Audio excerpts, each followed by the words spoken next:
Chapter 239. After Jean Ling entered the venue, she sat down on a high chair at the side.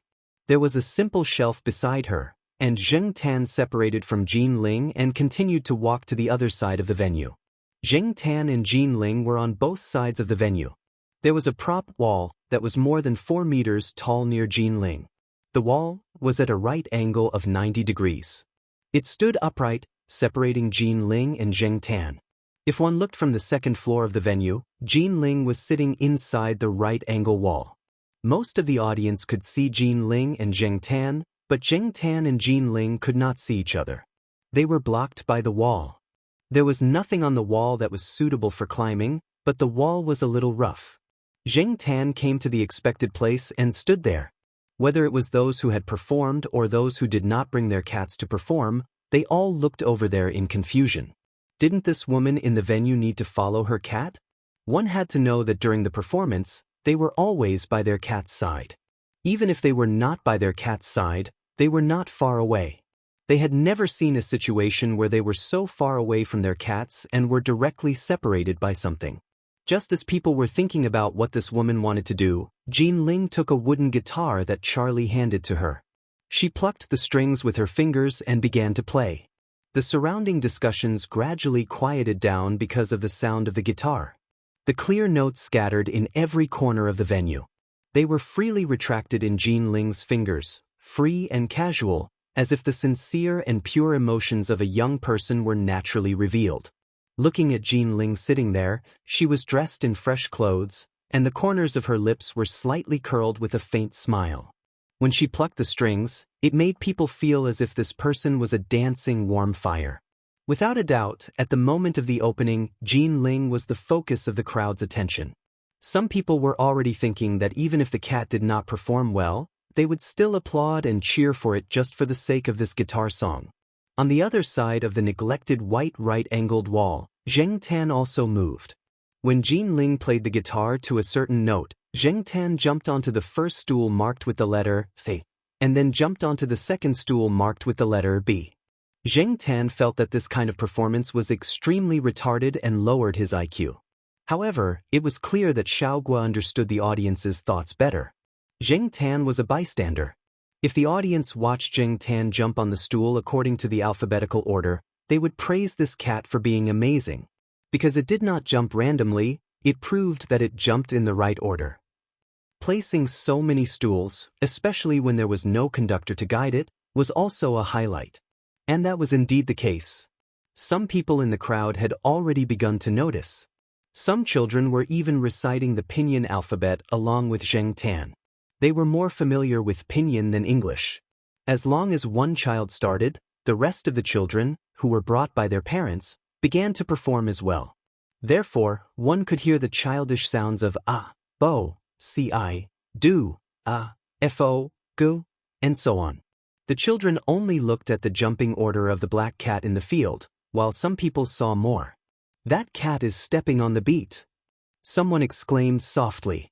When the people around heard this, they stared at the black cat in the field for a while and found that every time the cat jumped onto a stool, it would step on the spot a few times. They didn't pay attention to it before and thought that the cat was adjusting. Now, it seemed that there was another mystery. It's true. This cat knows music? No way. It should have been trained like this during training. It's just a live accompaniment, someone said, thinking that he had guessed the truth. Zheng Tan ignored the reactions of the people around him. He jumped a few stools in the first stage. It was just a simple beginning. Due to the limited size of the field, walking in a straight line would not have much expressiveness. Therefore, the stools were placed along the line in the order of the alphabet. After jumping over the first few stools, Zheng Tan jumped onto a stool. There was a shelf next to the stool, and there was a long paper box on the shelf. Zheng Tan opened the paper box and took out a rose from it. The rose had been treated, and the thorns had been removed. The branch, which had been cut to the right length, was wrapped in a layer of clean paper. Zheng Tan picked up the rose and returned to the stool next to him. He stepped on the stool and waited for the next beat to begin. The people around who were originally watching the show gradually stopped paying attention to Jean Ling. Instead, they focused on the cat in the field. They were curious about what the cat would do next. With the rose in his mouth, he walked rhythmically with cat steps across the horizontal bar. The distance between the two adjacent letter stools was widened. If Zheng Tan jumped directly, he could of course jump, but according to Xiaoguo's plan, that was not the case. The rhythm of the guitar song gradually began to speed up.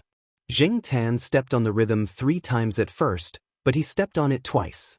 Moreover, he jumped on the stool at the back and widened the distance. There was a vertical board between the 2 stools. When Zheng Tan jumped up, he used the board in the middle to jump to the next stool.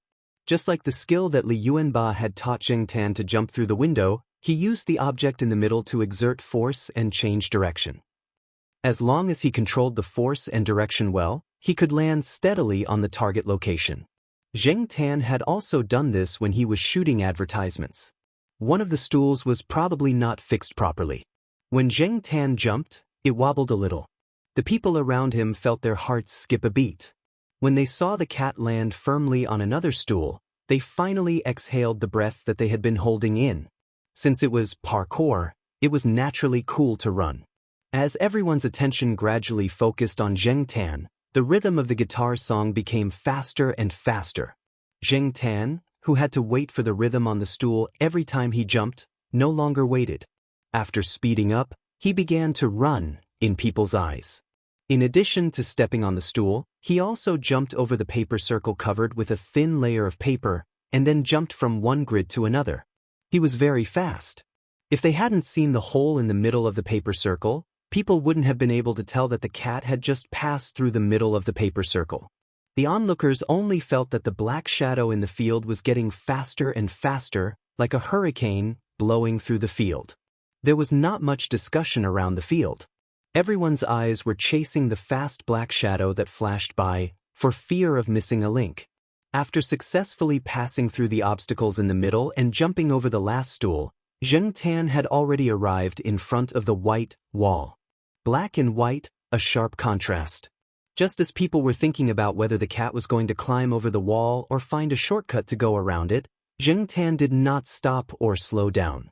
He jumped up and climbed up at a right angle. In an instant, he climbed from the bottom of the wall to the top. F***CK. Spider-Man. No, it's Spider-Cat. This cat climbing over the wall is too awesome. No, I have to learn from it.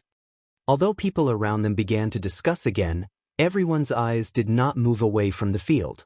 They looked at the black cat that skillfully climbed over the high wall. It held the rose in its mouth and jumped onto the shelf next to Jin Ling. It was as if it had descended with the night. Against the dark night, the flames would be even brighter and more dazzling. At this time, the cheerful guitar melody ended with a melody, and the final ending sound seemed to be echoing in the field.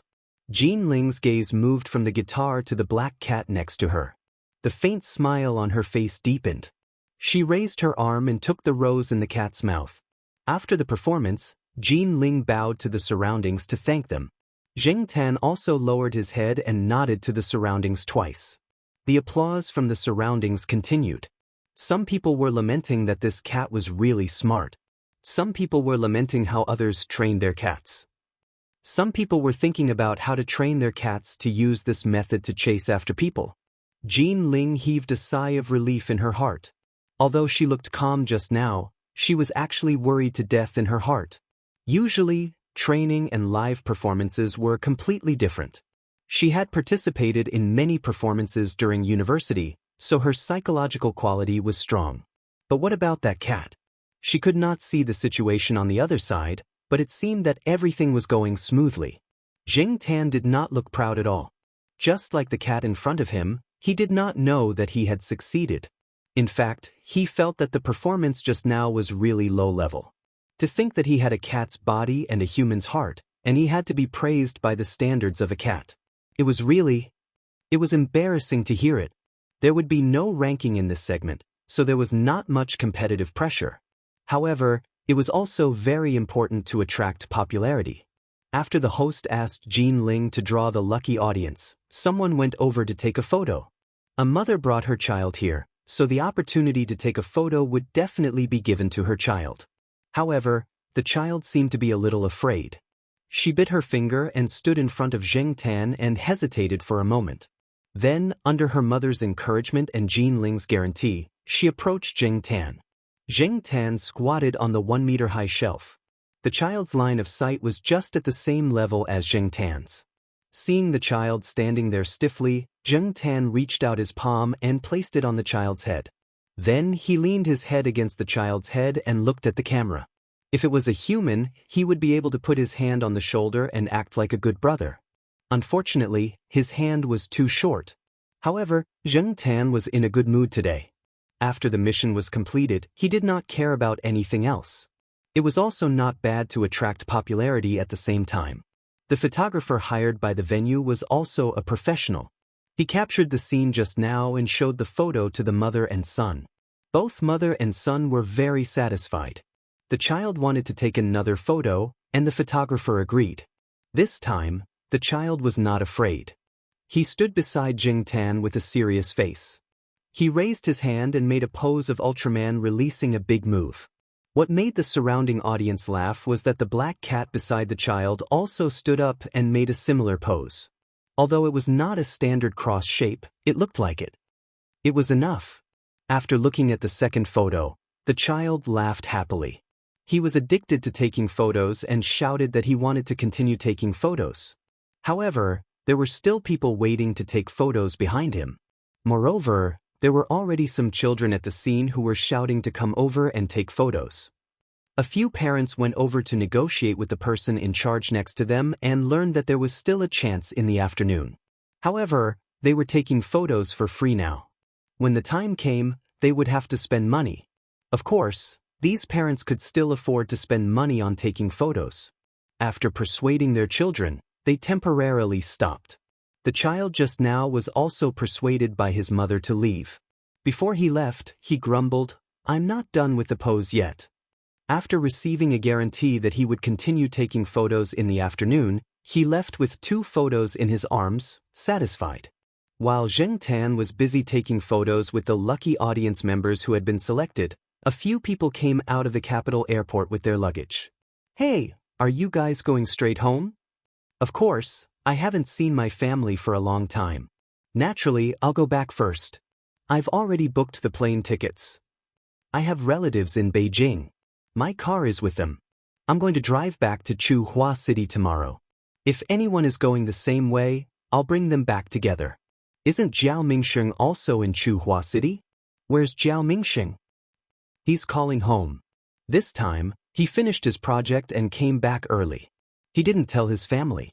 These people were all overseas for exchange or to participate in some cooperative research projects.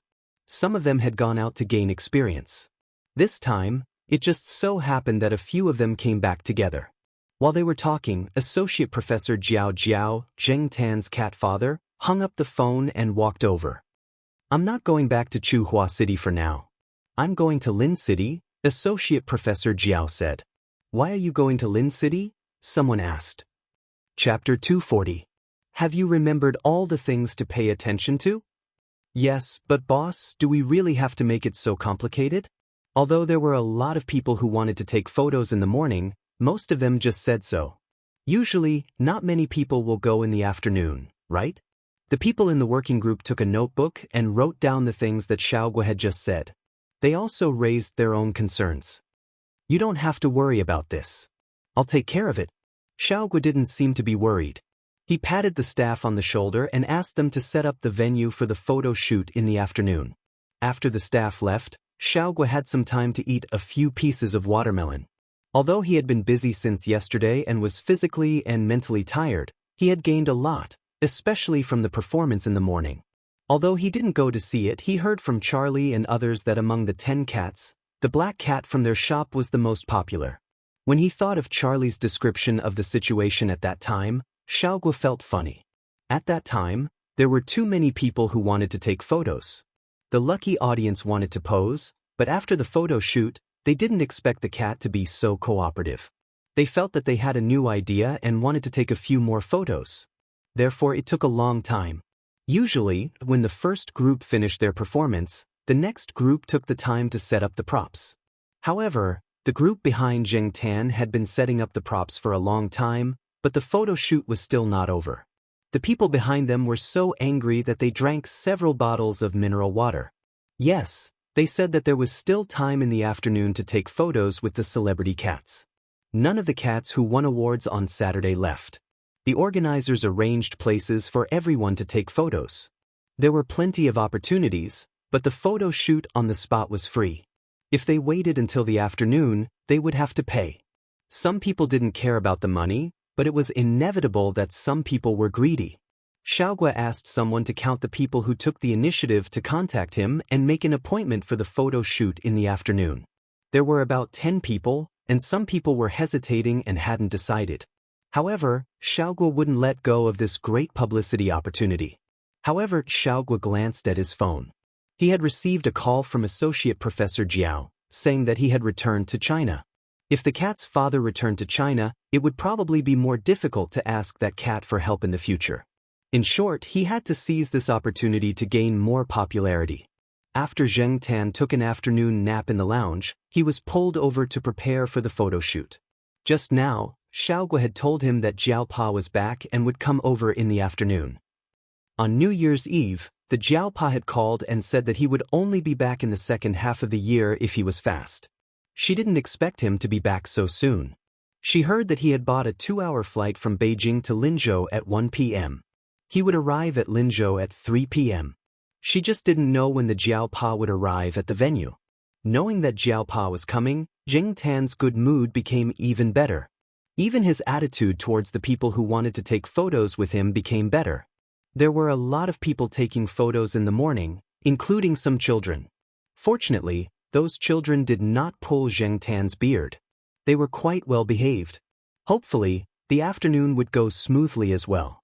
The competition in the morning was not ranked, but the group photo in the afternoon directly reflected who was more popular. Xiaogua had asked someone to set up the venue at noon. Now, it seemed that the shooting location was quite professional. The person in charge of taking photos was also a professional photographer in the team. This was an old man who had worked with Zheng Tan many times and was familiar with each other. At the beginning, a few young people, especially a few young men, came to take photos with Jin Ling. Jin Ling did not refuse. Now, some of the young people who were wandering outside were itchy. They quickly lined up to pay and take photos. Because of this, when the people whose goal was the cat and the people whose goal was Jin Ling were added together, there were more people in line. This was the brilliance of Xiaogua. We don't lose to cats, and we don't lose to girls. We have to grab both hands and be hard on both hands. However, everyone who came to take photos with the cat, Xiaogua asked people to tell them that the cat could not be touched, especially the head. If they touched it, they would not be responsible for being caught or bitten. As long as they listened to their arrangements, everything would be safe and sound. For many people who knew cats, they felt that cats should be touched and scratched more on their chins to get close to them. However, the people at the scene told them that this black cat was different from him. They could not explain it even if they really wanted to.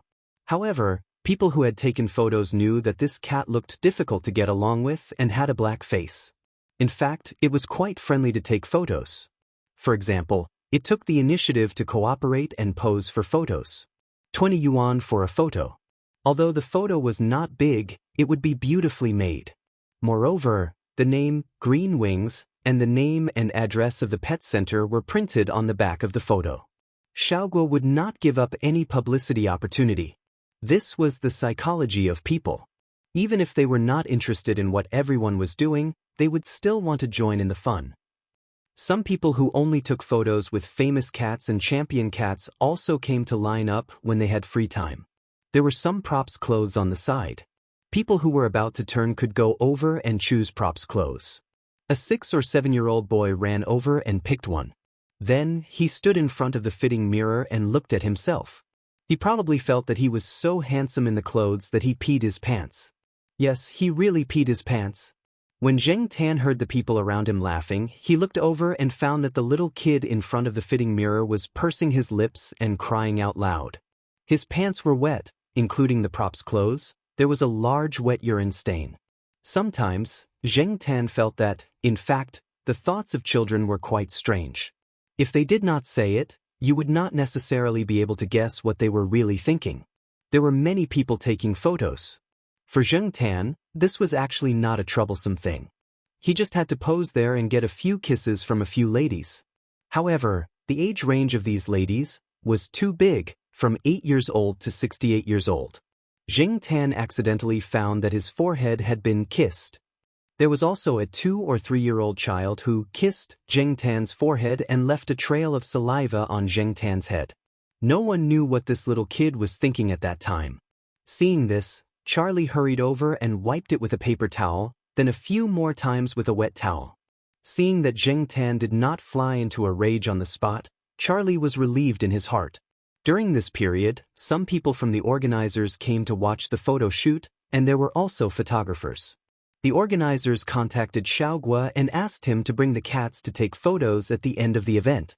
The cats in the photos were all cats that had won awards. Zheng Tan was the only house cat that had not won an award. The other 3 house cats were the first, second, and third house cats in the house cat group. However, in terms of popularity at the venue, Zheng Tan was still a lot more popular than them. At around 4 o'clock in the afternoon, the event was coming to an end. The number of people taking photos gradually decreased, except for those who had already paid and lined up. Those who came later were all told that the event had ended. "Hey, sir, I'm sorry, but the photo shoot has ended. If you are interested, you can patronize our shop. If you have cats at home, you can also take a look at our brand. The quality is absolutely guaranteed." The people at the side of the photo area stopped the person who came over, but before he finished speaking, the people from the group behind him came over.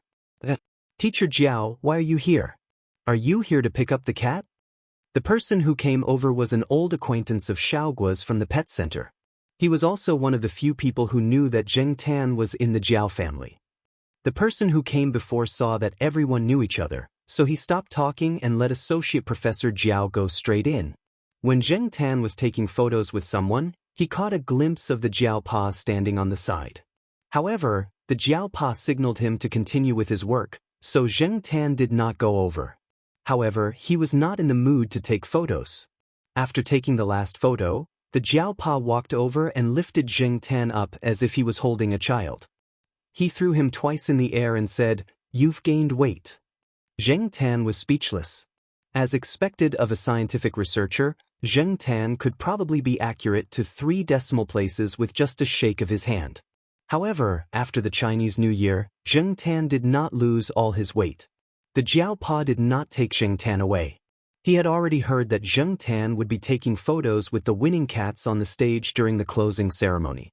The photos would be put on the event records of the relevant organizations as a souvenir. There were fewer people at the closing ceremony than at the opening ceremony. Only some relevant organizations and the owners of the winning cats were present. Zheng Tan stood on the stage, where there was a staircase. The winning cats were placed on top of it. Cats were not as obedient as dogs, so they had to hurry up. Otherwise, it would be troublesome if they got impatient or started to fight. Zheng Tan's seat was a little closer to the middle of the back row. A long-haired big guy was squatting next to him.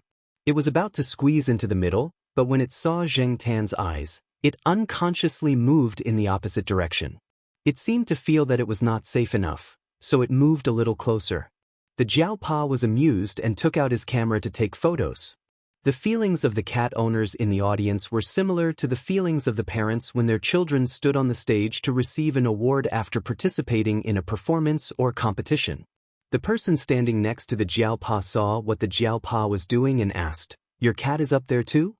Before the Jiao Pa could answer, the person continued, "My son is up there. He is the champion of the kittens category. Hee, this little guy is showing the temperament of a champion at such a young age." The Jiao Pa looked in the direction that the person was pointing. There were only 3 kittens on the stage. It did not know which one was the cat that the person was talking about. Just as the Jiao Pa was looking at the stage and guessing, he heard the person next to him shout towards the stage, "Huang Shang, look over here. I am the father." The Jiao Pa was speechless. There were 3 kittens over there, and one was Ginger. It was probably the little guy. The kitten called Huang Shang did not know if it heard it. Its flat face was a little serious, but its eyes were looking around. It was indeed quite clever. After the closing ceremony, the Jiaopa took Xingtan out first. They would meet up at the hotel that Xiaogua and the others had booked and go back to Chuhua City the next morning. The reason why the Jiaopa took Xingtan out alone was that before entering the venue, he met Fang Xiaokong outside the venue with his children and pets. Fang Mingming said that she wanted to take a picture with Xingtan. Fang Xiaokong did not want to interact with the people at the pet center, so he asked the Jiaopa to take Xingtan out when he was free and they could all have a meal together. While Fang Mingming was taking pictures of Xingtan and Dami with Fang Xiaokong's SLR camera, the Jiaopa and Fang Xiaokong were chatting on the side. You will be able to get rid of the word vice soon after coming back, right? Congratulations in advance, said Fang Xiaokong. Thank you. However, after the word vice is removed, there will be more challenges to face. There are many capable people now. The Jiaopa smiled and shook his head. That's true. Even in famous universities in China, there are many strategic scientists. Chapter 241. They didn't chat with Fang Xiaokong and the others for too long. Xingtan and the Jiaopa returned to the hotel to meet up with Xiaogua and the others. The next day, they returned to Chuhua City with the team. This time, Little Gua's harvest was quite bountiful. Xiaogua, who was in a good mood, chatted with the Jiaopa and praised Xingtan to the skies.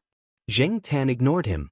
Since the Jiaopa had returned, Charlie didn't continue to stay with Xingtan. He took the opportunity to rest a little. Taking care of cats wasn't an easy task. Fortunately, Xiaogua had promised to give him a raise. It was already evening when they returned to Chuhua City. When the bus passed by Chuhua University, Xingtan and the Jiaopa got off the bus. They didn't go anywhere else but went straight back to the villa complex. The Jiaopa didn't bring many things back. He only brought 2 bags and a simple outfit. Most of his luggage was checked in, so it was convenient for him to move around. He didn't need anyone's help.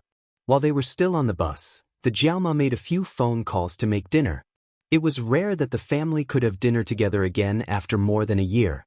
The Jiao Yuan was absent-minded while eating. He kept glancing at his father's bag to see what gifts he had brought. Xingtan was also absent-minded while eating. He didn't care about the gifts, but he suddenly remembered that after the Jiaopa came back, he couldn't secretly surf the internet anymore. The Jiaopa was not like the Jiaoma. The Jiaopa was very meticulous. Xingtan thought about it. Although the Jiaopa always cleaned up his traces after surfing the internet, he couldn't be sure that it was completely cleaned up. He didn't expect the Jiaopa to come back so early. After the meal, the Jiao Yuan and little Pomelo went to look at the gifts. Xingtan squatted beside them and listened to little Pomelo and the Jiao Yuan talking about the gifts. However, his ears were perked up as he listened to the movements in the bedroom. The Jiaopa had turned on his computer and was sitting in front of it.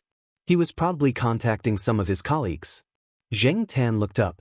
He didn't see anything strange with the Jiaopa. The Jiaopa didn't ask about the computer, which made Xingtan feel relieved. It's good that he didn't notice anything. I'll go to the science building first. The Jiaopa stood up and said to the Jiaoma, who was tidying up the living room.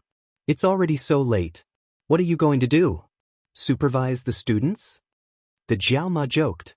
Many students from the Institute of Biological Sciences would stay in the lab at night.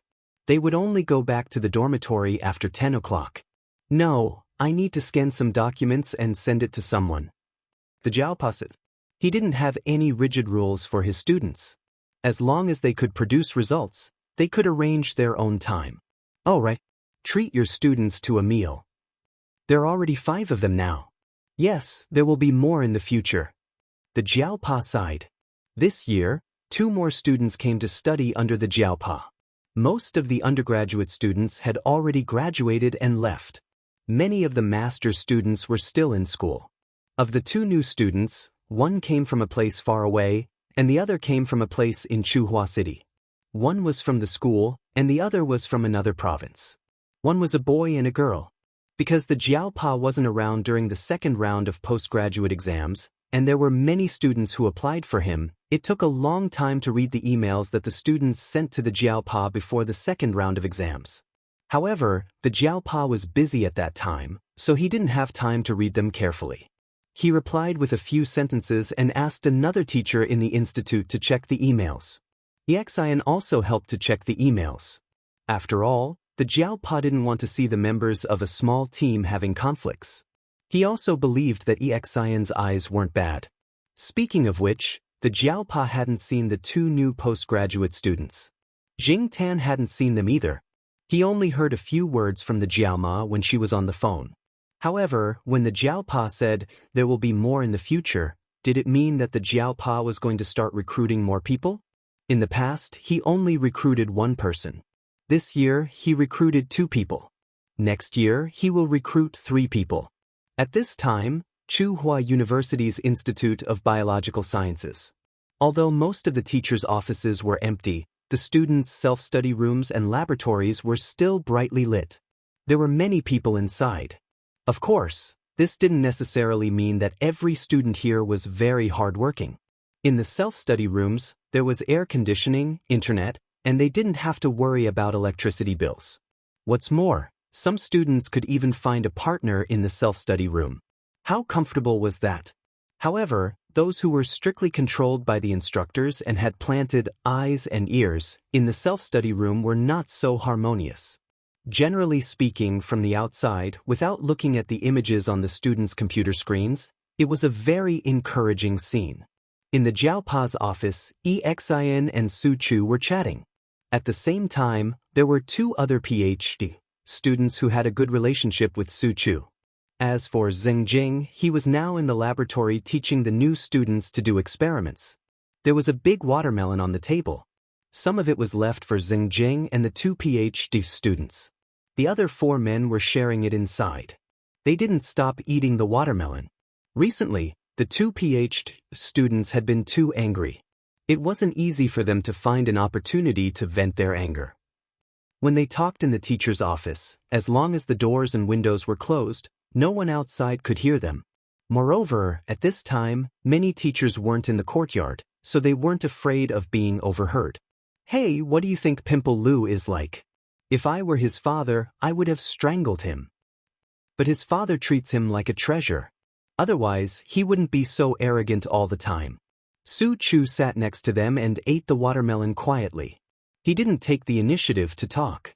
The 3 people in front of him were all seniors. Moreover, the 2 people who were criticizing their supervisor had nothing to do with Su Chu. It was even more inappropriate for him to interrupt. The 2 people who were complaining were Pimple Lu's PhD students. Like them, Xian was also a PhD student. She was a direct PhD student. When her classmates were in the 3rd year of postgraduate studies, she directly went to the 1st year of postgraduate studies. Therefore, here, Xian and the 2 people who were complaining were in the same year. This was also the reason why Su Chu didn't interrupt. In the group meeting last Friday, Pimple Lu went up and talked nonsense for a long time.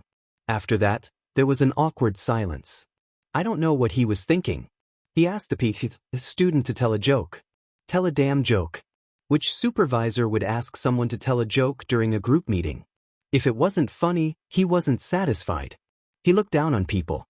F***C, he said it as if he was humorous and witty. The person who was sitting in the corner took 2 big bites of the watermelon as if he was venting his anger. What's wrong with that? Some time ago, he went to listen to a report. When he came out, he didn't look too good. He just happened to see me and asked me to laugh. Laugh his ass. Another PhD student also said angrily. Just talking about this matter made him angry. If I knew this would happen, I wouldn't have applied for Pimple Lu's PhD. The Pimple Lu they were talking about was Lu Geta. Many students in the institute jokingly called him Pimple Lu in private. This name came out from the mouths of Professor Lu's students. The professor was in his 40s. His parents were famous people in the industry and were the kind of people who could take charge of big projects. Pimple Lu himself didn't have much ability, but under his profile on the institute's website, there were a lot of dazzling reputations, various articles with high impact factors, various big projects under his hands, and various titles. The students who applied for Pimple Lu were all deceived by these. This was because the supervisors had big projects in their hands and could happily distribute money to their students. It was also easier for them to produce results to decorate their personal files. When they graduated, they could find a good place to go. Unfortunately, his character was F** King Despicable. He was F** King Lying. This was what a lot of people were thinking. Everyone was fooled by that string of glory. Many of the teachers in the institute also couldn't stand Pimple Lu. They felt that this person didn't have much ability. He was nowhere to be seen all day, only took money but didn't do anything. He was a dog in the manger and didn't do anything. He hogged some positions but didn't do anything. None of the students under him produced any results, but he was still able to clinch all kinds of million-dollar projects. It couldn't be helped. His parents were too awesome and couldn't compete. This was also what Fang Xiaokong called a strategic scientist, sarcastically. He only thought about how to make money from projects. As for scientific research, didn't he have the old man and woman at home? When the time came, he could just go there and put his name on it, or directly put the results under his name. If he can say a few more good things about me during graduation, I'll endure it. I'm just worried that he'll embarrass me during the graduation thesis defense. A while ago, when a master's junior was doing his thesis defense, Pimple Lu mercilessly criticized that junior in front of so many judges. At that time, my junior's face turned green. Hey, tell me, which teacher would criticize his own student like shit in front of the other teachers in the academy? I'm not afraid of being criticized. After being with him for a year, I've become a lot more thick-skinned. I'll be fine as long as he doesn't deliberately stop me from graduating. Listening to the complaints of these two seniors, Su Chu felt that his supervisor was really too kind. Xian had the same thoughts as Su Chu. Although my boss doesn't have much power in the institute and is only an associate professor, he's really capable and kind to us. Let me tell you, even if he came here and saw us eating watermelon in his office and spitting out watermelon seeds, he wouldn't scold us. As soon as Xian finished speaking, the office door opened. Originally, Xian thought it was Zheng Jing. Only she, Su Chu, and Zheng Jing had the keys to the office. She didn't expect to see her supervisor standing at the door, who was supposed to be on the other side of the ocean. Jiao Pa looked at the watermelon seeds on the floor and was silent for 3 seconds. He glanced at the people in the office and then looked at Xian meaningfully. Xian broke out in a cold sweat. The big guy Su Chu hurriedly threw the watermelon in his hand into the trash bin. He didn't even have time to wipe his mouth. He stood up and stammered, "Beep, boss." The 2 PhD students sitting on the side didn't know Associate Professor Jiao, but when they heard Su Chu call him that, they understood. They quickly put down their crossed legs, called out, "Professor Jiao," and immediately ran away. "You're back. I'll clean this place up immediately." Xian hurriedly asked Su Chu to pack up. "Don't be in such a hurry. I'll take the materials and leave." Xian watched her supervisor take out the key, open the drawer, and leave with the materials. After Jiao Pa left, Su Chu gulped and looked at Xian. "Senior, what should we do?" Xian's face was bitter. She banged her head on the table and said, "Oh no, my salary will be deducted. My perfect image in the boss's mind is ruined." In the laboratory on the 3rd floor, Zheng Jing was preparing the culture medium. She suddenly realized that she forgot to take a bottle. She didn't want to go back, so she shouted, "Kung, help me get the sodium citrate on the table." Soon, a bottle of sodium citrate was placed next to Zheng Jing. "Thank you. Junior, you did well. It didn't take you long to find the materials. I'll treat you to dinner." "Professor Jiao." Zheng Jing lowered her head and weighed the samples. She didn't notice who was standing next to her. Now that she looked up, she saw her boss standing next to her. She was so shocked that she almost threw the bottle in her hand. She cursed in her heart, F***CK. When did the boss come back? Senior didn't tell him. Chapter 242. Xian and the others had been on tenterhooks, but they found that Associate Professor Jiao didn't say anything directly. After they came back, they did what they were supposed to do. They had a group meeting and asked Xian, Su Chu, and Zheng Jing to report the results of their work in the past year. Then Kaheng and Dai Tong, who had just joined, introduced themselves. Associate Professor Jiao had an impression of Dai Tong, who was from the same school. Generally speaking, she was a good and hard-working girl. Dai Tong was going to go abroad directly, but she was delayed by many things. She applied for the postgraduate entrance examination with other students and applied for Associate Professor Jiao's position. Because she was from the same school, she knew more about the teachers in the school. It could be seen that she really wanted to achieve something. Although Ku Heng went to a university in another province, he was from Chuhua. This time, he came back directly after taking the postgraduate entrance examination. Among the several people in the group, he was the only one who didn't know Associate Professor Jiao. Therefore, when Xin and the others were worried that Associate Professor Jiao would call them over to talk, he was also on tenterhooks. He was afraid that he would leave a bad impression on them. At the end of the group meeting, Associate Professor Jiao asked them when they were free to go to his house for dinner. His wife would cook for them. The several students discussed for a while and decided on a Saturday. In fact, Jiao Ma wanted to ask Jiao Pa to invite the students to dinner outside, but Jiao Pa didn't think it was necessary to eat outside. Although the house was not big, it could accommodate 5 more people. If they couldn't, they could just squeeze in. It was cheaper to eat at home, so there was no need to be polite. At 6 o'clock in the afternoon on Saturday, the sun was not so hot and there were many trees on the ground. At this time, many people gradually went out to eat. Not far from the eastern courtyard, a group of 5 people went to the courtyard. 3 of them were riding bicycles, and the other 2 were hitchhiking. Xin, who was leading the group, didn't have anyone on her bicycle. There were several bags of fruits hanging on her bicycle. It was better to buy something to eat at the boss's house, and the most practical thing was fruits. Hey, senior brother, last time you said that Teacher Jiao's wife was a good person. What about the other people in Teacher Jiao's family? For example, children and the elderly, Ku Heng asked. Xin briefly told her about the 2 children from the Jiao family. Actually, Ms. Jiao's family is very nice. Oh, I almost forgot. Which one of you is afraid of cats? Teacher Jiao has a black cat called Black Charcoal at home. Ku Heng and Dai Tong shook their heads.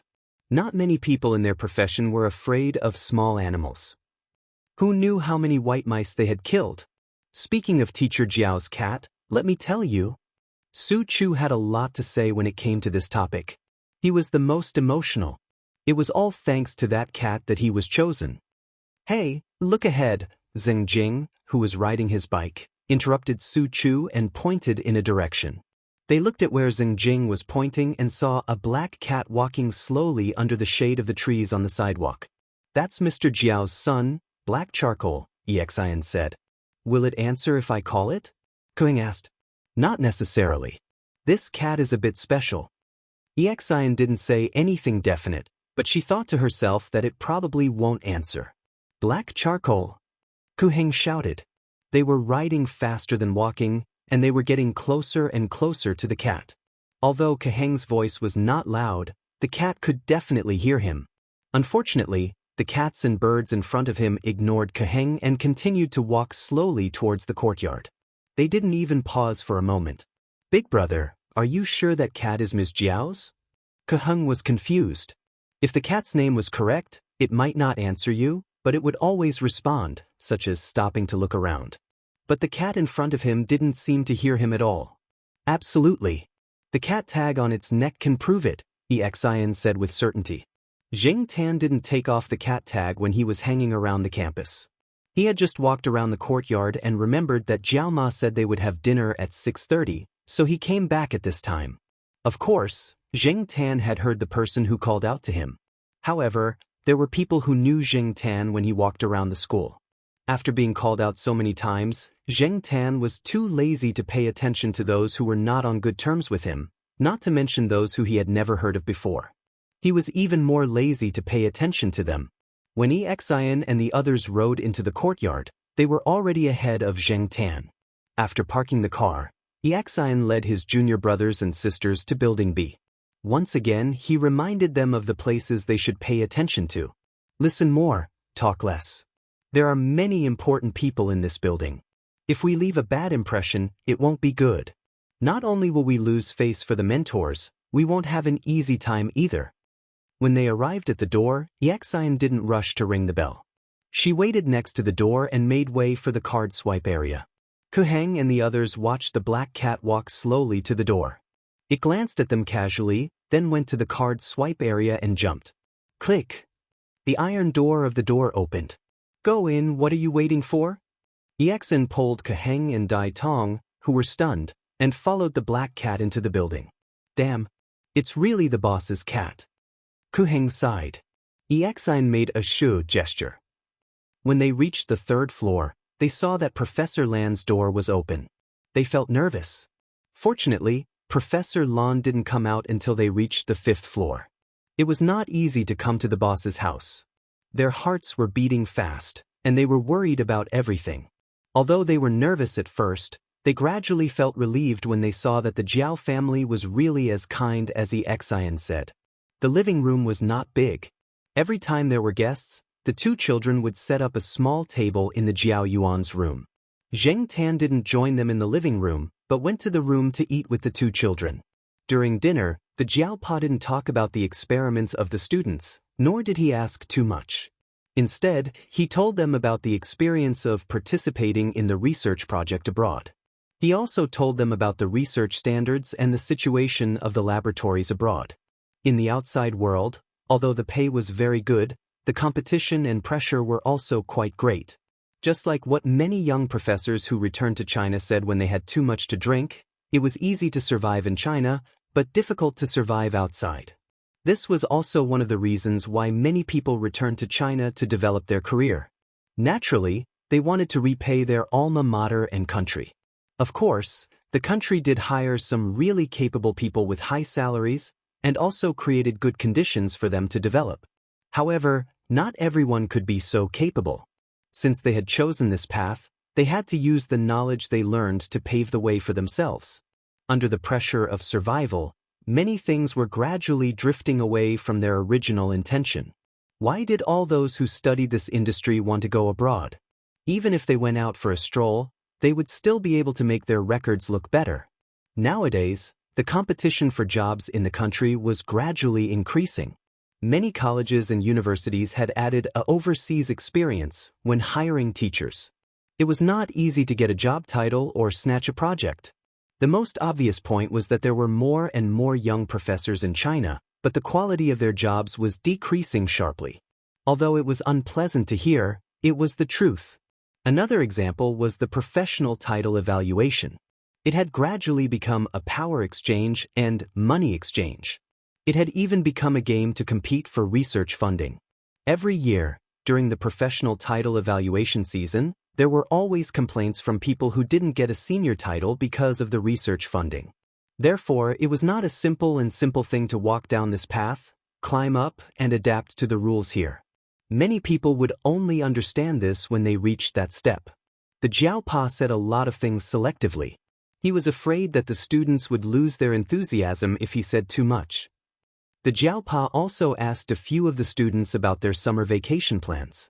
In fact, many graduate students did not have a summer vacation.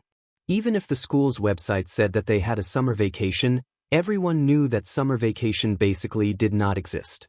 This was especially true for schools like Tsinghua University and Exen's majors. The Jiao Pa was very nice to his students. If the students wanted to go home, they just had to write a leave request and tell them the specific time. After all, the students were at school, so he had to be responsible for them. Zheng Tan was in the room listening to the conversation in the living room. Zheng Tan was not interested in the things they were talking about. However, after the meal, the conversation between the teacher and students aroused Zheng Tan's curiosity. Not only Zheng Tan, but Jiao Yuan and little Pomelo also heard it. The Jiao Pa would go out with the group of students who were going to do field internships during the summer vacation. Every year, the Faculty of Biological Sciences of Tsinghua University would be brought out to do field internships during the summer vacation of the second semester. Before little Pomelo came to the Jiao family, Jiao Yuan was still young. At that time, the Jiao Pa brought the students to the field internship and took Jiao Yuan with him. Jiao Yuan had always been thinking about when he could go out again. He had been waiting until now. Now that he heard that the Jiao Pa was going to the field internship again, his heart began to itch. He was thinking about what to bring. After Xian and the others left, Jiao Yuan could not wait to ask the Jiaopa if the Jiaopa would bring them out to play during the summer vacation. The Jiaopa only replied with one sentence, "It depends on your performance." The so-called performance, Jiao Yuan and little Pomelo knew in their hearts, probably depended on the results of the final exams. Even if they could not get into the top few, they could not do too badly. Therefore, the few magazines with sexy covers and thick novels with yellow covers that were under Jiao Yuan's bed disappeared.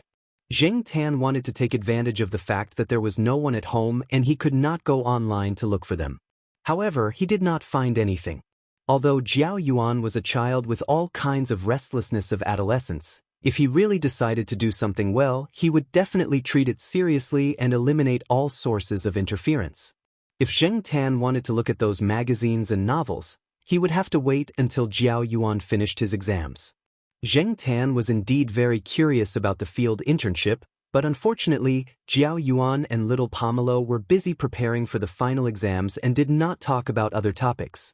Zheng Tan could only eavesdrop at night from the corner of the master bedroom to get some information. The Jiaopa was not the teacher leading the team this time. He just wanted to take the opportunity to bring his family out for a walk. After all, Chuhua was very hot during the summer vacation, and the children could not do much at home, so it was better to take them out to have some fun. Although it would definitely be very tiring to go on an internship, this was one of the reasons why the Jiaopa wanted the two children to go. They had to train more and increase their knowledge. The field internship organized by the academy was from mid-July to the end of July. Counting the time on the way back, it would last about 2 weeks. There were a few buses booked by the academy. Since the Jiaopa wanted to bring his family and a cat along, he did not take the bus with the others. He drove his own car and followed along. There were also other teachers from the school who drove their own cars. After all, there were some people from other schools in the team. The teachers from the school had to be careful, so they would not be accused of being greedy. Chapter 243. In the back seat of the car, Zheng Tan sat with the two kids, listening to Jiao Yuan telling little Pomelo about the time he went to the field practice base with Jiaopa. Jiao Yuan did well in the final exam, so he spoke with confidence. The tense atmosphere before the exam was finally gone. Jiao Yuan was still young at that time. Even if he saw a lot of things, he might not be able to remember them clearly. After all, his ability to accept things was limited at that time, so he didn't know much. He only thought about running around and having fun. What connected his memories were a set of photos taken at that time and a few specimens that he collected under Jiaopa's guidance. There were plants and insects among the specimens, but they were inconvenient to carry around, so they were all left at home. Jiao Yuan only had a photo album with him. Just this photo album alone was enough to keep Jiao Yuan's mouth shut. It took about 7 hours to drive from Chuhua City to the field practice base, so Jiaopa and Jiaoma took turns to drive. Otherwise, they would be too tired. The group of people took a short break midway to let the students go to the toilet or something. As for those who were carsick, their faces were pale. Fortunately, the teachers leading the group were experienced. Other than plastic bags, they also prepared some medicine. When Zheng Tan woke up, he looked out of the car window and saw that there were many mountains around. Jiao Yuan and little Pomelo were looking at a map next to him. They also had a small flashlight in their hands. Sometimes, when they were in a cave, he would turn on the flashlight just to satisfy his craving. This place was very close to the field practice base that Jiaopa mentioned. The purpose of the so-called field internship was to bring the freshmen out to see and get closer to nature. The freshman courses included botany and zoology, and some majors even involved ecology. The purpose of the field internship was to let them experience it firsthand and identify some plants and animals. Of course, it wasn't just for fun. The students who participated in the field internship had to write a report after the internship. For Jiao Yuan and little Pomelo, this was basically their summer vacation. It was the same for Zheng Tan. He strolled around the campus of Chuhua University. Although the campus was very green and occupied a large area among the universities in the country, it was still a small place. Zheng Tan also had the experience of wandering outside, but the place he went to at that time was not so mountainous. The feeling of mountains and plains were always different. The feeling of wandering and vacationing were also poles apart. At around 3 o'clock in the afternoon, they arrived at their destination. The field practice base of Tsinghua University was built on a mountain. Jing Tan noticed that many places on the mountain were well built. The roads and the planned houses all gave off a modern mountain city vibe. It was not like the kind of life that many people imagined.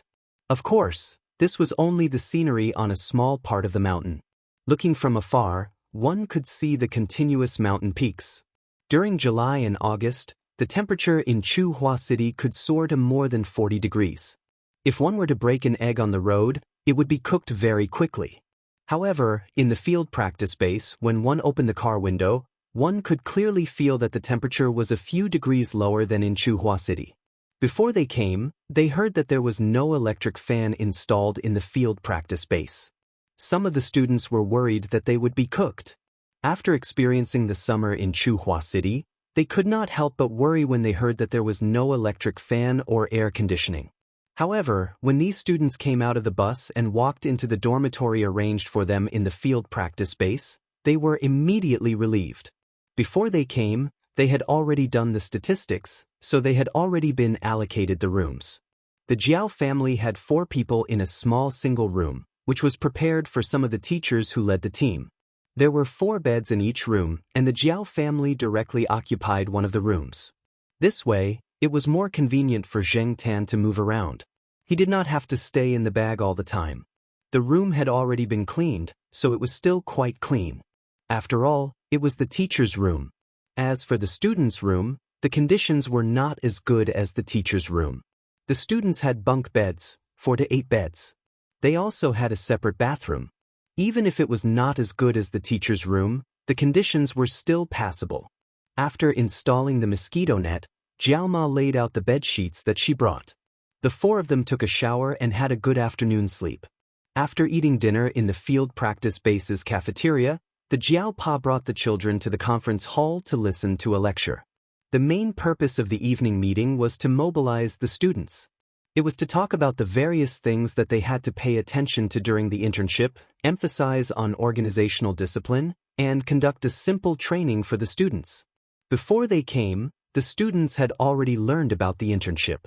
Although there were still many things that they did not understand, as long as they followed the teachers, everything would be simple. The teachers would usually bring along a first aid kit in case of emergencies. The children nowadays were very precious, and if anything happened to them, the teachers would not be able to bear the consequences. Zheng Tan was also brought into the conference hall. The Jiaopa hoped that everyone would listen carefully in case anything went wrong. After all, there were many mountains around, and this place was a nature reserve.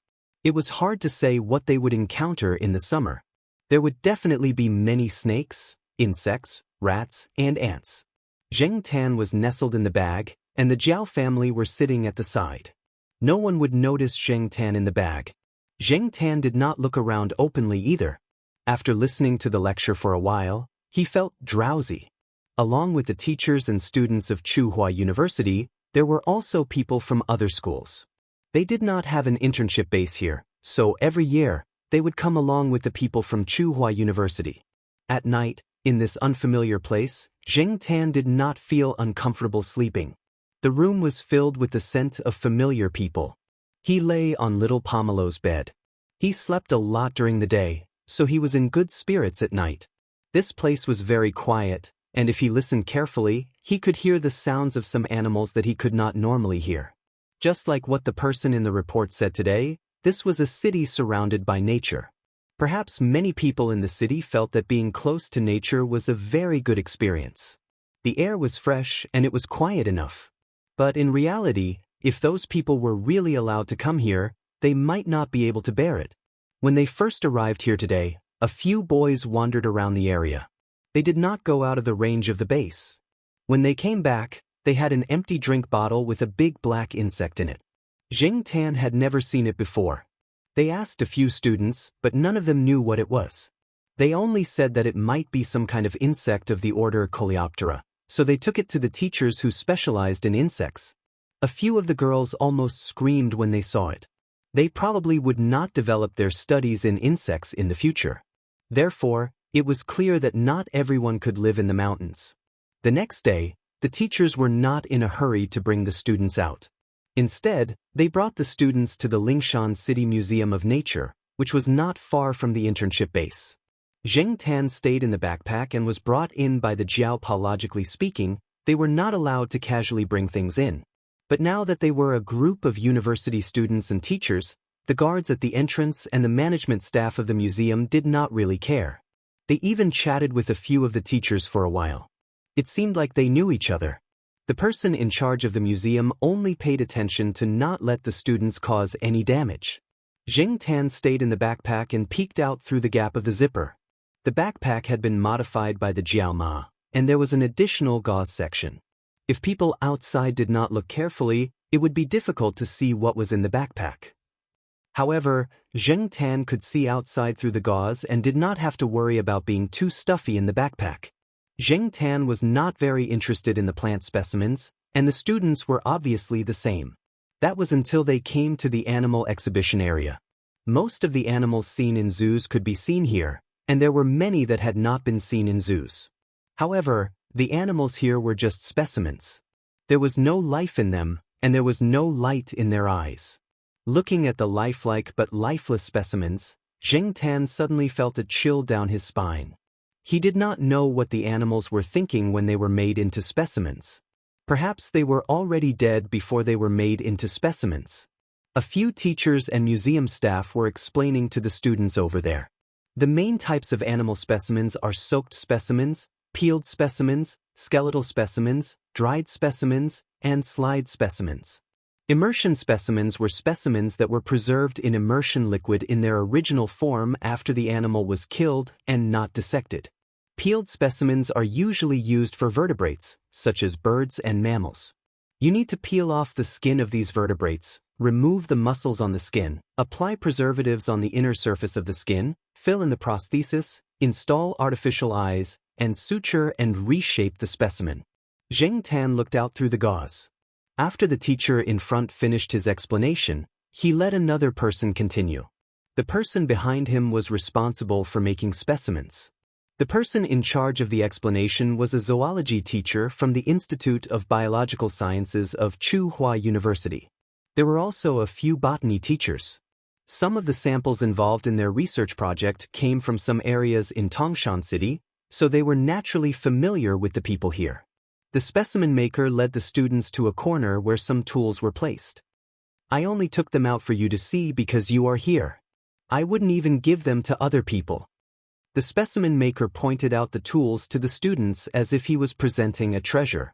At the same time, he talked about the industry of specimen making. To put it in perspective, the standard of living of people nowadays is better. They have pets and have built deep relationships with them. However, when the pet dies, the owner will feel great pain. However, if the dead pet is made into a real specimen with a complete structure, not only can it be entrusted to the owner's grief, it can also be preserved for a longer time. T. If Zheng Tan could speak, he probably would have cursed out loud to refute this. Looking at the Jiao family next to him, Jiao Yuan had a look of disdain on his face. Little Pomelo also frowned, obviously disagreeing with the man's words. Because of the angle, Zheng Tan could not see the expressions of Jiao Ma and Jiao Pa.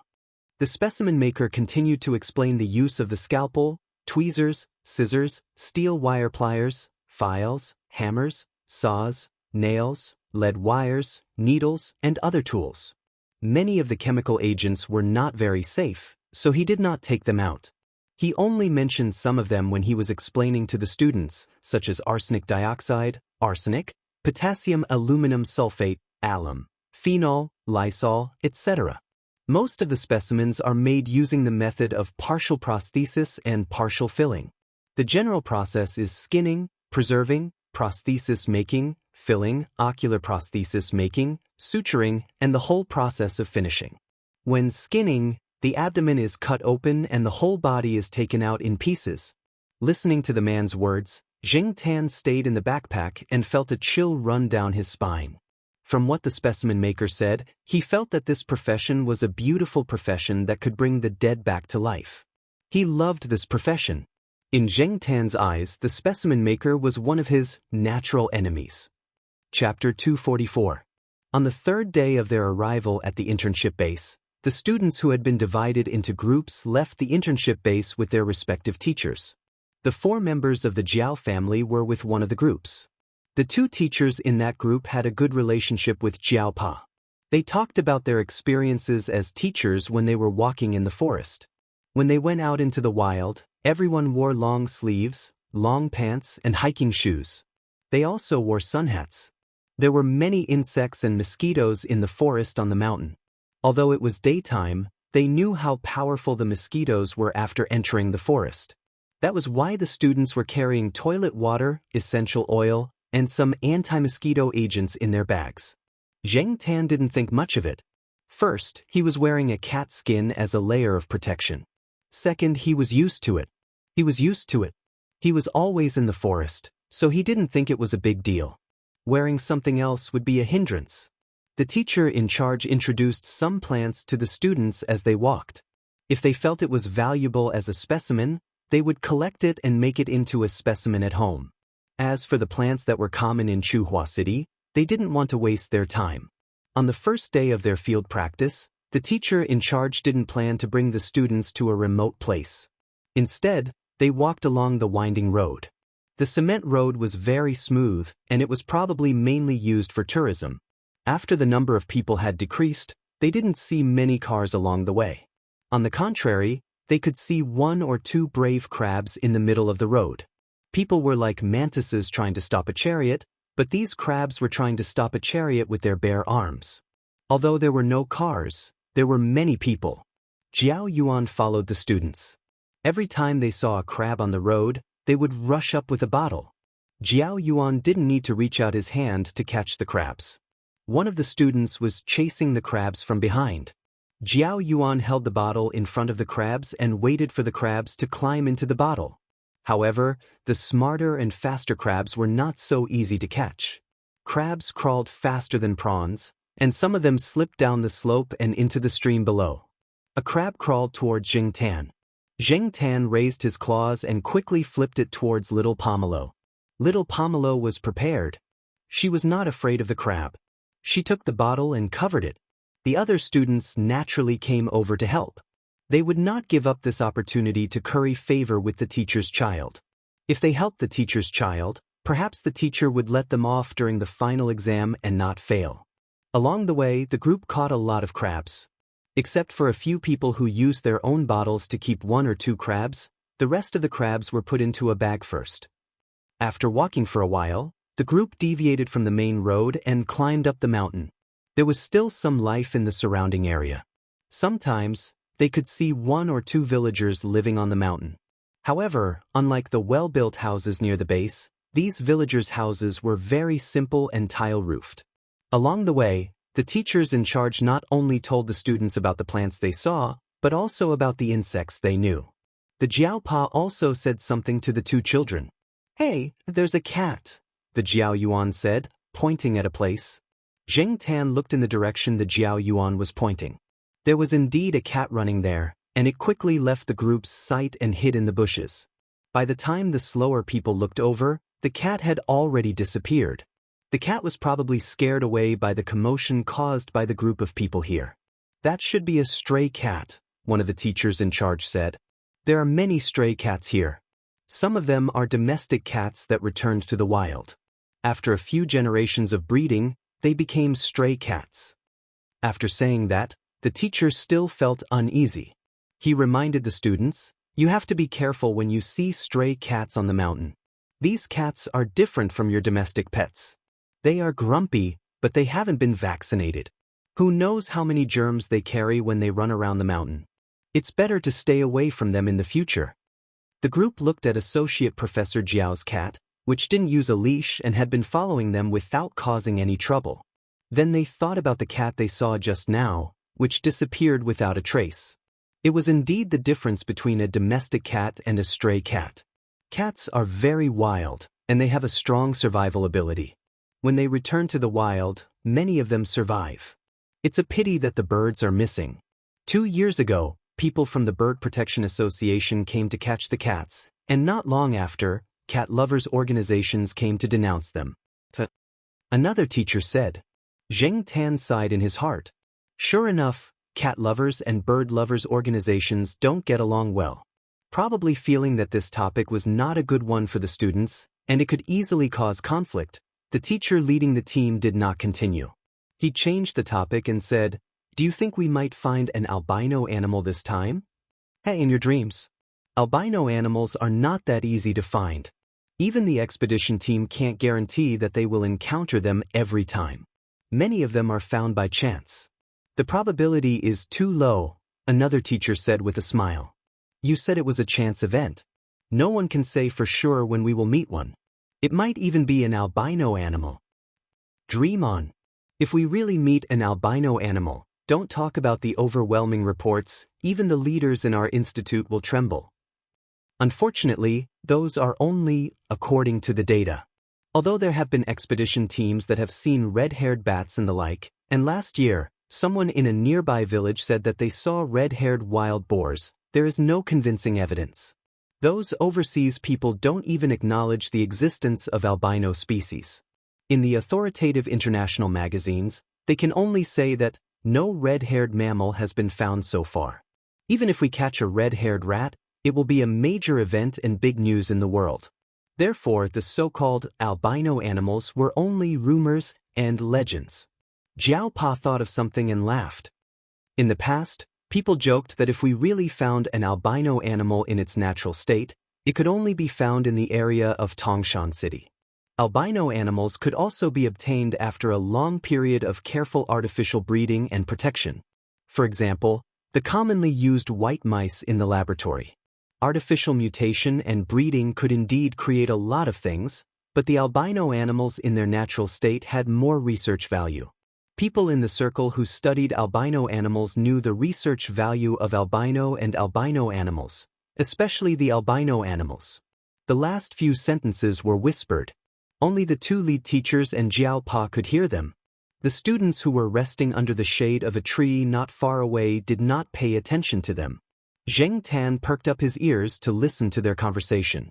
According to the two lead teachers, many albino animals had been found in Tangshan City. There were also many mammals, such as albino squirrels, foxes, bears, and so on. Some people once thought that the emergence of albino animals was due to the development of human beings and the expansion of their range of activities, which led to the gradual reduction of the animals' living space, population reduction, and degeneration due to inbreeding. However, some people also felt that since albino animals existed in Tangshan City since ancient times, and there were more of them than other places in the world, it was unlikely that it was a pure albino phenomenon. There might be other unknown reasons. When it came to unknown reasons, Zheng Tan's imagination ran wild. For example, mysterious organizations, aliens, and so on. However, it was just a thought. If someone really said that it was because of aliens, Zheng Tan would not necessarily believe it. Just like what Jiao Pa said, there were many more unknown species on Earth than known species. Although human knowledge was improving, there were still many unsolved mysteries. Perhaps, when civilization developed to a certain extent, these mysteries could be solved. He just did not know if the mystery of cats with a human heart could be solved. Zheng Tan was just thinking that if the albino animals were really found, would they be immediately made into specimens? Later, he realized that if they were really caught, they would definitely be treated as an extremely precious species. It was true that the rarer something was, the more valuable it was. Moreover, to these researchers, the value of the albino animals was incomparable to other animals. Zheng Tan had killed white mice before, but he had not encountered any red mice. Zheng Tan was also looking forward to meeting an albino animal. That way, the trip would not be in vain. On the first day of the field trip, when the students returned, they were so tired that they went into their rooms and lay on their beds. They were not as energetic as they were 2 days ago. It was said that another group encountered a snake that fell directly from a tree and almost hit a student below. Until now, the student was still in shock. It was also said that another group of students was hit on the back of the hand by an unknown species of mosquito-sized insect. Although the insect quickly fell to the ground and crawled away, the back of the student's hand was quickly swollen like a pig's trotter. It was said that the student was unable to leave the base for a few days. However, Zheng Tan felt that the day was not too bad. After dinner, he was still in the mood to go out for a walk. The two children took a bath and went to sleep. Under the gaze of Jiao Pa, Zheng Tan jumped out of the window, climbed over the wall of the base, and walked on the cement road outside. The surrounding area was surrounded by 2- or 3-story villas. It seemed that many of the people living in the area had some wealth. Looking into the distance, all he could see were mountains of varying heights. Lights could only be seen in villages and towns where people lived, but they were only in small patches. Compared to the forest under the night sky, the bright areas were pitifully small. As he walked along the mountain, Zheng Tan suddenly smelled a faint scent. It was difficult to smell it with a human sense of smell. Zheng Tan could only smell it because of his cat's nose. This scent made Zheng Tan feel very uncomfortable. It reminded him of the specimens he saw in the museum. He knew that many people liked to decorate their homes with wild animal specimens, such as deer heads. There were many such examples in this place, but Zheng Tan felt that something was wrong. Although he was curious, he knew that he was not familiar with this place. It also made him feel a chill. He could not take the risk, so Zheng Tan decided to leave. But before Zheng Tan could walk far, he saw a shadow flash by. In the night, the shadow quietly approached the house that Zheng Tan was looking at. When it approached, the guy even glanced in Zheng Tan's direction. Looking into those eyes, Zheng Tan felt that all the hair on his body stood up. That was a guy who had survived in the natural survival of the fittest. It was not a pet that stayed at home all day and did not have to worry about food. Chapter 245. In a small courtyard not far from Zheng Tan's house, there was a cat. It was an ordinary house cat. When Zheng Tan walked over, he heard the house cat meowing a few times. It sounded a little arrogant. Perhaps to it, this place was its territory. When it saw Zheng Tan, it meowed a few times, which proved that it was not a coward. But now, the house cat was already curled up in a corner. Its eyes were wide open, looking at the strange cat under the night sky. Maybe it knew who it was, or maybe it didn't, but there was no doubt that its eyes were full of fear and cowardice. It was as if it was facing a creature at the top of the food chain in nature. This feeling was very strange. If Zheng Tan wasn't in a special situation, he would probably be curled up in a corner like the house cat, not daring to make a sound or even move. Could that cat have the same origin as the Monsignor? Because of the Monsignor's example, Zheng Tan first thought of this situation. After all, there were some bases around here, such as the internship base of Tsinghua University. There were also some people who always stayed here to do research. Who knew what kind of strange research they would do? Zheng Tan couldn't see what the color of the cat's fur was under the night sky. The cat just looked at Zheng Tan for a while, then continued to walk forward. It was very fast and very light. If it wasn't for the vigilance and intuition that Zheng Tan had trained over the past few years, he might not have noticed it. In the courtyard of the house that emitted the smell that made Zheng Tan very unhappy, there were only some low bushes and grass. There was still some distance between the trees. Although there were only 2 stories, the height of each story was higher than the ordinary houses that Zheng Tan had seen in Tsinghua City. So, in terms of height, the 2-story house here was comparable to the 3-story houses in Tsinghua City. Zheng Tan stood quietly to the side, watching the cat jump directly towards the wall after running over. He didn't know where the cat hooked its claws on the wall, or if it didn't use anything to climb the wall. Zheng Tan only saw a shadow flash on the wall, and the cat was already in front of an open window on the 2nd floor. It must have done a lot of similar climbing exercises. The cat stood on the windowsill and looked inside. Its ears were alert and its tail moved. Then it jumped in. What did it want to do? Zheng Tan was very curious. What made Zheng Tan even more curious was the cat's origin. In the past 3 years, Zheng Tan had seen a lot of cats and other animals.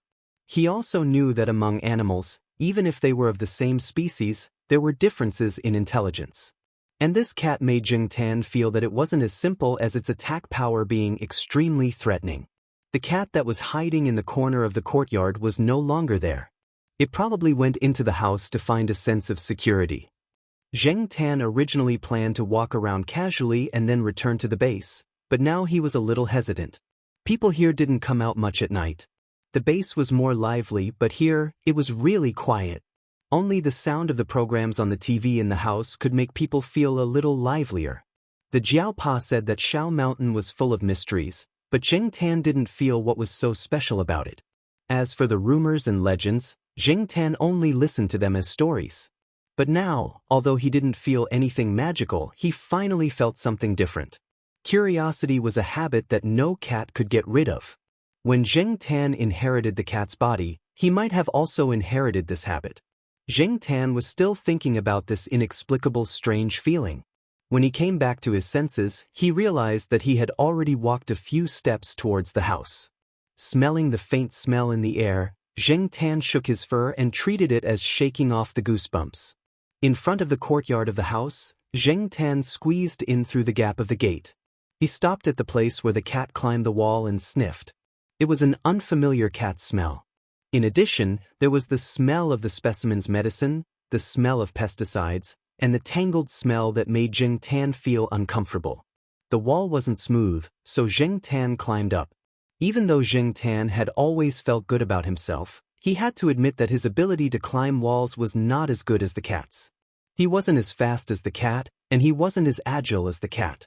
After climbing to the windowsill on the second floor with great difficulty, Zheng Tan didn't go in immediately. Instead, he stayed on the windowsill and observed the movements inside. It was very quiet, as if there was no living thing inside. If he hadn't seen the cat jump in with his own eyes, and if he hadn't smelled the smell coming from the room, Zheng Tan would definitely have thought that there was nothing living in the room. Even if there was no living thing, it didn't mean that there were no other animals. The door of the room was closed, and there was no lighting inside.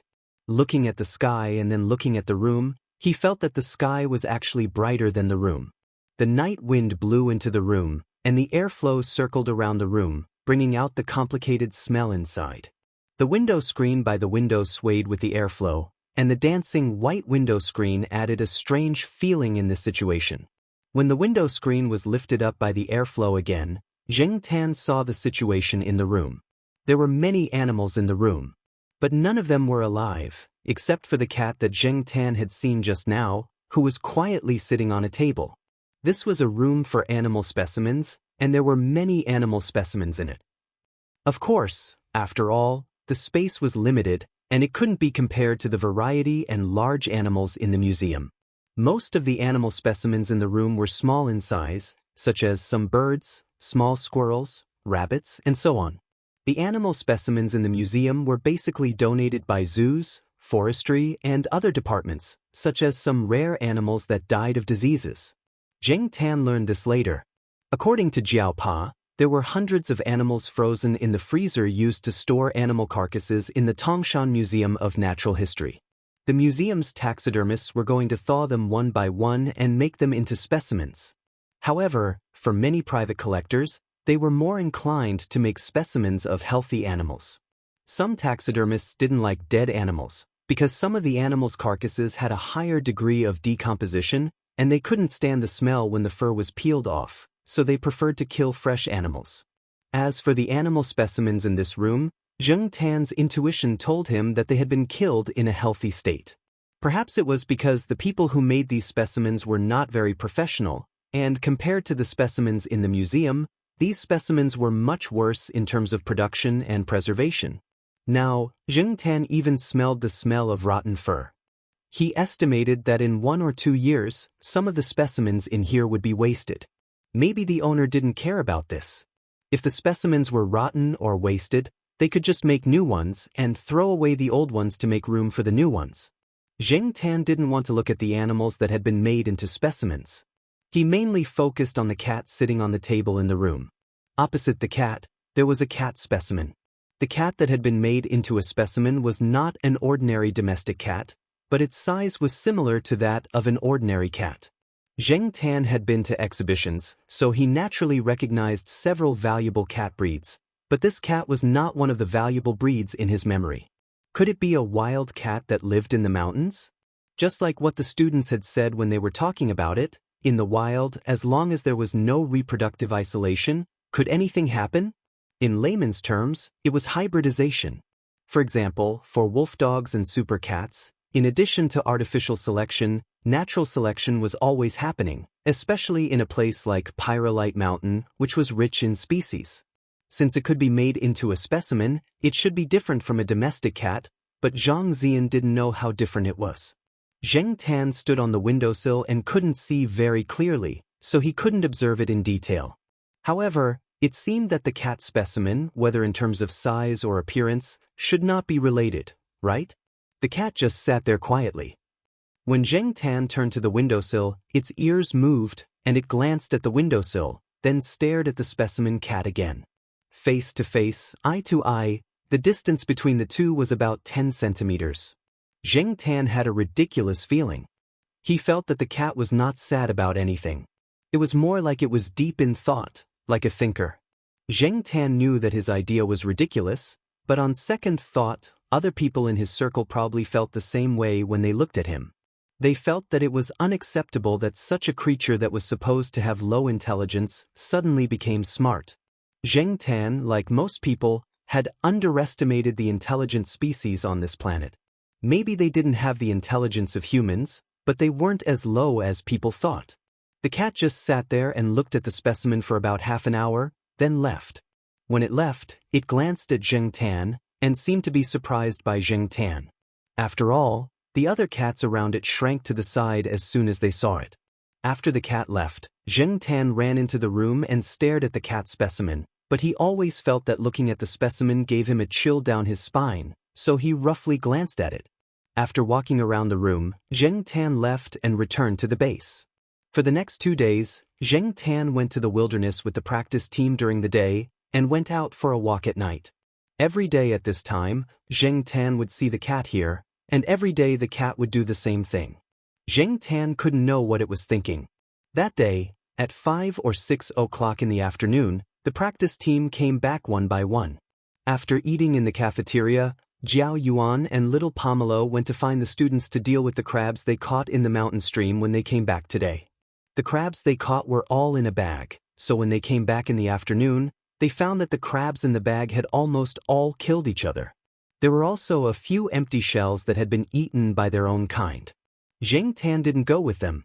When it was about time, he planned to go out for a walk. Today, the cat should be there on time, right? Unexpectedly, before Zheng Tan lifted his foot to step out of the window, he heard the sound of a fire engine. Zheng Tan listened to the direction of the fire engine, and it seemed to be in the direction where he walked every day. When he arrived in front of the house, Zheng Tan found that the house, which was fine yesterday, was now on fire. The fire happened to be in the room where the specimen was displayed. When the fire engine arrived, the fire had already spread, but it was quickly controlled. The surrounding residents, who were usually nowhere to be seen at this time, came out to gather around and talk. Chapter 246. After Zheng Tan returned to the base, he spent the whole night thinking about the cat. According to the onlookers, the owner of the house would open the windows for ventilation during the day and lock the windows at night. After all, there were so many unstandardized specimens in the house. Not only would the smell be heavy if the door was closed for too long, many of the gases were harmful. When Zheng Tan climbed over the windowsill, he also observed that the owner of the house's window was not the kind that could be smashed easily. Jiao Pa and the others also said that wild cats in the mountains were usually active in the early morning and evening. That was why the cat chose to sneak past the owner's closed window at night. Since it did not come out during the day, it only had the opportunity to do so now. People had all kinds of guesses, but no one said anything about the cat. No one knew what had happened in the house. Zheng Tan's intuition told him that it had something to do with the cat, but he did not know how the cat did it. In theory, many wild animals were afraid of fire. Was the cat not afraid? Zheng Tan could not figure it out. The next day, Zheng Tan went out with the trainee team as usual. Several people in the team were also discussing the fire that had happened yesterday. In the end, it was determined to be an accident. There were a lot of reasons that sounded plausible, but Zheng Tan was skeptical. This accident was too much of a coincidence. Zheng Tan did not understand. Halfway through the journey, he smelled a familiar scent. He looked around and saw that all he could see was trees and grass. Even if there were small animals hiding in there, as long as they did not move, the people here would not be able to find them. The sun was high up in the sky, and they had not entered the real wild area. There were no wild mammals, not even a mouse.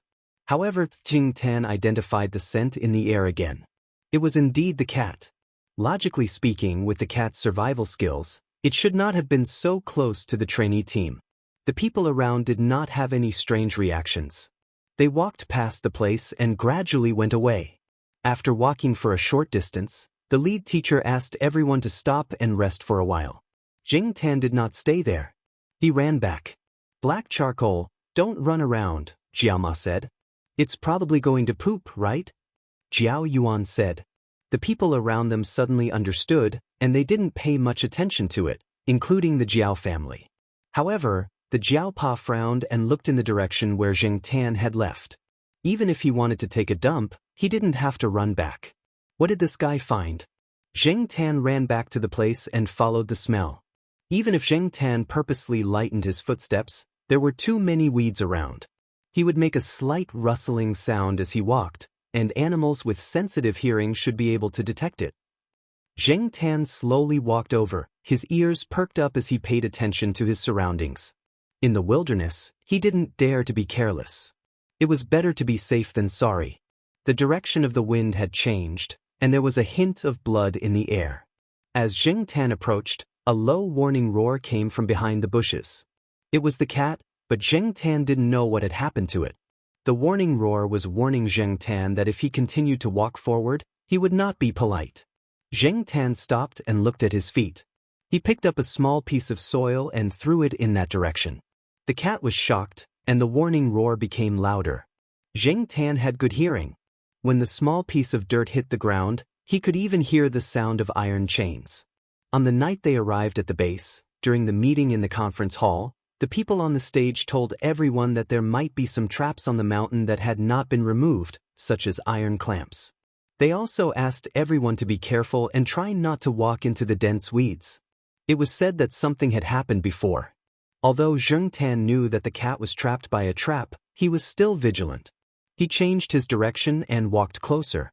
As he approached, he also paid attention to the cat's movements. Soon, Jing Tan saw the situation there. There was a small iron clamp on the cat's leg. The trap was not set very cleverly. He could also see a not too thick iron chain wrapped around a tree. It was not like the ones that were nailed to the ground that Jing Tan had seen before. The grass in this small area was not thick. The cat was dragging the iron clamp and hiding in the grass. Due to the length of the iron chain, it could only hide half of its body in the grass. In terms of hiding, the cat was good. However, because of the trap, its conspicuous color was exposed.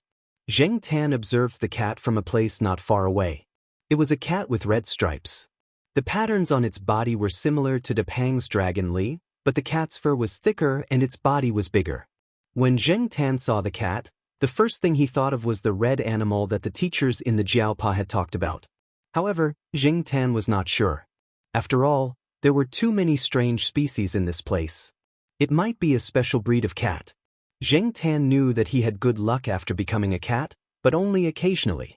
He was not sure if he would really meet the red animal that the teachers in the Jiaopa had talked about.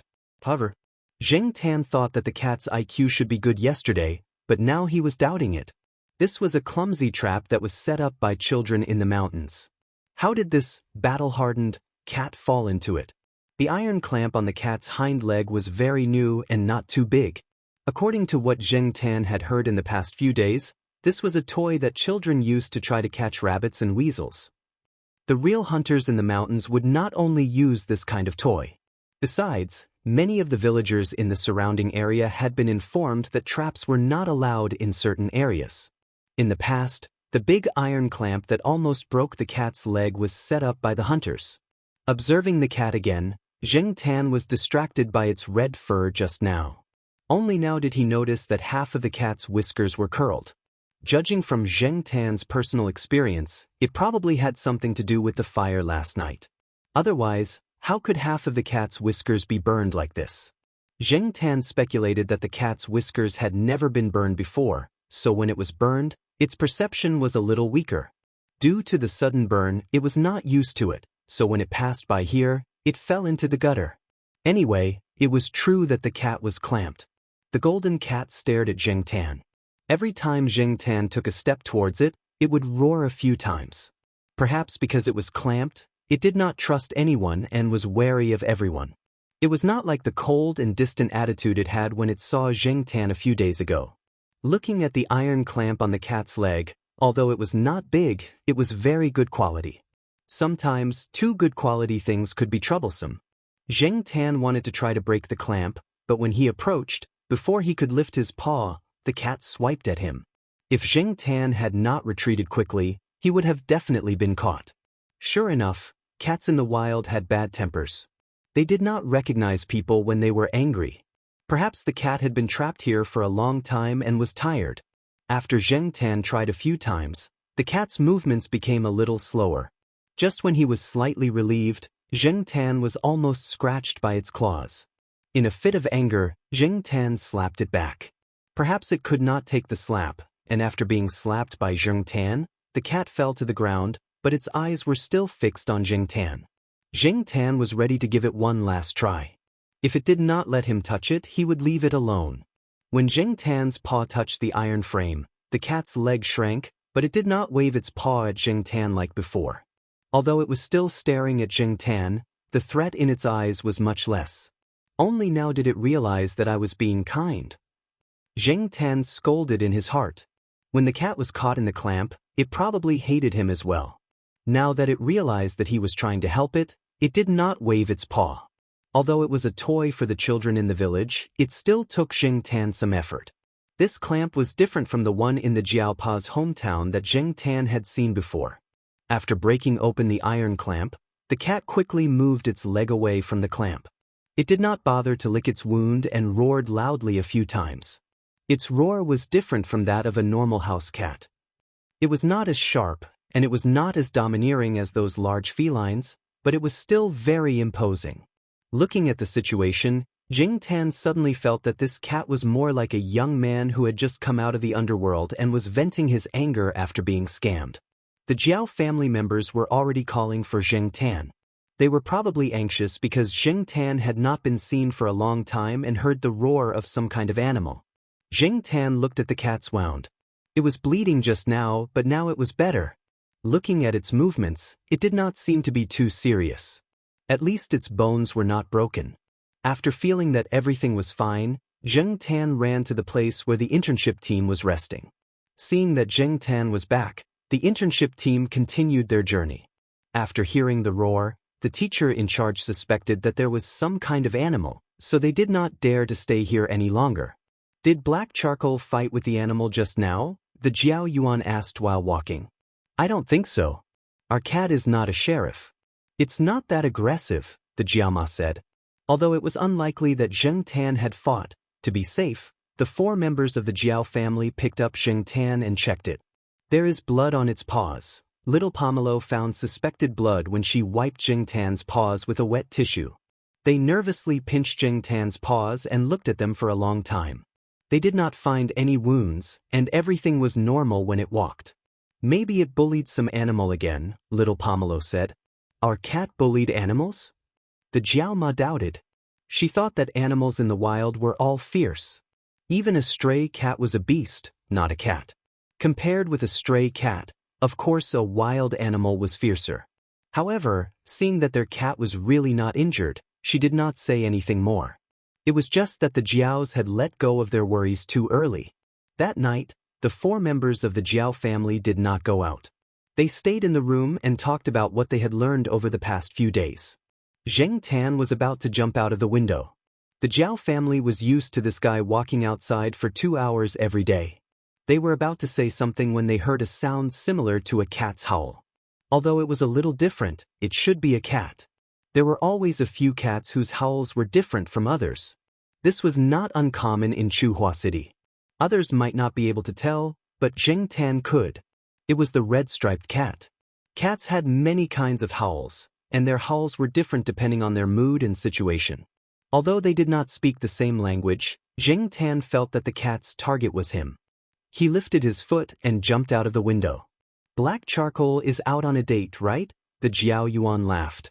What are you talking about? Read your book. The Jiaoma gently slapped the Jiao Yuan and scolded. Chapter 247. After Zheng Tan jumped out of the window, he ran in the direction of the sound. The cat only meowed twice and then stopped. It was probably the base's security personnel who went out to check on the situation. After all, the people in the base were a group of God's favored ones, famous teachers, and a few important researchers. If something happened, they wouldn't be able to bear the consequences. After Zheng Tan jumped out of the base's wall, he looked around. A group of base security personnel passed by. They didn't see any suspicious beasts, but it seemed like they wouldn't give up just yet. They would walk around a few times just in case. Zheng Tan thought for a moment and walked towards the house that the cat often went to. That should be the place where the cat often went. Maybe he could meet it. The owner of the house was either sent to the hospital or moved away temporarily. The house was still there. The surrounding of the burning house was burned black. It was said that the specimens inside were all destroyed. While she was thinking, Zheng Tan sensed something and turned to look at the bushes beside her. Over there, the cat was walking towards Zheng Tan, but it still looked around vigilantly as it walked. He didn't know if this guy had adapted after half of its whiskers were burned. It was lucky to meet Zheng Tan this time, but it couldn't be so lucky every time. After the cat walked toward Zheng Tan, it stopped at the edge of the bushes and looked at Zheng Tan. Then it turned around and wagged its tail. After 2 steps, it looked back at Zheng Tan. Was it asking him to follow? Zheng Tan looked around. There didn't seem to be anyone walking around. Following it, Zheng Tan wanted to know where the cat was taking him. Could it be looking for treasure? Zheng Tan thought about the few movies he had watched with little Pomelo. Didn't they all say that animals would repay kindness? There was also a parrot that had lived for decades telling a poor child the location of a pirate's treasure. Treasures. Just thinking about it made him a little excited. The cat saw that Zheng Tan was following and sped up. They went down the mountain from the side where there were very few residents and then continued in another direction. Zheng Tan didn't know what was over there, but every time Zheng Tan hesitated whether to continue following, the cat would stop and signal Zheng Tan to hurry up. Its eyes were filled with disdain, as if it couldn't stand Zheng Tan's lackadaisical behavior. Usually, it was Zheng Tan who despised other cats, but now it was being despised by a cat. Zheng Tan took a deep breath and continued to follow it. However, at the same time, he also looked around and memorized the path. There were many wild habits of cats that Zheng Tan could learn from, such as scent rubbing, urine marking, and so on. Now that they were in the wilderness and there was no one around, Zheng Tan didn't care so much. When he wanted to pee, he would find a landmark to pee. He wasn't embarrassed when no one was staring at him. Well, the red-striped cat next to him seemed to be a female. But a cat was a cat, and it was much better than being stared at. When Zheng Tan realized the problem of time, he suddenly realized that the sky had begun to brighten. In other words, he had been running outside for the whole night. Was it too late to go back now? Zheng Tan looked at the forest behind him that blocked his view.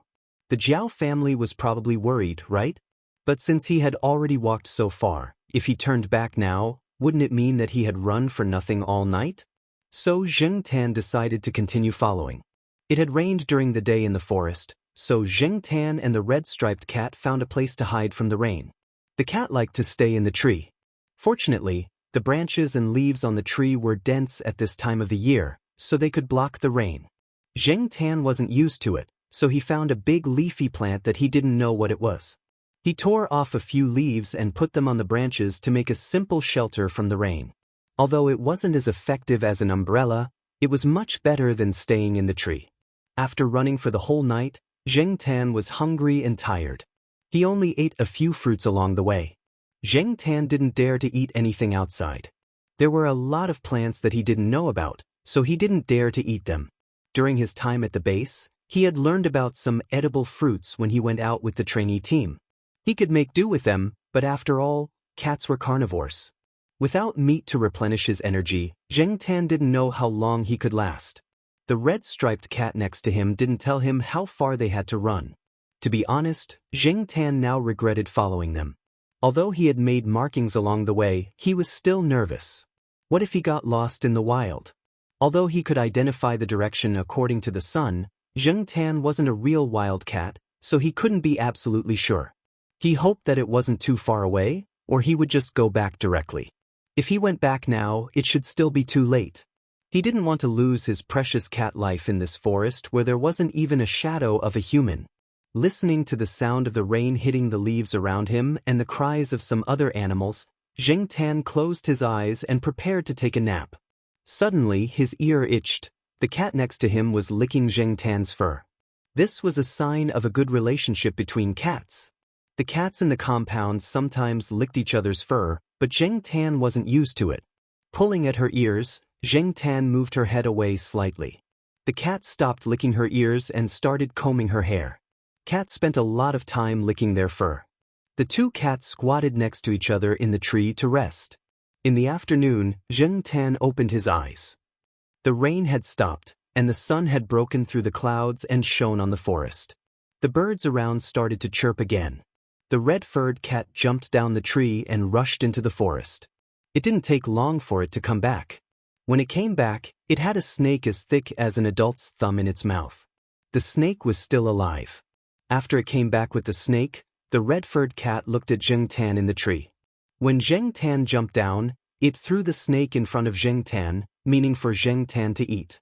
Zheng Tan looked at the snake on the ground. He didn't know if the snake was poisonous, but he didn't know. After it was thrown on the ground, it probably wanted to run away.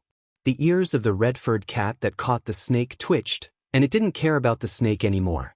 It tiptoed in another direction.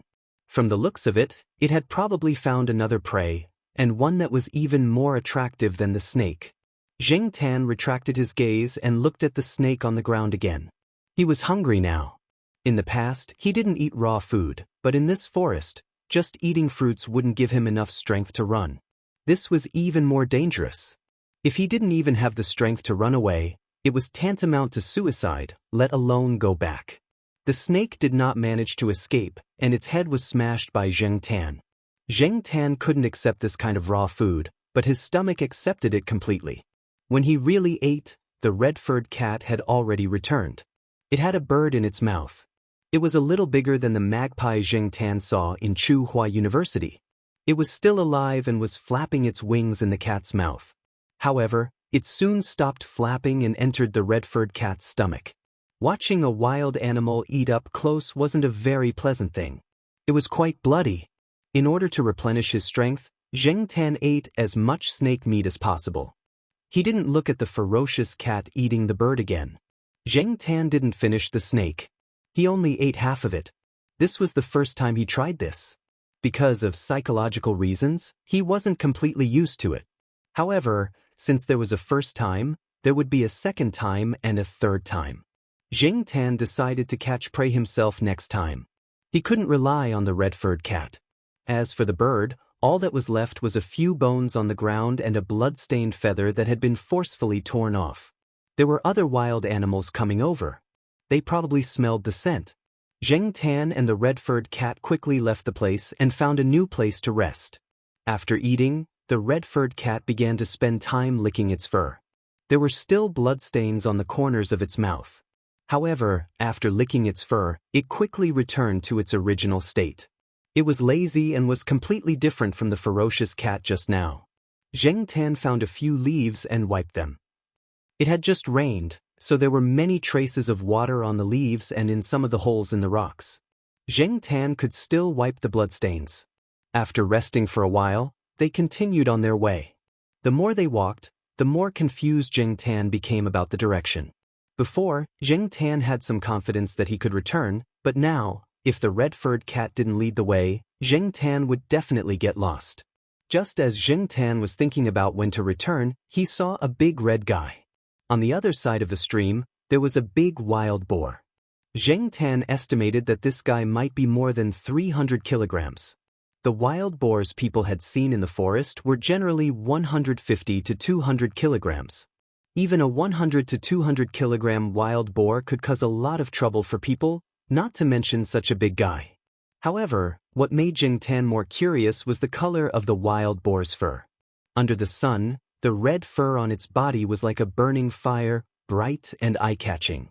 Zheng Tan felt that he should be feeling a sense of danger now. It wasn't a good thing to encounter a wild boar, but this feeling was very strange. He felt that the wild boar didn't have any intention of attacking him. The stream in the middle was very shallow. If a person stood in it, they wouldn't even reach their knees.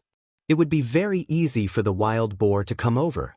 The red-furred cat growled at the other side. The wild boar on the other side of the stream looked at Zheng Tan and the red-furred cat, then raised its head and pouted.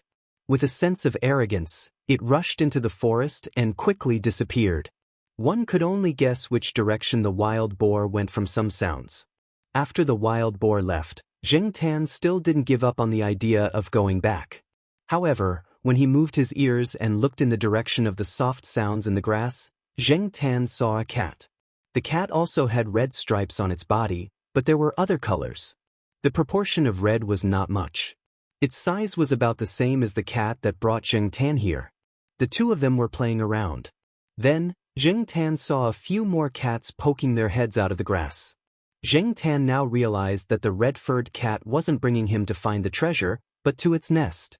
Since they were almost there, Zheng Tan wasn't in a hurry to go back. If he wanted to go back, he would have to rely on the cat. Otherwise, he wouldn't know the way. In the red-furred cat's nest, or rather, in this territory that they had circled, there were more than 10 cats. Each of the cats had more or less red stripes or patches on their bodies. The one who really led these cats was a red cat that was about the same size as Monsi. It didn't have any stripes or any other colors on its body. Generally speaking, cats weren't social animals. However, it was different here. They lived in the same place, but they each had their own nest. They wouldn't squeeze together. Other than playing around, they would climb up the trees to sleep and even eat. It was a very strange group of cats.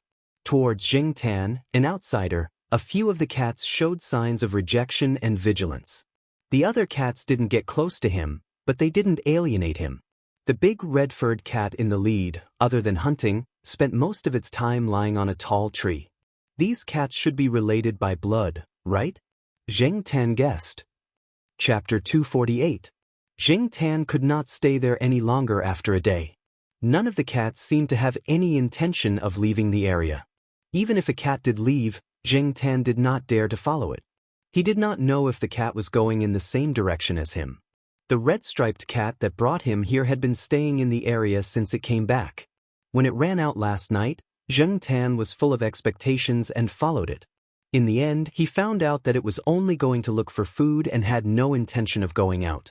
Zheng Tan was lying on a branch, trying to figure out a way to get back. He did not bring a collar or any signal tracker with him when he came to the training base. Perhaps it would be useless even if he did. According to the teacher in charge, the expedition team had mentioned in their notes that there were many places in the mountain forest that they could not detect any signal at all. The compass was useless as well. It was probably due to the geology and magnetic field. This was also one of the reasons why this vast forest had not been conquered yet. Zheng Tan was in a hurry to leave. First, he was afraid that the Jiao family would be worried. Second, he felt that it was not safe for him to stay here. There were not many cats gathered here, but most of them were female cats. They were all very strong. Every one of them was at least one size bigger than Zheng Tan. Even the smallest cat here, which was probably not an adult yet, was slightly bigger than Zheng Tan. They were slightly more ferocious. Zheng Tan could not accept having sex with a cat. Even if he could accept it, it would not be a pleasant experience. Just thinking about it made him shiver. As he was thinking, a sound came from under the tree. A few cats were fighting over a mouse. Zheng Tan came here. In addition to the leading cat with red fur, he also saw a red-furred wild boar and a red-furred mouse. The few cats were fighting over the red-furred mouse. Yesterday, a nearly 20-centimeter red-furred mouse had been taken up by the leading cat for dinner. Later, a few small red-furred mice were caught by the cats. They were probably the cubs of the big mouse. It seemed that the big cat had dug up a mouse nest. The small red-furred mice were snatched by the cats as if they saw a delicacy. They even fought over a small mouse. Yesterday, the red-striped cat had fought with another cat. After it won, it immediately ate the small red-furred mouse, afraid that it would be snatched by other cats if it didn't pay attention. From yesterday to now, Zheng Tan had eaten a few fruits, a bird's egg, and a fish caught in the stream. The fruit was eaten by a cat. Zheng Tan saw that it was not poisonous, so he ate a few fruits on the tree. The taste was not bad. The bird's egg was dropped in the grass when the cats were catching birds. The cat did not want the bird's egg, so Zheng Tan picked it up. For the cats, the bird's egg was just a toy. When they were bored, they played with it like a ball. As for eating it, they had no interest. Zheng Tan thought about the experience of eating the fish. Maybe it was the cat's tolerance for the fishy smell. Zheng Tan had a hard time eating it, but he did not feel nauseous after eating it. The internal organs and fish head were not eaten. After Zheng Tan caught the fish, he cut it open with his claws, removed the internal organs, and rinsed it with the water of the stream a few times. The water of the stream was very clear. As for the parasites and microorganisms, Zheng Tan did not care about them. He could not care about them. It was better to fill his stomach first. The cats also ate the fish and drank the water here and lived well. They grew strong and healthy. Zheng Tan believed that he should be able to bear it. Looking at the sun that rose and began to set, Zheng Tan made up his mind and decided to go out and try. Even if he could not return to the base, this forest was not the Amazon jungle. If he walked in one direction and was more careful, he would be able to get out, right? At most, he would have to wander around for another 10 days, half a month, or even a few months.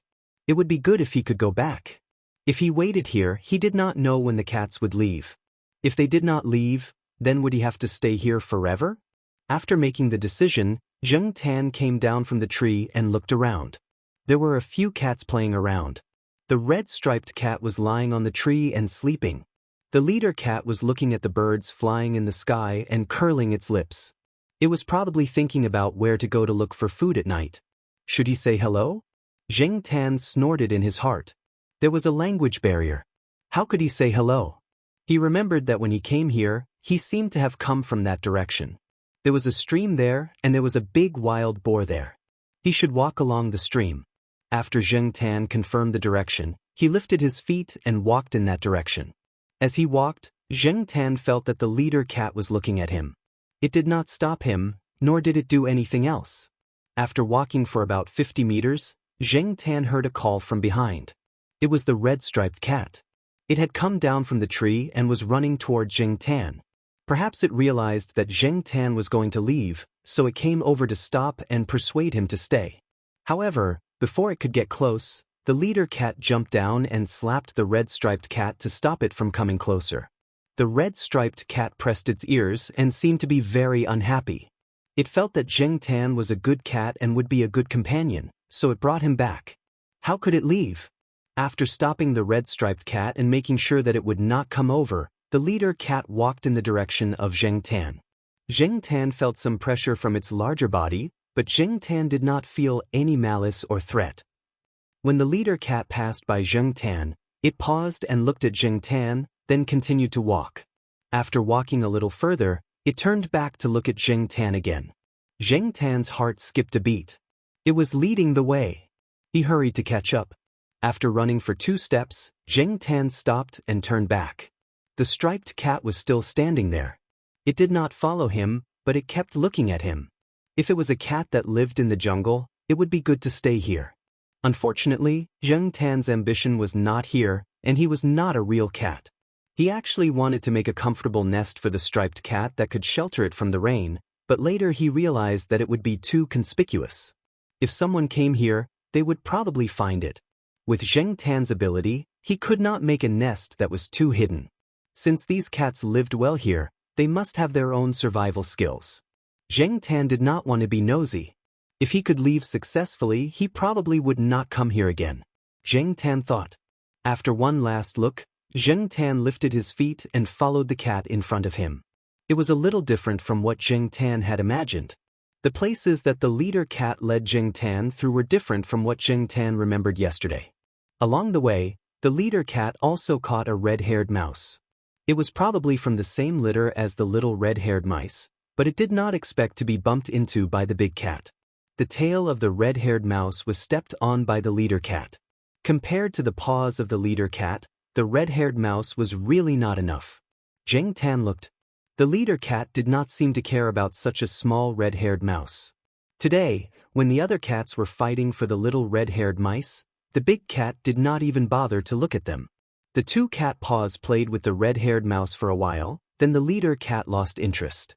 It pushed the half-dead red-haired mouse toward Zheng Tan. Zheng Tan lowered his head and looked at the red-haired mouse that rolled in front of his paws. It was lying on the ground with its belly turned over, but there was no other movement. It looked like it was about to die. He did not move. In the past few days, he had eaten snakes and fish, but he really had not eaten a mouse. He had killed one, but he could not bring himself to eat it. The leader cat continued to walk forward. Zheng Tan did not care about the red-haired mouse on the ground and planned to follow it.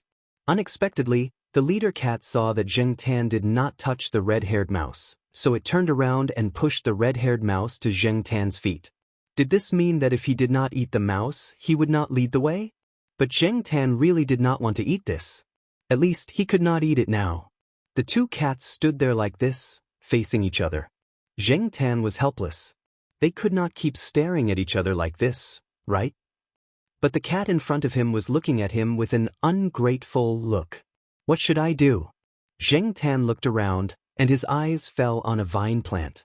He went over and tore off a section of the vine, removed the leaves on the vine, and tied the red-haired mouse on the ground with that section of the vine. He held the extra section of the vine in his mouth. After that, Zheng Tan raised his chin towards the cat in front of him. Is this okay? The leader cat looked at Zheng Tan, then looked at the thing that was tied up like a cocoon.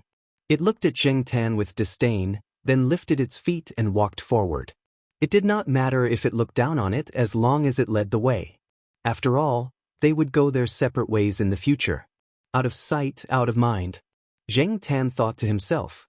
However, he continued to walk for a while. After the cat in front of him ate a few unknown insects along the way, Zheng Tan became more and more suspicious. Did this big cat actually want to come out to look for food? Since there was no better way for the time being, Zheng Tan continued to follow it. At worst, he could wait for the cat to finish looking for food and then follow it back to the forest. The red-haired mouse that was tied up like a cocoon was swung around as Zheng Tan ran. Zheng Tan was too lazy to care about whether it was dead or alive. After being played like that by the leader cat, it was probably going to die soon. Anyway, he was not going to eat the red-haired mouse. When the time came, he would just throw it away. About half an hour later, Zheng Tan jumped onto a tree, climbed to a high place, and looked at the setting sun. He felt that his sense of direction, which had disappeared for a day and a night, had returned. He was suddenly in a good mood. This was not the place where he came from. It was a little off, but not far. Zheng Tan felt that he could find the way he came from. As for the leading cat, after bringing Zheng Tan here, it turned around and left. Perhaps it knew that cats like them could not wander too far away, and they could not appear in areas where humans lived. Therefore, it had to guard this place, a place where no humans had entered. As for the striped cat, it was probably an accident that it appeared at the base. Zheng Tan couldn't get used to their lives, and they couldn't get used to the life that Zheng Tan wanted them to live. Looking at the endless forest under the twilight, Zheng Tan took a deep breath and prepared to rush to the base. As for the half-dead red-haired mouse, Zheng Tan looked down and saw that the mummified red-haired mouse was chewing on the vines energetically. Its two front teeth moved, and the vines were bitten open. The vines were much thicker than the red-haired mouse's teeth, and Zheng Tan thought that the vines were quite sturdy. He did not expect the red-haired mouse to bite open a big hole as easily as tofu. It looked like the vines were about to break. There was no movement just now, and in the blink of an eye, it was like this. Noticing that Zheng Tan was looking at it, the red-haired mouse, which had already squeezed half of its head out of the vines, fiercely bared its two small white teeth at Zheng Tan. Zheng Tan now understood that the red-haired mouse's bared teeth depended on who it was facing. If the leader cat was there, it would only dare to play dead. Chapter 249. A mouse was not afraid of a cat? A small mouse was acting fierce in front of a cat? This mouse was not even as big as an egg when it was curled up. How could it be so arrogant? To be honest, it was Zheng Tan's first time encountering such a situation. Therefore, his original plan to throw away this troublesome mouse after the leader cat left was changed. The vines on this little mouse were still tied up and had not been completely bitten off. What was even more arrogant was that after the red-haired mouse glared at Jing Tan, it continued to gnaw on the vines. It did not seem to care about Jing Tan at all. It was really unscrupulous. Jing Tan raised his hand, intending to teach this rampant red-haired mouse a lesson. Previously, the red-haired mouse was tied up with vines. Now that they had walked for so long, the red-haired mouse had already squeezed its head out of the cocoon. At the same time, under the cocoon, its small tail was also exposed. Jing Tan bent his palm, lifted the red-haired mouse's tail, and spun it around. After 20 rounds, Jing Tan stopped. The red-haired mouse did not move for a long time, as if it was dizzy from being spun around. Jing Tan raised his hand and was ready to poke the mouse to see if it was stupid from being spun around. Unexpectedly, just as his hand was about to touch it, the red-haired mouse suddenly stretched out its neck to bite. If it were not for Jing Tan's quick reaction, and the fact that the red-haired mouse's movements were affected by the spinning, it would probably have been bitten. Looking at the red-haired mouse biting the vines, he knew that this guy's teeth and bite force were quite lethal. It actually had the courage and strength to bite? However, at this time, Jing Tan did not plan to spin it around anymore. He just wanted to break its neck. What was important now was to hurry on. He did not have time to waste here with a mouse. However, just as Jing Tan raised his claw halfway, the red-haired mouse that had almost bitten off the vines suddenly stopped and looked around vigilantly. It stretched out its neck to look under the tree and revealed a sense of cautiousness, as if it had discovered something dangerous. Jing Tan didn't know if the red-haired rat had truly discovered the abnormality or if it was plotting something. Just in case, Jing Tan still had to be vigilant. If there really was an abnormality, he had to pay attention and deal with it early. Thus, Jing Tan quickly pressed the red-haired rat down, not allowing it to move. Then he looked down the tree. Suddenly, the red-haired rat squeaked as it was pressed down by Jing Tan. It struggled, but was unable to move away from Jing Tan's palm. Jing Tan did not have the slightest intention of pitying it. If he used a little more strength, he would be able to squash it to death. Only then did the red-haired rat realize that the cat in front of it was also a dangerous creature. Perhaps in its memory, it only had a deep fear of the cats in that area, but it had no memory of Jing Tan, an animal with a very strange smell. It probably also felt that Jing Tan had no intention of eating it, which was why it was so rampant before. Its experience since birth had taught it that being bigger than it did not mean that it was dangerous, and being smaller than it did not mean that it was harmless. Unfortunately, this time, it had miscalculated. This cat indeed had no intention of eating it, but it was not to be trifled with either. It had enough power to squash it to death with one palm. Therefore, after it cried out once, it stopped, and after struggling for a while, it settled down again. However, its eyes were looking around, probably thinking about how to escape. Jing Tan did not pay attention to the red-haired rat that he was stepping on. He focused on looking down, his ears perked up to listen to the movements around him. Just when he felt that the red-haired rat was playing with him again, he suddenly heard a slight sound. Jing Tan, who was about to find trouble with the red-haired rat, immediately focused his attention on that slight sound. The rustling sound of something rubbing against the ground and the surrounding grass gradually came in this direction. Jing Tan held his breath and looked in that direction, feeling nervous. He could already guess what it was. A snake as thick as the mouth of a bowl came out from the grass over there. With its size, it would not have any difficulty swallowing a cat the size of Jing Tan. Jing Tan had seen snakes of this size in the city before, but they were specially raised by some people. At that time, Jing Tan had not yet turned into a cat, so he did not feel that much fear. But now, in this forest full of danger, Jing Tan's hair almost stood on end. Fortunately, the snake was not heading in the direction of the tree that Jing Tan was in. Moreover, the snake had already eaten, and there was an obvious protrusion on the snake's body. Looking around, Jing Tan guessed that the snake was probably planning to go to the wetland not far away. After the snake left, Jing Tan waited for a while before coming down from the tree. This time, Jing Tan did not plan to release or kill the red-haired rat directly. He found another vine and tied the rat up. This time, he spent more effort tying 2 knots in a circle, then tying the next circle, repeating the process a few times. This way, even if the rat bit off a section of the vine, it would not be able to escape immediately. Yes, Zheng Tan planned to keep the rat as an early warning. This primeval forest, which could be said to be well preserved, had many dangerous and uninhabited places. In the ancient and magical forest, all kinds of creatures were breeding and living in an endless stream. Countless lives had been here for generations, and the vastness of the primeval forest made people feel that it was unfathomable. In the past 10 or 20 years, expedition teams had been organized both domestically and abroad to explore this forest, which was filled with all kinds of legends and stories. Some universities and research institutes had also organized expedition teams, and once they entered, they would spend 1 or 2 months or even longer. However, there were still many places that people could not reach, and miracles that could not be discovered.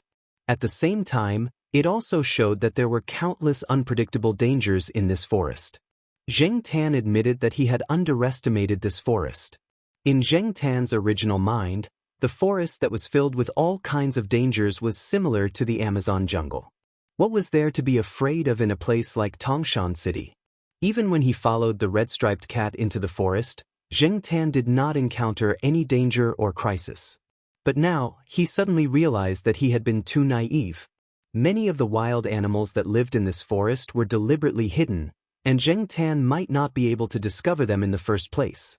There were also unknown dangers. Zheng Tan did not think that he was smarter than the expedition team, and his experience in the forest was not as good as this little rat's. Since he did not have a high IQ and could not compare to the native residents of the forest, and he did not have a second red-striped cat to lead the way, Zheng Tan chose to take this red-haired rat with him. It might be useful in the future. Even if it was not, it could be used as a backup ration, and when there was danger, it could be used as bait to distract the attention of dangerous creatures. The speed at which they returned to the base was much slower than the speed at which they entered the forest. During the process, Zheng Tan had to be vigilant of his surroundings. He would stop from time to listen for movements in the surroundings. He also had to take this red-haired rat with him. Once he found that the red-haired rat was about to gnaw off all the vines, he would change to another vine to tie it up. Fortunately, there were many plants and vines here. Zheng Tan specifically looked for those that were resistant to gnawing and had some thorns to increase the resistance of the red-haired rat's gnawing process. He had heard that there were many plants that had long been extinct in other parts of the world. They were called living fossils by botanists. Perhaps those botanists would scream if they saw them here, but Zheng Tan had no interest in them at all. Along the way, Zheng Tan saw a very large tree. Zheng Tan didn't know what kind of tree it was, and he had never seen it before. He guessed that it was because it was too old. There was a hole in the trunk, and many snakes were crawling in and out of the hole. Zheng Tan jumped onto a tree to determine the direction he should go and observe his surroundings. He saw the snakes from afar and quickly ran. He didn't dare to court death. Speaking of gains, Zheng Tan picked up a piece of amber. He had picked it up when he went to the stream to drink water. In the past, he had heard people say that ambers were found in mining areas or by the sea. He didn't expect to find one here. The piece of amber was about the size of a quail egg. There was a small flower inside. He didn't know what kind of flower it was, but if it was a species from tens of thousands of years ago, it would be really valuable as a collector's item. Zheng Tan found a vine and wrapped the amber around his neck. This way, it wouldn't be easy to throw it away. He would give it to little Pomelo when he returned. Zheng Tan didn't feel anything when he wore the amber. It was light and easy to carry. On the way, Zheng Tan ate some fruits and caught a snake. He didn't know which snakes could be eaten and which couldn't. Anyway, he happened to see a snake of the same species as the one he ate last time, so he killed it. It was a little smaller than the one caught by the striped cat. In order to hurry, Zheng Tan bit the bullet and ate some more. He fed the rest to the red-haired rat. Anyway, it was just these things. It didn't matter if it ate or not. The red-haired rat seemed to be very hungry and didn't refuse. Many rodents were omnivores. This red-haired rat could eat meat and vegetables, which saved Zheng Tan a lot of trouble. After walking for 3 days, Zheng Tan quickened his pace at dusk on the third day because he smelled the scent of people. When the sky darkened, Zheng Tan was already running on the mountain where the base was located. It was just that at this time, the light was dim, so many people didn't notice Zheng Tan. Although he was already very tired, Zheng Tan was very excited when he saw the base. He didn't slow down. Instead, he ran even faster. He even forgot that the red-haired rat was tied to the vine in his mouth. In the base's dormitory, Jiao Pa closed the door and walked out of the dormitory building. He wanted to walk around and smoke a cigarette. For the past few days, they had been in a bad mood because of the cat. The two children didn't go out with the trainee team for a few days. They said that they wanted to wait in the room. They didn't even close the window, wondering when the cat would come back. Jiao Pa searched in the wild. He even spent money to hire some villagers to help. Jiao Ma asked the residents who lived on the mountain one by one. They all said that they had seen a black cat a few days ago and hadn't seen it since. In fact, in the hearts of many of the surrounding residents, as well as some of the teachers and guards of the base, they were certain that the cat had been dragged away and eaten by some wild animals. This kind of thing had happened here before. There were even cases of dogs being lost. After a while, people would hear about the remains of the cat being found somewhere in the wild. The teeth marks of unknown animals were all on the bones. A few guards who came out to patrol the base saw Jiao Pa. They came over to greet him and ask about the cat. For the past few days, they had seen this teacher with the surname Jiao come out to smoke. They heard that the parents and children at home were worried sick because the cat had gone missing. There were even cat search notices outside.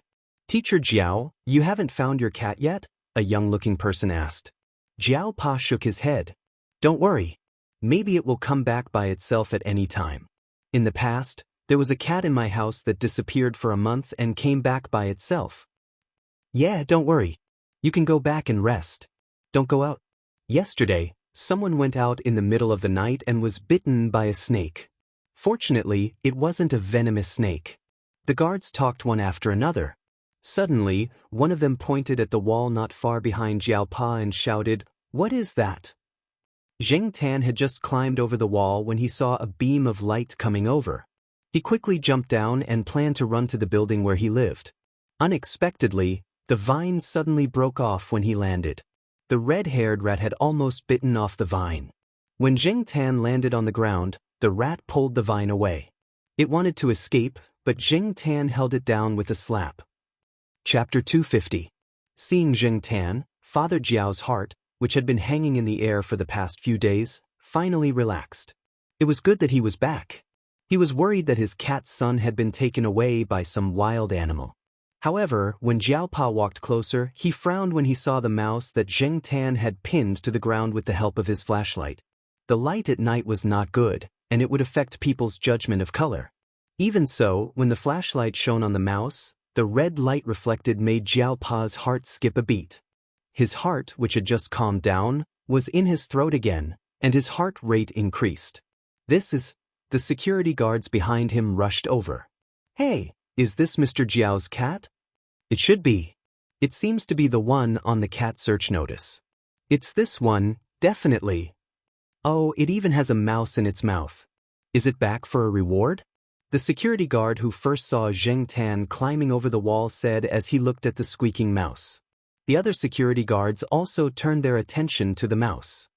"Why do I feel that the mouse's fur is red? It really is red. Is it dyed? Let's see if it's a pet mouse." The security guards started to discuss. The light was not good, so the security guard who saw Zheng Tan only saw Zheng Tan holding something in his mouth. Before he could see clearly, Zheng Tan had jumped over the wall. Now, he naturally thought that Zheng Tan came in with the mouse in his mouth and did not notice the vines that fell on the grass. Jiao Pa took a few deep breaths and said to Zheng Tan, "Don't let go." Then he looked at the few security guards. After looking around, he said to the young security guard, "Can you lend me your lunchbox?" "Yes." The young man was looking at the red-haired mouse curiously. When he heard Jiao Pa, he quickly handed over the lunchbox in his hand. In the afternoon, his girlfriend sent him a lunchbox of mung bean soup. After he finished it, he planned to bring it back to her when he was on patrol. He could use the time to have some sweet moments. A lunchbox wasn't worth much, so it was fine to borrow it. In any case, this bunch of teachers would definitely compensate him when the time came. The Jiaopa couldn't care less about the mung bean smell in the lunchbox. He opened the lid of the lunchbox to reveal an opening. "Hey, Teacher Jiao, are you trying to catch mice?" "I'll do it. I know how to catch mice. I used to catch field mice when I went to the wild with other people." The young man handed the flashlight in his hand to the colleague next to him and squatted down to catch them. Before Father Jiao could finish his sentence, the man reached out and grabbed the red-haired rat under the cat's paw. The Jiaopa quickly opened the plastic lunchbox and passed it to her. "Be careful." The Jiaopa wanted to tell the guard not to squeeze it to death. After all, when the students were doing experiments in school, they accidentally broke the necks of the white mice when they were doing experiments. The Jiaopa looked at the rat that was much smaller than the students when they were doing experiments and then looked at the careless guard who volunteered to help. The Jiaopa was anxious. But this time, before the Jiaopa could finish his sentence, the guard had already thrown the red-haired rat into the lunchbox. Although his actions were a little rough, he did a good job. The only regret was that his hand was bitten. "Thank you, but you still have to go to the infirmary for a checkup. The wound can't be ignored." "Bill me," the Jiaopa said to the young man after he closed the lid of the lunchbox. There was a small hole in the lid of the lunchbox, so there was no need to worry about the rat suffocating. When the young man heard this, he thought, "Hey, it's free treatment." There were people on duty 24/7 in the infirmary.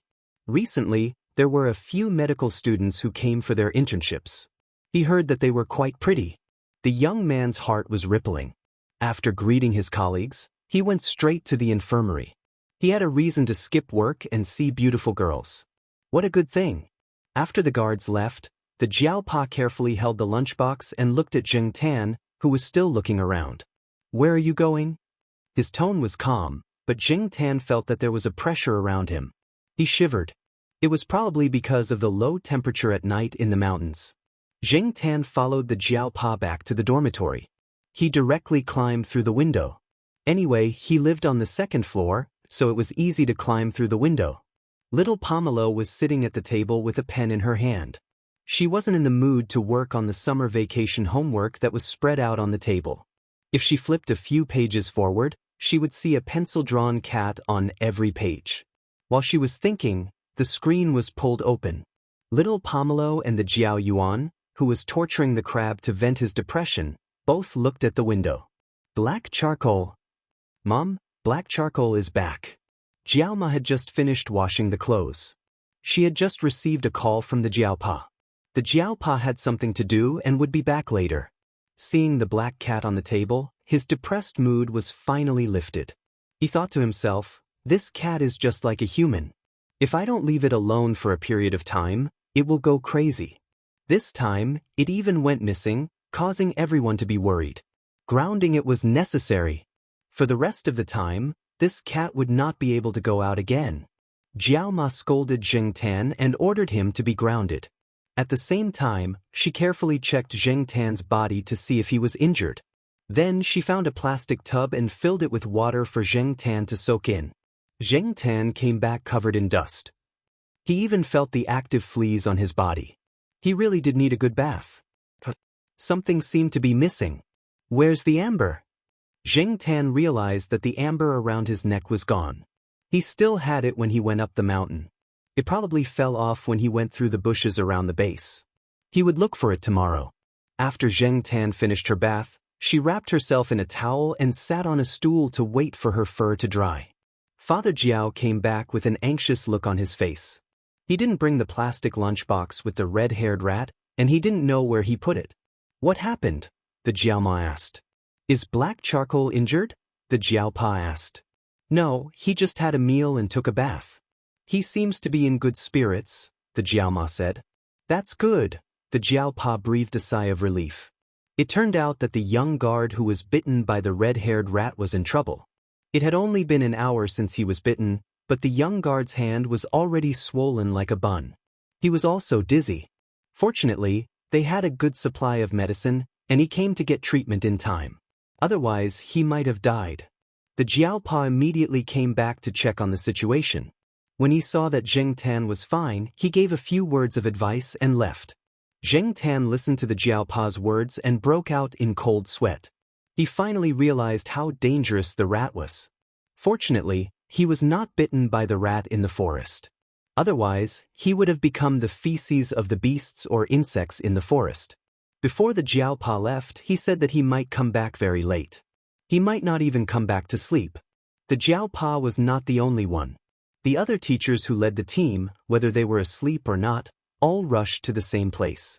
The students who came out to make phone calls were all wondering what had happened. In a room in the base, many teachers were huddled together. It was originally a temporary lounge. Everyone complained that it was too close to the toilet. It was uncomfortable to stay here in the middle of summer, so very few people came here. But now, no one cared. Some male teachers did not change their clothes when they heard the news. They ran over in their singlets and shorts. They did not care if they were laughed at by the other teachers. They stared at the red-haired rat in the cage on the table. The red-haired rat was in the middle of the cage. It was gnawing on a peanut. Its eyes were still looking at the people outside the cage. It did not seem to be afraid at all. Perhaps in its heart, these strange creatures were much better than the cat. The cat had almost killed it, and these strange creatures did not seem to be a threat. When Zheng Tan went missing, some teachers secretly laughed at the Jiaopa for bringing a cat. Wasn't he looking for trouble? Even a dog was more obedient than a cat. Cats were troublemakers. When had they ever been obedient? But now, these people were jealous, especially the teacher who brought a dog. Although the dog had helped him catch a lot of prey, it was far less valuable than the red-haired rat. "Teacher Jiao, your cat has to be praised this time." An old man in a white singlet and reading glasses went up to observe the red-haired rat. The surrounding teachers did not dare to squeeze with him. Many teachers were taught by this old man. The Jiaopa smiled and did not say anything. He thought that the cat should be praised, but it should also be grounded. But speaking of which, that cat was really good at causing trouble. Who would have thought that it would come back with a red-haired rat in its mouth after disappearing for a few days? Originally, they thought that it would be a female cat. The Jiaopa was still not sure whether it was a red-haired rat or not. It needed to be identified, but the possibility was very high. He could not tell which species of red-haired rat it was. He had not done any research on this. The reason why he made it public this time instead of hiding it was because he knew very well that it could not be hidden. The security guards had already seen it. When the time came, it would be exposed. Before calling these teachers over, the Jiaopa had made a few phone calls to prevent things from developing in a bad way. No one else knew about this. This little guy must be taken care of.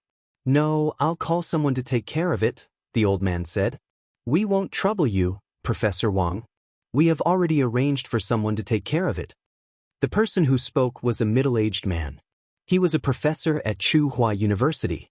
He had the most authority among the group of young teachers at Tsinghua University. Although he had to give in to the old man most of the time, he could not give in on this matter. The old man was now a member of the Research Institute. This red-haired rat must be kept in Tsinghua University's own place and use their own people. This was also the instruction given by Dean Xie during the phone call. When it was time to fight, they had to fight. After all, Dean Xie was responsible for it. Dean Xie would arrive tomorrow morning. "Hey, it's not yours.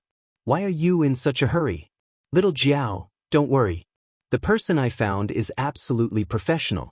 He has been raising rats professionally for 20 years, the old man said to the Jiaopa, ignoring the person's words. Well, the address had changed from Teacher Jiao to Little Jiao. The leaders and seniors were quarreling, and the Jiaopa did not dare to interrupt. He stayed between the leaders and seniors. The Jiaopa went back to his room at night and brought in a box with cat litter. He asked Zheng Tan to urinate or poop in the box. Are they going to do a urine and poop test? Zheng Tan stared at the box as if he was facing an enemy. He had never used this kind of thing at home. The Jiaopa sighed and said to Zheng Tan, "They just want to see what you ate." In other words, those people only wanted to know if Zheng Tan ate other red-haired rats. It would be better if there were some undigested fur and bones. They could find many things worth studying. Zheng Tan's face twitched, and he continued to twitch. Studying poop. These scientists were really hardcore. If he knew it would be so troublesome, he would have just thrown the red-haired rat outside. Why did he bring it in? Zheng Tan regretted, but it was too late to regret now. At that time, he was rushing back and did not even think about the red-haired rat.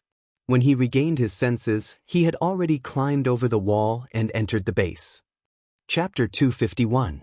After Father Jiao gave his instructions, he didn't come back for the whole night. It was said that he was held up by the leaders and seniors for a discussion.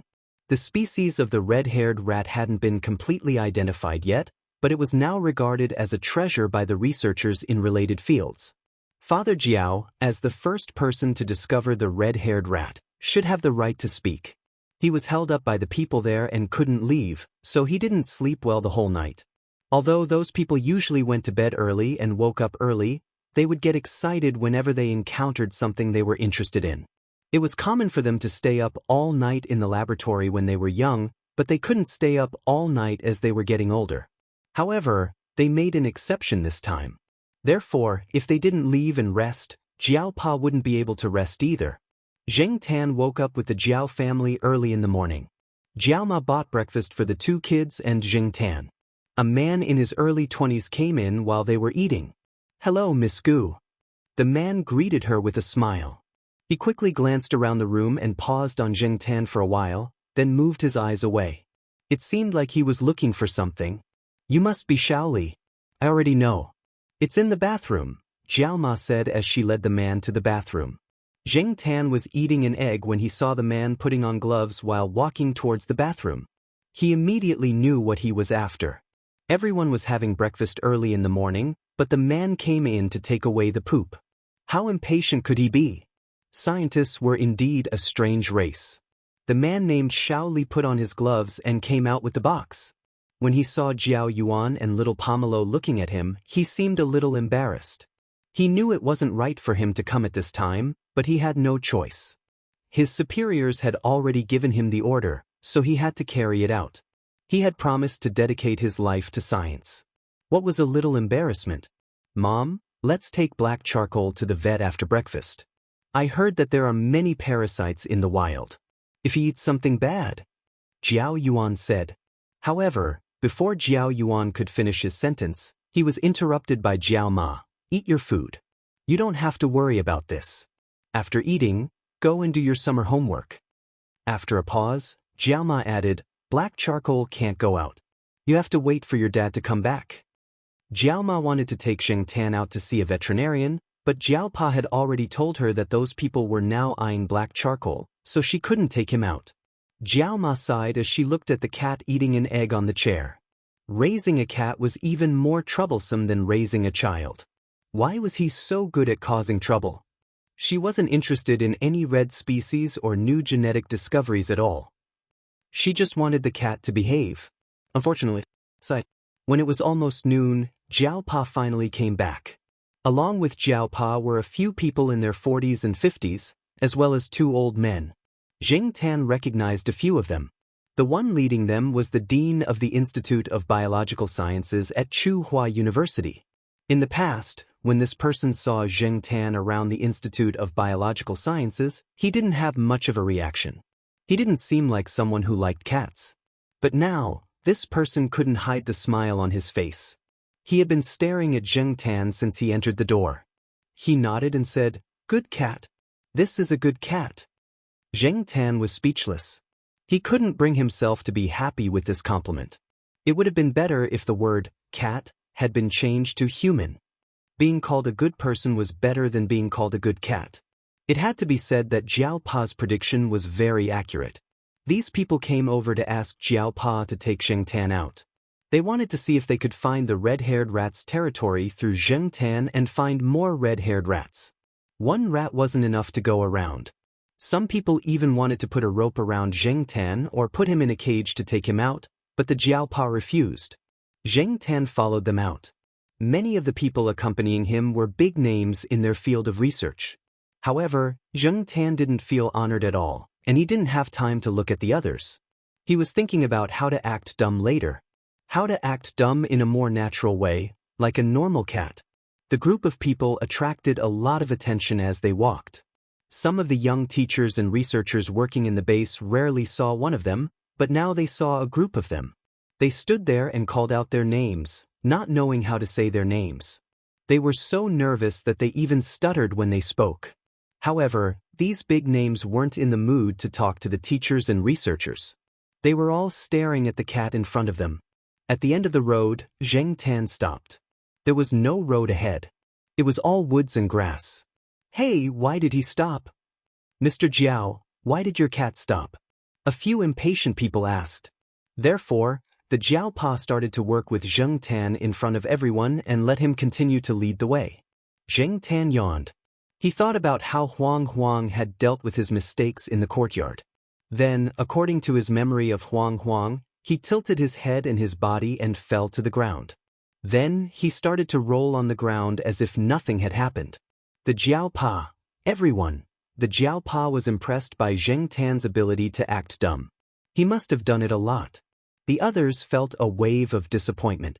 Although they didn't have high hopes, there was still hope. Now that they saw Zhang Zian's actions, they felt that their hopes were even slimmer. They didn't know that the man and the cat were actually acting in front of them. Of course, no one would believe it. Zheng Tan now understood that she was a cat. A cat could act shamelessly in broad daylight and act like a fool. No one would suspect her. This was the first time he had rolled on the ground in front of everyone. Anyway, he was thick-skinned and wasn't afraid of being laughed at. If it was in the past, he definitely wouldn't have done it. However, rolling on the ground now was better than being targeted in the future. Some people couldn't help but ask the Jiao Pa to continue to order Zheng Tan to look for the rat. Even if they couldn't find it now, they could at least tell them the direction. They just wanted to know if the cat remembered where it caught the red-haired rat. Since these people wanted to follow him, then so be it. Zheng Tan decided to fulfill their wishes. After rolling on the ground, he stood up and shook his fur. He continued to walk forward as if nothing had happened. He played with birds and insects along the way. Since he was still outside, he would be grounded when he got back. He was fine, but the people behind him had it tough.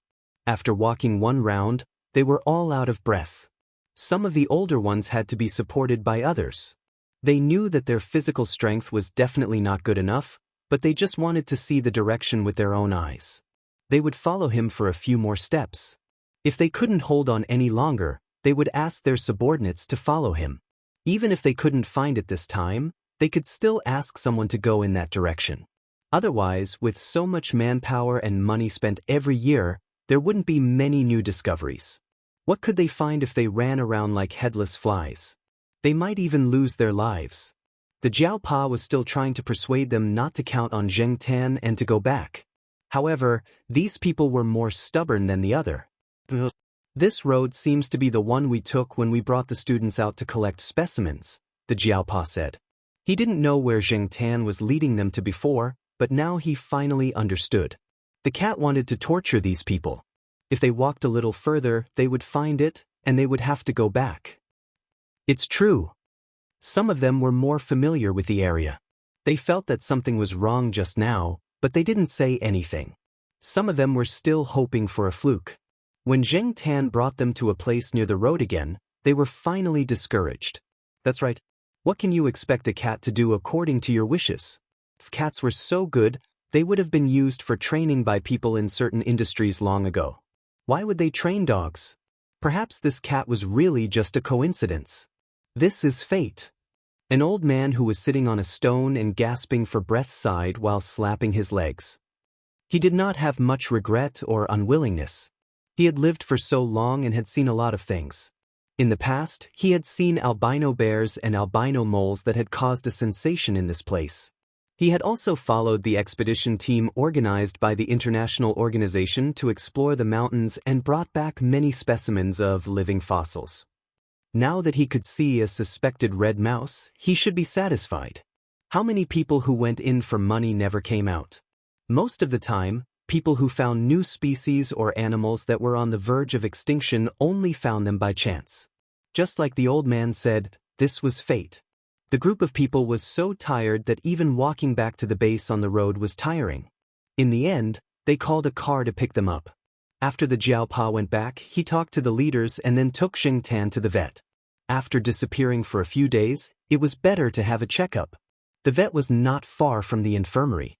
Jing Tan also saw the young man who helped catch the red-haired rat.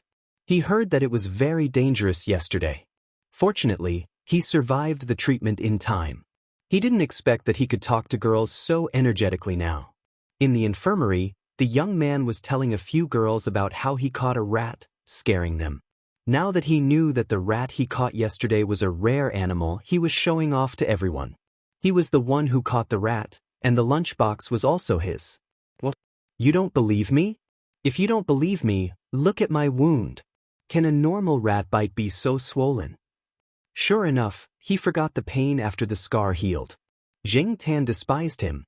After the checkup, the vet confirmed that Jing Tan's physical condition was good and prescribed some insect repellent for Jing Tan. After leaving the vet, Jing Tan saw that it was close to the place where he climbed the wall last time. He thought about it and went there. He still remembered about Hoopa. It would be a pity to lose it. The Jiaopa didn't say much and followed him out. There was a bush there. Yesterday, Jing Tan had crossed from there to take a shortcut. Jing Tan went into the bush and followed the path he took yesterday to search. Suddenly, he heard a rustling sound in the bush. He looked over and saw a cat in the bush. It was a domestic cat, but he didn't know whose family it was. At that moment, the domestic cat was playing with something with its paws bent. Jing Tan looked carefully. Wasn't it the amber he lost? Jing Tan rushed over and slapped the cat twice. The cat arched its back and cried out twice, but felt that it was not strong enough. When Jing Tan was about to slap it a third time, it quickly ran away. Jing Tan looked at the amber carefully. Fortunately, it was wrapped in vines. Otherwise, there would be many scratches on it. Pulling the amber wrapped in vines out, Jing Tan decided to give it to the Jiaopa first. He couldn't take it anyway. Mr. Jiao, what is your cat doing? A security guard looked over and asked. The Jiaopa held the amber Jing Tan pulled out at an angle where no one was looking. It then stood up and said to the security guard, "It just got into a fight. This guy likes to bully other cats." The security guard obviously saw the cat that escaped from the bush. He didn't doubt the Jiaopa's words.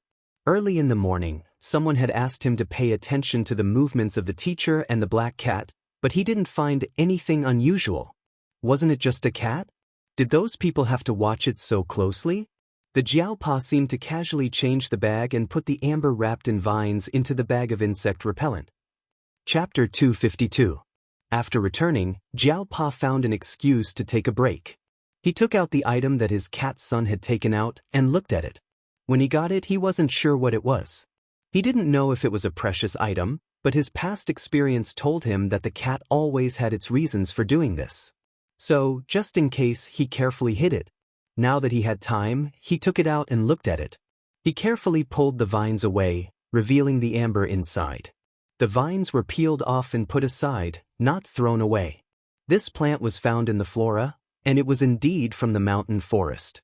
Jiaopa was sure that his cat's son had indeed been to the mountain forest, but he didn't know what kind of adventure it had encountered. As for the amber, Jiaopa didn't know much about identification. He had only made artificial amber before, and there were a few natural ones that were given to him by others. One of them was a worm amber that was said to be worth tens of thousands of yuan, but the worms in the worm amber were only 80% intact. The inside of the worm amber was a plant. He had only seen artificial amber, not natural amber. Because he was at the base and didn't want to be discovered by others, Jiaopa could only use the simplest identification method to identify whether the amber was artificial or natural. Amber could fluoresce under ultraviolet light. Of course, now that the technology of counterfeiting was getting better and better, artificial amber could also fluoresce, so Jiaopa could only make a preliminary identification.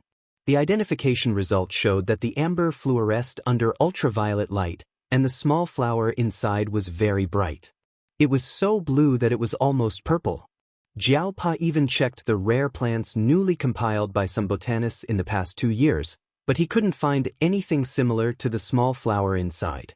If the amber was real, Associate Professor Jiao had a hunch that the small flower inside might be a plant from tens of millions of years ago, or even hundreds of millions of years ago, a plant that had never been discovered. Once it was confirmed to be real, It was enough to make the botanists and paleontologists excited. They were not interested in red mice or anything like that. After all, their research was different. However, ancient plants were different. Furthermore, it was a complete flower. There were many problems with the stamen inside. If there was a red mouse, there might be a second one. This amber that contained a complete flower and recorded a natural miracle from tens of millions or even hundreds of millions of years ago was very likely to be unique in the world. For biologists and geologists, the value of amber lay in its historical evolution. For collectors and investors, amber that contained rare organisms or plants could be called a rare treasure. Jiao Pa could take out this amber. The matter of the red mouse could be studied by several professors at the same time, and it would definitely be published in Nature. Jiao Pa, as the discoverer, would definitely be listed in the journal. This would be of great benefit to him when he applied for project funds in the future. If this amber was included, it would definitely be the icing on the cake. Years ago, when a professor in a paleontology research institute discovered an ancient plant, he was the first author of the research results published in Nature. Jiao Pa could do the same. In Tsinghua University, where competition was fierce, from teachers to students, there weren't many teachers at Jiao Pa's age who could publish papers and research results in Nature and Science, the two top academic journals in the world. It was easy to imagine the benefits that Jiao Pa would receive. The red mouse could be regarded as a shining point in nature, and the worm amber was also a miracle inadvertently created by nature. Nature would always inadvertently create one miracle after another, and those who could discover these miracles would always be known as those with great luck. People with great luck. Father Jiao looked at the cat lying on the bed, trying to catch up on its sleep, and rubbed his forehead helplessly. How could a cat cause so much trouble? Zheng Tan was already being targeted. If the amber was exposed, it would be even more troublesome. The matter of the red mouse could be said to be accidental. It was natural for a cat to catch a mouse, but what about the amber? If someone found out, Jiao Pa could only say that it was his own collection. However, Jiao Pa didn't plan to expose the amber. He hoped that everyone's attention would be focused on the red mouse and ignore other things as much as possible. Black charcoal, leave this amber with me for now. Jiao Pa took out a small box. Inside the box was the amber that Zheng Tan found. Zheng Tan heard this. No, this was for little Pomelo. He reached out and was about to snatch the box. I'll keep it for you for now. I'll return it to you when we get back. But you have to promise me that you'll hide it well and don't throw it around, Jiao Pa said again. Zheng Tan thought about it and decided that it was fine. He couldn't take it with him now anyway. It was safer to leave it with Jiao Pa. Zheng Tan wasn't stupid. He could tell from Jiao Pa's expression and words that the amber wasn't a simple item. At least, it was to some people. Rather than keeping it himself or letting little Pomelo keep it, it was better to let Jiao Pa keep it for him. For the next few days, Zheng Tan was very well behaved. He also knew that there were many people watching him. Some of the idiots who thought that they were well hidden had already been discovered by Zheng Tan. Therefore, Zheng Tan felt that it was better to listen to Jiao Pa and Jiao Ma and stay in his room. After all, the student's internship was coming to an end. In 2 days, they would return to Tsinghua City. Zheng Tan could still endure for the next few days. For the past few days, Jiao Yuan and little Pomelo had been following the students outside to learn how to make specimens. There were animals, plants, and insects, but Zheng Tan was not interested in them. He was more inclined to listen to the story of the red-haired rat. He heard that the red mouse had caused a commotion. The identification results were probably out. It was the red species that Jiao Pa had mentioned. Yesterday, Zheng Tan had been called over to join in the fun when the photos were taken. This morning, Jiao Yuan showed Zheng Tan a local newspaper. It had a large article about the red nest rat. Yes, the red mouse had been identified as a nest rat by a few professionals. However, it was different from the smaller nest rats. This red nest rat was definitely much bigger than a normal nest rat when it matured. Zheng Tan didn't care whether it was a red nest rat or a red Mickey Mouse. He stared at the few color photos and the article about him in the newspaper. There was a lot of information about the red nest rat in the newspaper. However, there were only 2 vague lines about Zheng Tan. It only said that the red nest rat was accidentally caught by the cat of Associate Professor Jiao Mingxing of Tsinghua University's School of Life Sciences. After that, there was nothing else. Zheng Tan flipped through the newspaper for a long time, but he didn't see any other words about him. In the only photo with Zheng Tan in it, Zheng Tan was standing next to the Jiaopa. It was very inconspicuous. No one would recognize that Zheng Tan was the famous Black Sea in the cat community based on this photo. He had a common face. Only when he said his name would people know who he was. Otherwise, with so many black house cats in the country, who would know who he was? At first, Zheng Tan was a little annoyed. Didn't they say that he had made a contribution? What was this? However, after thinking about it carefully, he realized that this was probably what the Jiaopa wanted. Fame or freedom? After thinking it through, Zheng Tan obviously chose the latter. It was just like when he realized that a cat had no cat rights and was not protected by the law. He could only accept the fact that he was killed. Compared to Zheng Tan's low profile, the red-haired mouse spent a lot of space in the article. The few photos that were taken by professionals attracted a lot of attention.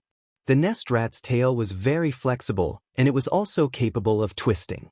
Especially in the photo where it used its tail to wrap around a tree branch, its body drooped down and hugged a nut. It looked very smart and cute, and its red fur added a lot of points. However, behind the photo, who would have thought that it was actually an extremely dangerous creature? Zheng Tan really realized the value of this red-haired mouse after he returned to Tsinghua City. This summer, Tsinghua University was destined to not be quiet. According to the usual practice, the undergraduate students had all gone home. Some of the graduate students had also applied for leave to go home. Some of the shops around the university were closed. In addition to the high summer temperature, there should be very few people walking around the campus during the day. However, that was not the case this year. The attention that people paid to the red-haired mouse was beyond Zheng Tan's imagination. If one were to say that there was no hype involved, Zheng Tan would never believe it. However, this did not prevent him from enjoying the show. Zheng Tan squatted on a sycamore tree and looked at the cars with the license plates of various provinces driving in the direction of the Institute of Biological Sciences.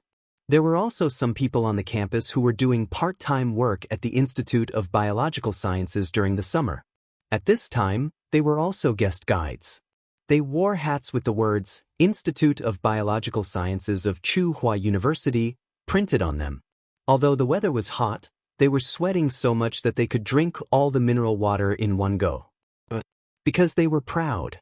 Looking at the people who were running to the Institute of Biological Sciences these days, if they were not leaders of universities or researchers of research institutes, there were also some experts and professors who came from abroad. In the past, the university was famous, but it did not have this kind of attention. Now was the hottest time of the year in Tsinghua City. Moreover, now some domestic and foreign research institutes were buying the hair, blood, and other things from the red-haired mouse from the Institute of Biological Sciences of Tsinghua University. This made some of the students happy, especially Xian and the others. In the past, Zheng Tan heard Xian complain that because of the needs of experiments, they had to buy cells or bacteria from abroad. The other party shipped them very quickly, but they were stuck at the domestic customs for too long. Even if they had prepared all kinds of approval forms, licenses, and other relevant materials in advance and handed them to the customs company to act as agents, they spent too much time at the customs. The condition of the cells was deteriorating, and when they came back, they failed and had to order again. Talking about this, Xian and the others had tears of bitterness. But now, when they thought about how the foreign people would also buy things related to the red-haired mouse from them, they felt a burst of joy in their hearts. Zheng Tan heard that the price of a single hair of the red-haired mouse was equivalent to the price of a house in Tsinghua City. When the Tsinghua Evening News reported this incident, it jokingly said that the red-haired mouse was worth 10,000 taels of gold for a drop of blood. Zheng Tan also heard that the red-haired mouse was raised like a treasure. Even the blood was taken very carefully to ensure the health of the red-haired mouse. At night, the Jiaopa came back from the courtyard. Today, Principal Xie specially selected 2 female white mice that were bred in the courtyard. he said that he put them in to cultivate a relationship with the red-haired nest mouse. He probably wants to cultivate an excellent second-generation mouse in the future. Principal Xie treasured those white mice. Back then, he spent a lot of money to cultivate them. Usually, some of the teachers in the courtyard wanted to buy a few, but Principal Xie wouldn't let them. This time, he was really generous. "And then?" asked the Jiaoma curiously. Zheng Tan also perked up his ears to listen. "And then?" The Jiaopa slowly drank the mung bean soup and said, "The 2 white mice were heroically killed in less than a minute." Chapter 253. Just as Zheng Tan thought, the red-haired rat did look smart and cute, but behind that was a ferocious nature, as well as the nature of bullying the weak and fearing the strong. Judging from the way the researchers treated the red-haired rat, during this period of time, the red-haired rat did not encounter any threats at all. It ate well and drank well. Even the wood it used to grind its teeth on was custom-made. The hardness of the wood was selected after many calculations and measurements to be suitable for it to grind its teeth. Even if it bit to death the 2 white mice that Dean Xie had carefully cultivated, no one would do anything to it. Instead, they would contact the mice cultivated by other research institutions to discuss countermeasures to implement the sustainable development strategy. Who knew if they would come back with international aid in the future? In short, that red-haired mouse would be lucky in the future. It was said that any new decision made by the institute regarding the rat would require a meeting and the approval of a few authoritative figures before it could be implemented. It was also because of this that the rat had become very cocky recently. According to the Jiaopa, this rat dared to bare its teeth at the researchers and did not give face to anyone. It was always causing trouble and was fearless. If it could not finish drinking water, it would jump into the water trough to play with it. Now, it was even picky about its food.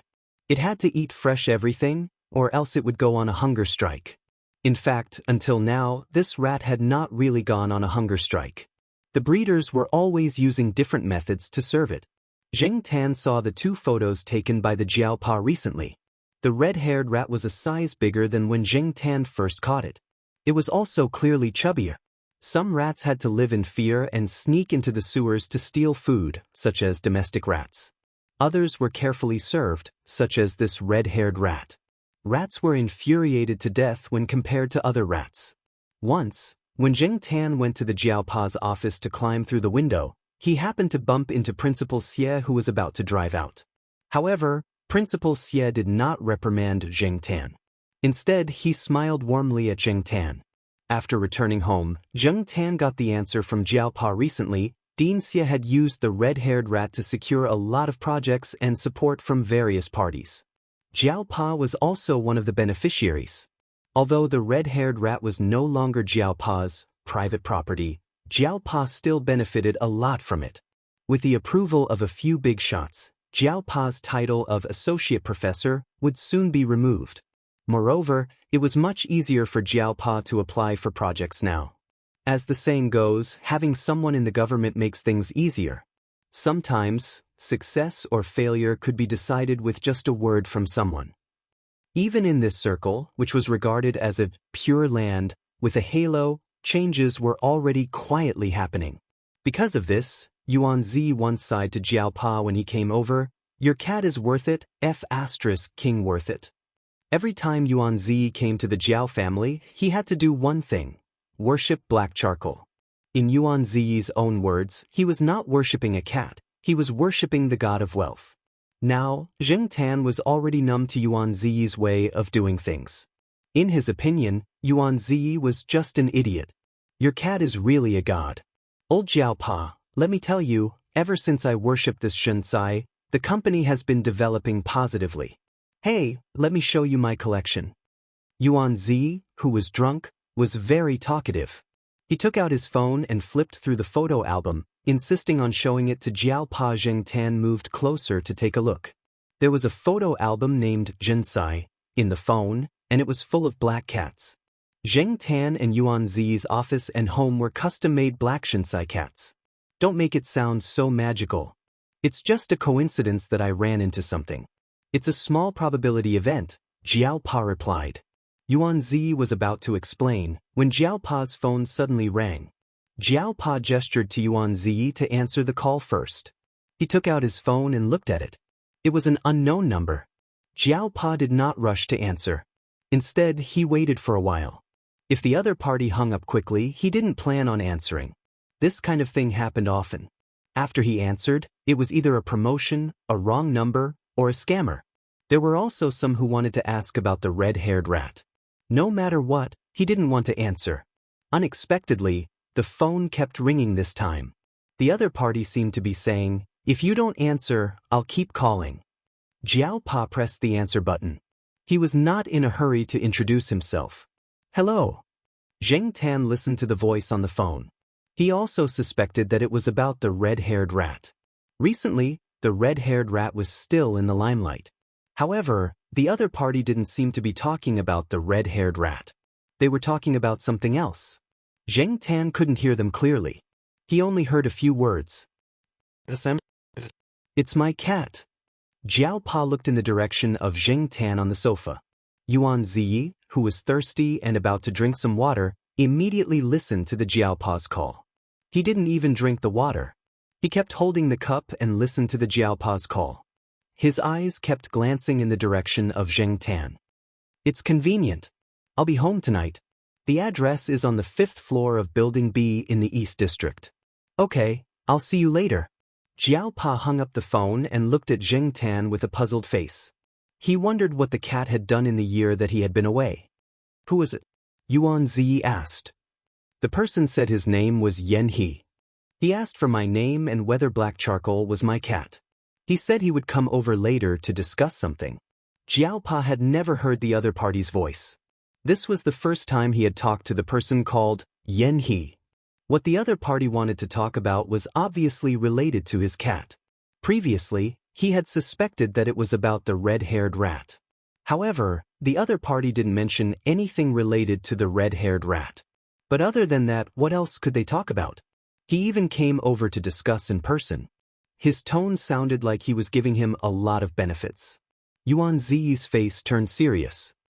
"Anyway, we can't sell this moneymaker." Jiao Pa cleared the things in the living room and discussed with Yuan Ziyi what to do later. "Of course, I don't need you to tell me that." The name Yan He sounds a little familiar. Yuan Ziyi didn't plan to leave right away. He decided to stay a little longer to see what the visitor was up to. At the same time, he wanted to support his brother. Although he was only the boss of a not-so-famous company, he had his own way of judging people after so many social engagements over the past few years. "Don't worry, I'll help you sound him out later. If there's anything, we'll take care of it together." Zheng Tan was even more confused. He carefully thought back to what he had done in the past few months. It seemed like he hadn't done anything that would offend the heavens and the gods. There shouldn't be anyone who would come and complain or blame him. However, the name Yan He did seem to have heard it somewhere before. He really couldn't remember where at the moment. About half an hour later, Yan He arrived at the Jiao family. Only then did Zheng Tan know who this person was. No wonder the name sounded familiar.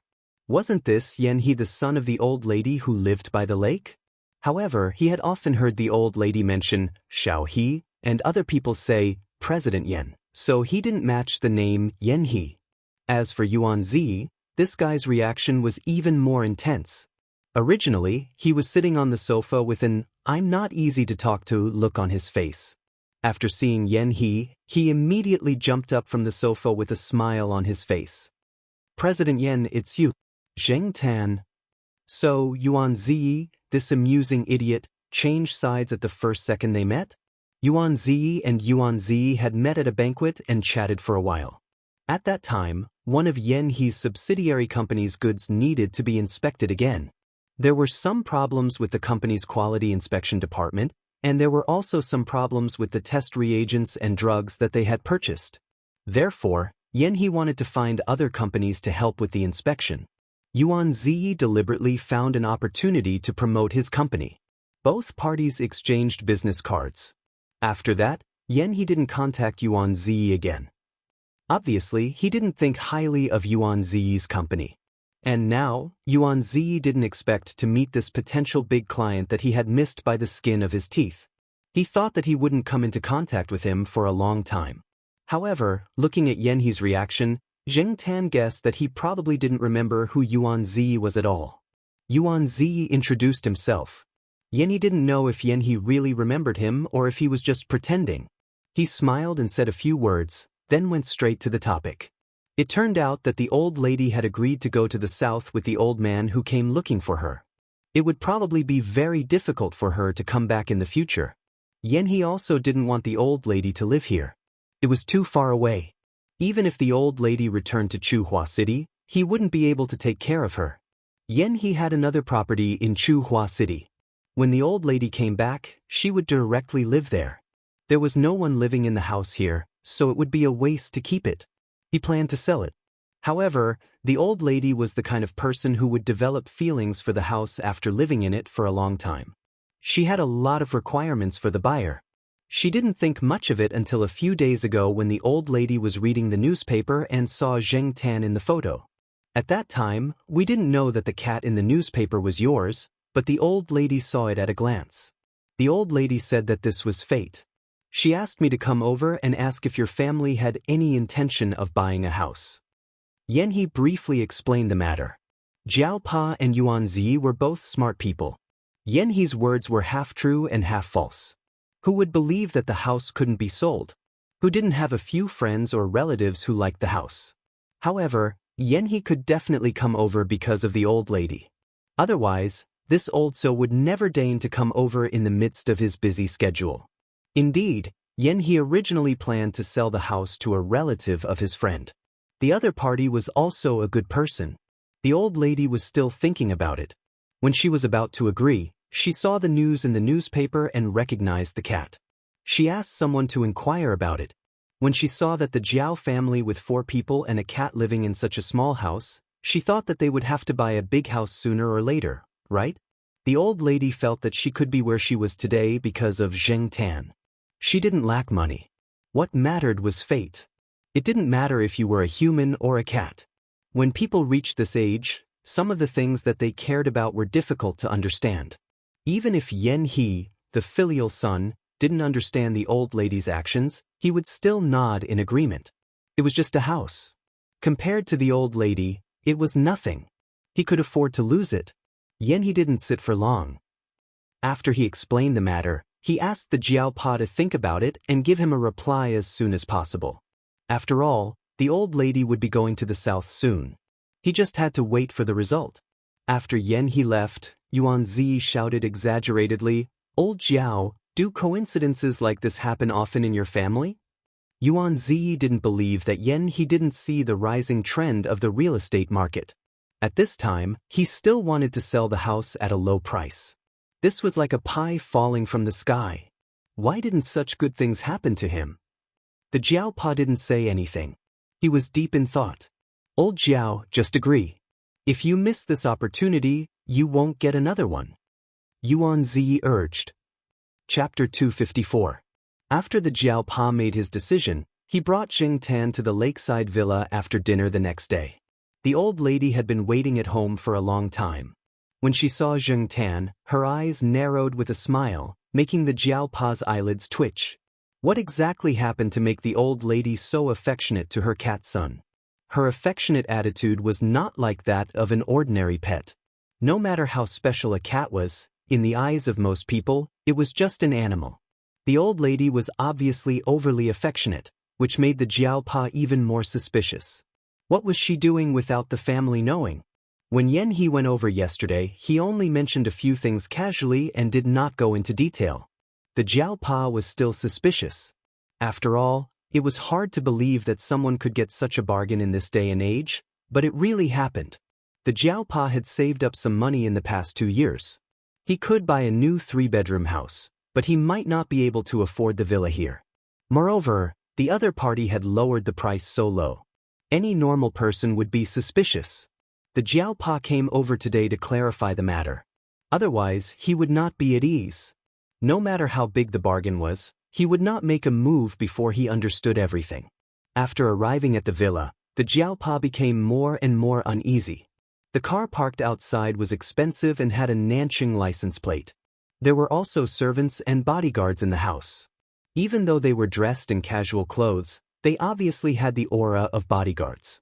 The Jiaopa did not recognize them as relatives of the two old ladies. "Where is black charcoal? Come, I've prepared something for you to eat." The old lady called Zheng Tan over. The old lady was usually very polite, but she was too happy to see Zheng Tan today. Moreover, the old lady's life was really good recently. She was so happy that she directly put the Jiaopa behind her. It was the old man behind the old lady who called the Jiaopa over to sit. Zheng Tan looked at the old man's series of actions, as if he was the host. It seemed that the communication between the two old men was very smooth, and their relationship was developing quickly. The old lady realized that she had done something wrong and apologized. Before the Jiaopa could say, "It's okay," the old man waved his hand and said, "It's okay. He won't mind." "Jiaopa," the old lady looked at the old man reproachfully. This was too rude. While they were talking about the house, Zheng Tan had nothing to do. He just stayed at the side. The food and drinks were specially prepared by the old lady. It was not cat food. It seemed that she had done a background check on Zheng Tan. Jiaopa mainly wanted to know how Zheng Tan and old Madame Yang got to know each other. If he knew the process, he would be able to infer other things. Old Madame Fu slowly recounted the incident, and as she spoke, she was filled with emotions. The old man seemed to be unwilling to let the old lady talk about this. Thinking about it, the old lady's health was not very good at that time, and she was at a crossroads waiting to make a decision.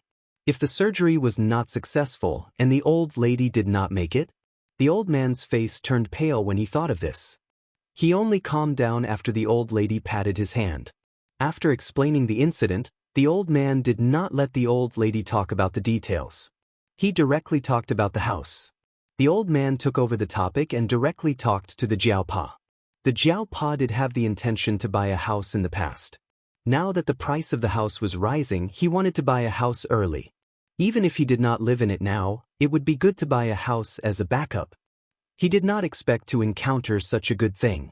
After learning the whole story, although he did not understand the old lady's decision, he did not have any other doubts about the house. He told the old man. The old lady sat quietly by the side and listened to the conversation with a smile on her face. She glanced at Zheng Tan and recalled the first time she saw the black cat. That day, she was very conflicted. She did not make a decision about the surgery. The black cat reminded her of some memories hidden deep in her heart. Moreover, when the black cat raised its paw and touched her palm, the old lady's heart suddenly trembled. It was an inexplicable feeling. She felt as if she had received a blessing from the black cat. At that time, she thought that maybe she could make it through. In the eyes of others, this was just the old lady's psychological effect. However, in many cases, the psychological changes of a patient's condition could not be ignored. Whether or not the old lady was affected by Zheng Tan's slap, the old lady felt that she could make the right choice. She could make it through, and now she met the person she had missed. Her life had become better, and it was all thanks to this black cat. This cat was very kind. The old lady had indeed lowered the price of the house. Moreover, the various decorations of the house were very suitable for family life. When the house was originally renovated, the materials used were excellent. There was also a piano, tables, chairs, benches, beds, wardrobes, and other high-end items. The furniture that was left behind were all in good condition. Overall, the Jiao family had indeed gained a great deal. It was as if a pie had fallen from the sky. While they were talking about the house, the old man was also testing the Jiaopa. He wanted to know what kind of person this buyer was.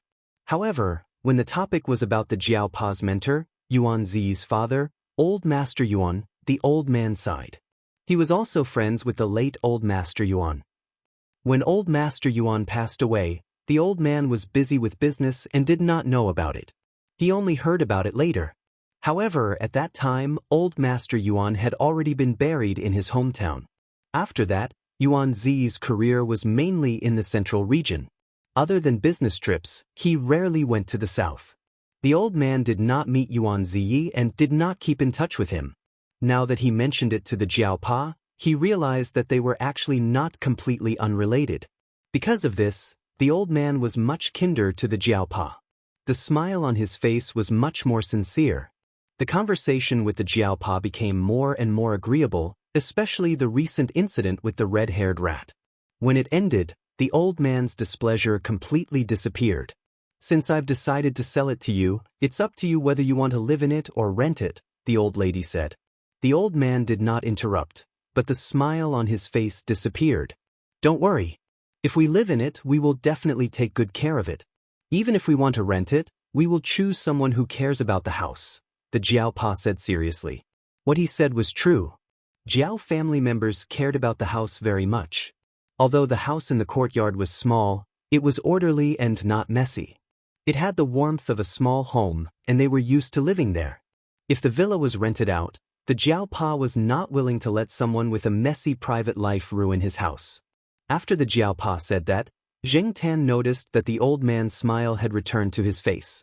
It was obvious that the old man was very satisfied with the Jiaopa's words. He sneered in his heart. "This old man is so nosy.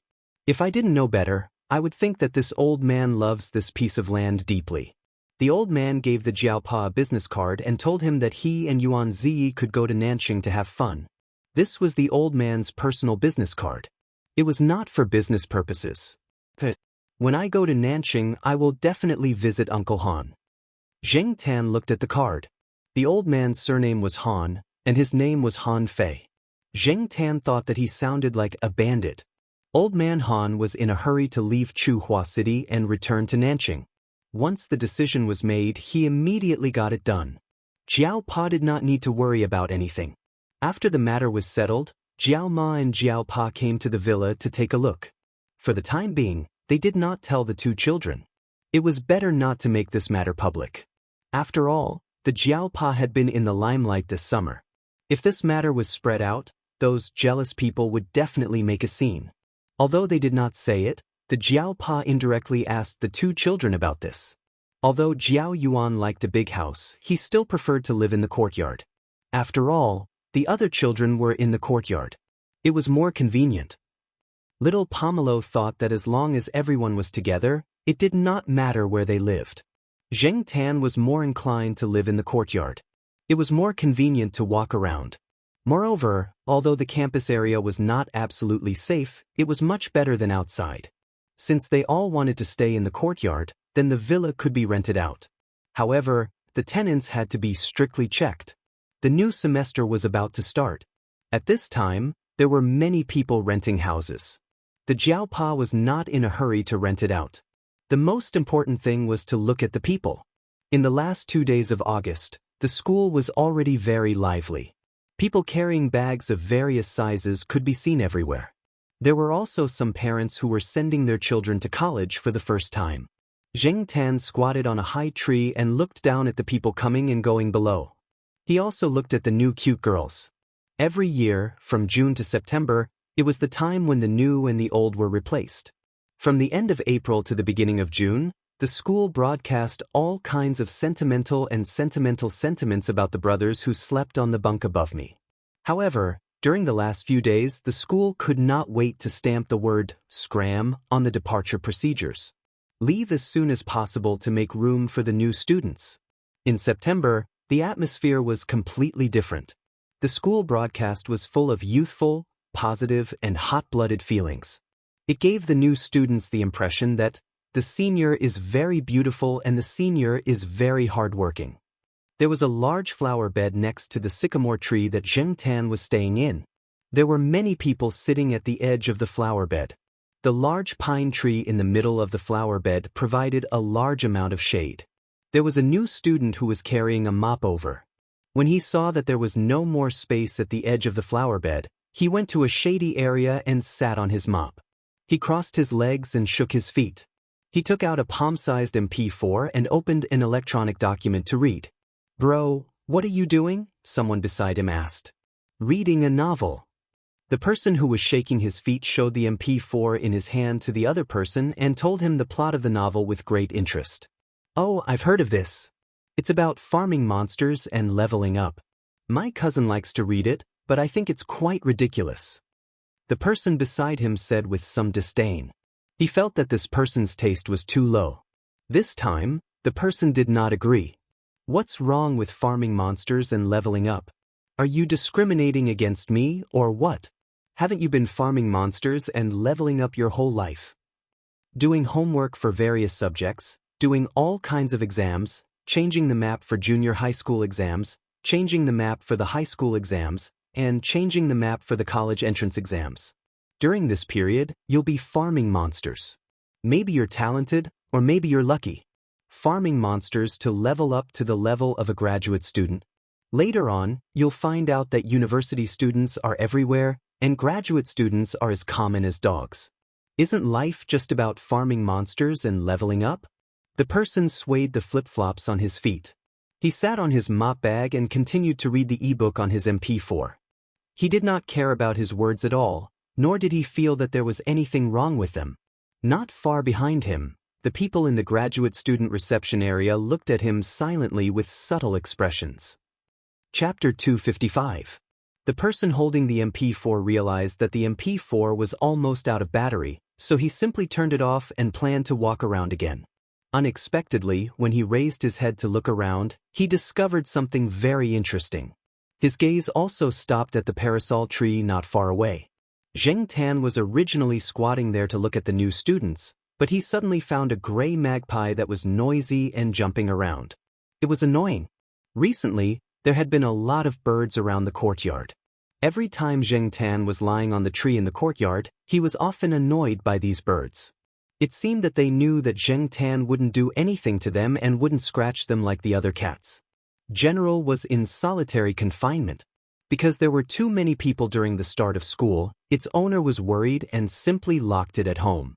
Without General chasing them away, the surrounding birds became arrogant again. This place wasn't far from the courtyard, so the surrounding birds probably recognized Zheng Tan. When they saw Zheng Tan squatting there, they would occasionally provoke him. They flew past Zheng Tan, chirping as they flew. If it happened once, it would be fine, but it happened a few times in a row.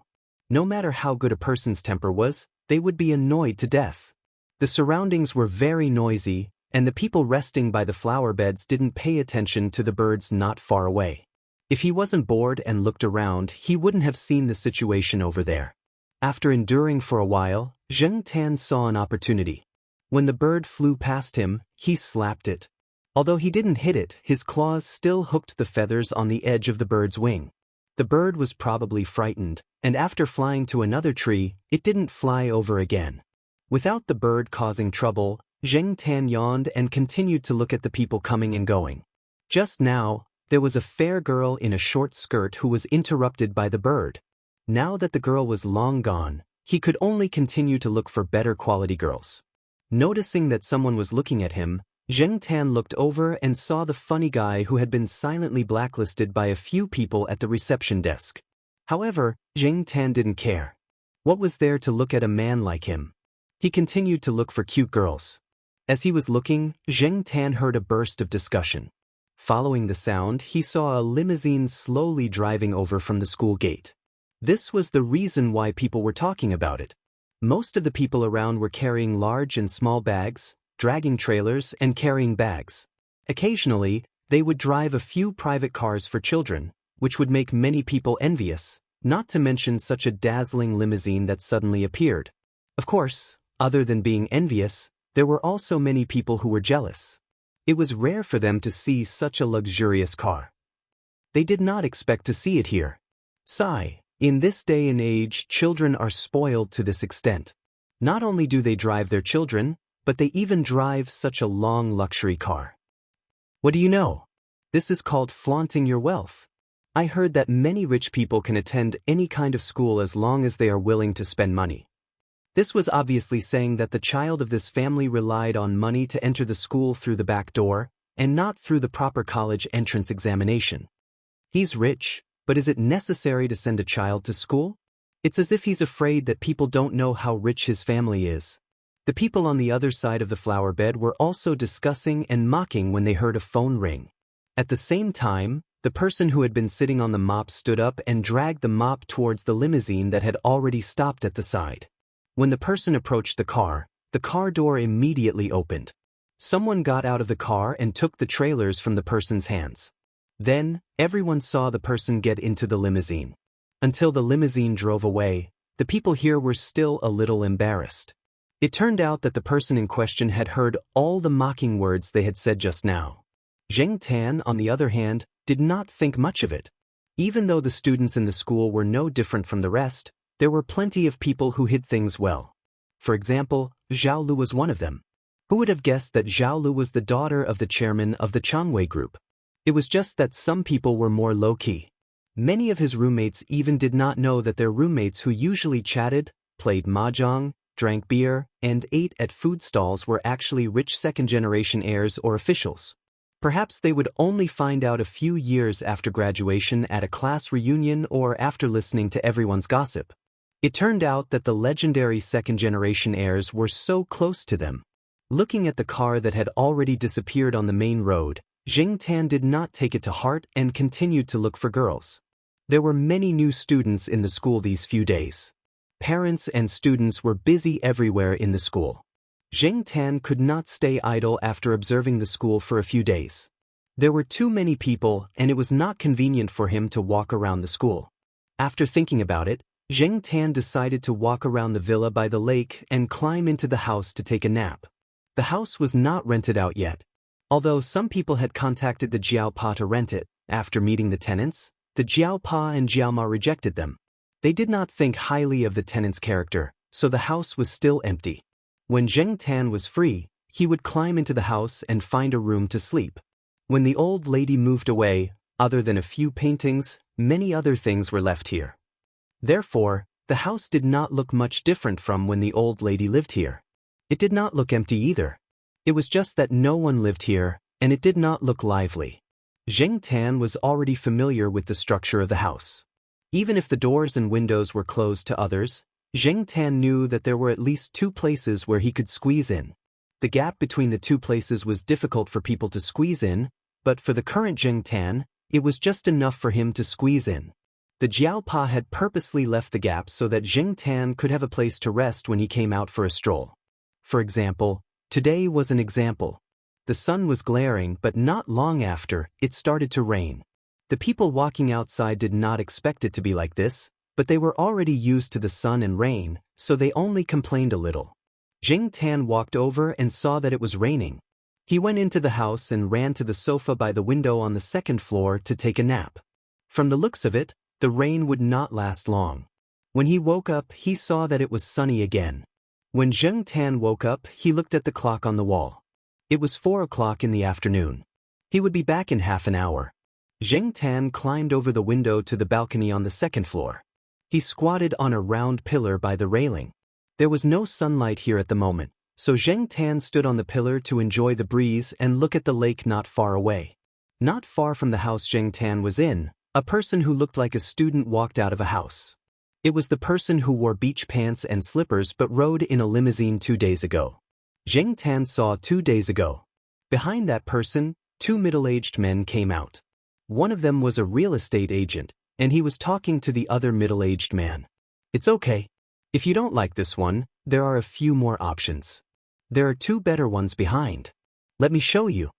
The real estate agent led them forward. Bai Jin, what do you think of these houses? The other middle-aged man turned around and asked while flipping through the information printed on the property in his hand. Unexpectedly, when he turned his head, he realized that the person behind him was not following him. Instead, he was walking in the opposite direction. Bai Jin, where are you going? The middle-aged man did not continue to follow the real estate agent. He quickly turned around and followed him. Feng Baijin followed his father's assistant to look at houses today. The surrounding environment was good. His mother took a fancy to it and asked him to rent a house around here. She also sent an assistant to help look at the houses. However, after looking at a few houses, they did not settle on anything. Either they were not satisfied with the houses, or they put them aside first. They would make a choice after looking at the next few houses. When Feng Baijin walked out, he looked around and saw a black cat squatting by the railing on the second floor of a house not far away. He walked over curiously and saw the rental information at the door. This house is also for rent? The middle-aged man asked the real estate agent. Oh, this house. The landlord of this house has a lot of requirements. The real estate agent explained briefly. In fact, he felt that the landlord had so many requirements that it would be difficult to rent it out. Therefore, when he was recommending houses, he did not consider this house at the top of the list. Moreover, the landlord had not set the price yet. Therefore, when he was recommending houses, this house had always been at the bottom of the list. "Where is that black cat?" Feng Baijin asked the real estate agent, pointing at the cat that was looking down at them from the second floor. "Oh, this is the landlord's cat," the real estate agent said. When he came to look at the house before, the landlord named Jiao had told him that this was the landlord's cat. Even if the cat climbed the walls, jumped through the windows, and scratched the door, he could ignore it. At that time, he felt that this family was quite interesting. They were too indulgent with the cat. He even talked about it when he was eating with his colleagues, so he remembered it clearly. The landlord is a teacher from Tsinghua University. Although the real estate agent was not optimistic about this house, he was very enthusiastic in recommending it. The middle-aged man saw that Feng Baijin was curious about this house, so he wanted to see it. Unfortunately, the real estate agent did not have the key, so he called the Jiaopa. The Jiaopa had just finished a meeting, so he was free for the time being. After receiving the call, he drove over. Seeing Jing Tan yawning on the balcony on the second floor, the Jiaopa's eyelids twitched again. What did it have to do with this guy again? Father Jiao took Feng Baijin and the others to see the house and told them some of his requirements. Feng Baijin did not have any objections to these. He was not a crazy person, and his private life was still decent. He did not mess around. If he wanted to play, he would only play outside and never bring people to the house. After work, the Jiaoma hurried to cook for the two kids. Then she rode her scooter to the villa. She still had to check on the house. When the Jiaoma arrived, Feng Baijin's parents also drove over in the stretch limousine. They did not mainly develop their business in Tsinghua City, but in the neighboring province. This time, they dragged a lot of things to the student dormitory, but they found that the dormitory was indeed very small. After looking around, the two parents were not satisfied. This was the first time their children were away from home, and the first time they were going to live on campus. Was it really good to live in such a small place? Therefore, Feng Baijin's mother set her sights on the residential area by the lake. Hearing that the children and the assistant were satisfied with the house, the two parents put down their work and came over. The furnishings in the house were all very high-end, and Feng Baijin's mother was more and more satisfied. "Not bad, this house is very good." She could tell that the previous owner of this house was a person of status. "How much is the rent?" "The rent for this house is at least 30,000 yuan a month, right?" Feng Baijin's mother said as she admired the furnishings on the display cabinet. The Jiaoma was speechless. In fact, the Jiaoma was prepared to ask for 7,000 to 8,000 yuan. She felt that it was too high. She thought that if the person was really good, she would lower the price. She had asked her colleagues about the price before she gave it. She did not expect to hear the person in front of her say 30,000 yuan. This was not the capital, and the Jiaoma had never come into contact with such a high-class rental. She was stunned. The Jiaopa did not say anything. He just smiled and did not answer. Feng Baijin's mother took it as a silent agreement. "Oh right, there's something else.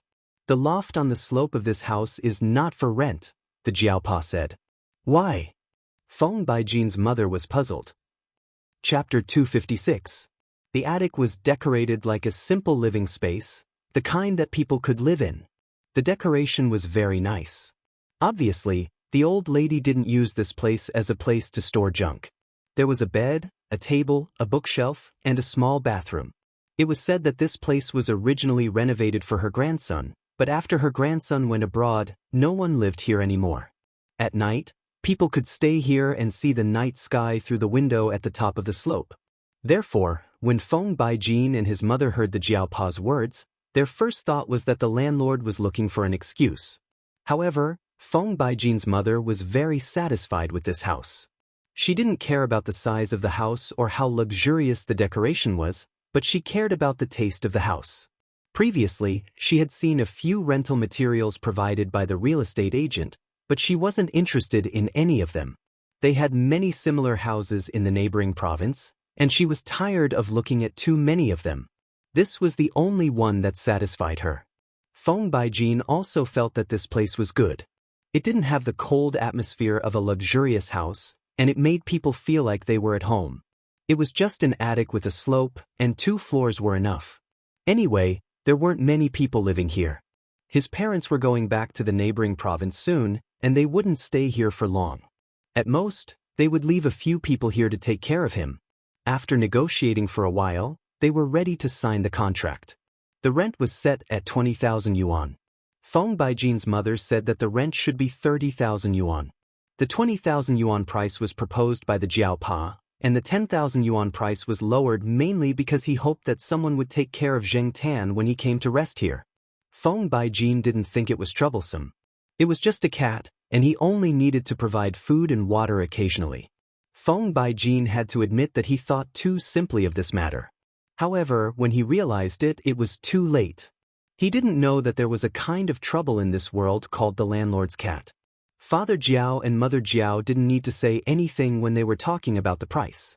Feng Baijin's mother even thought that 20,000 yuan was too cheap.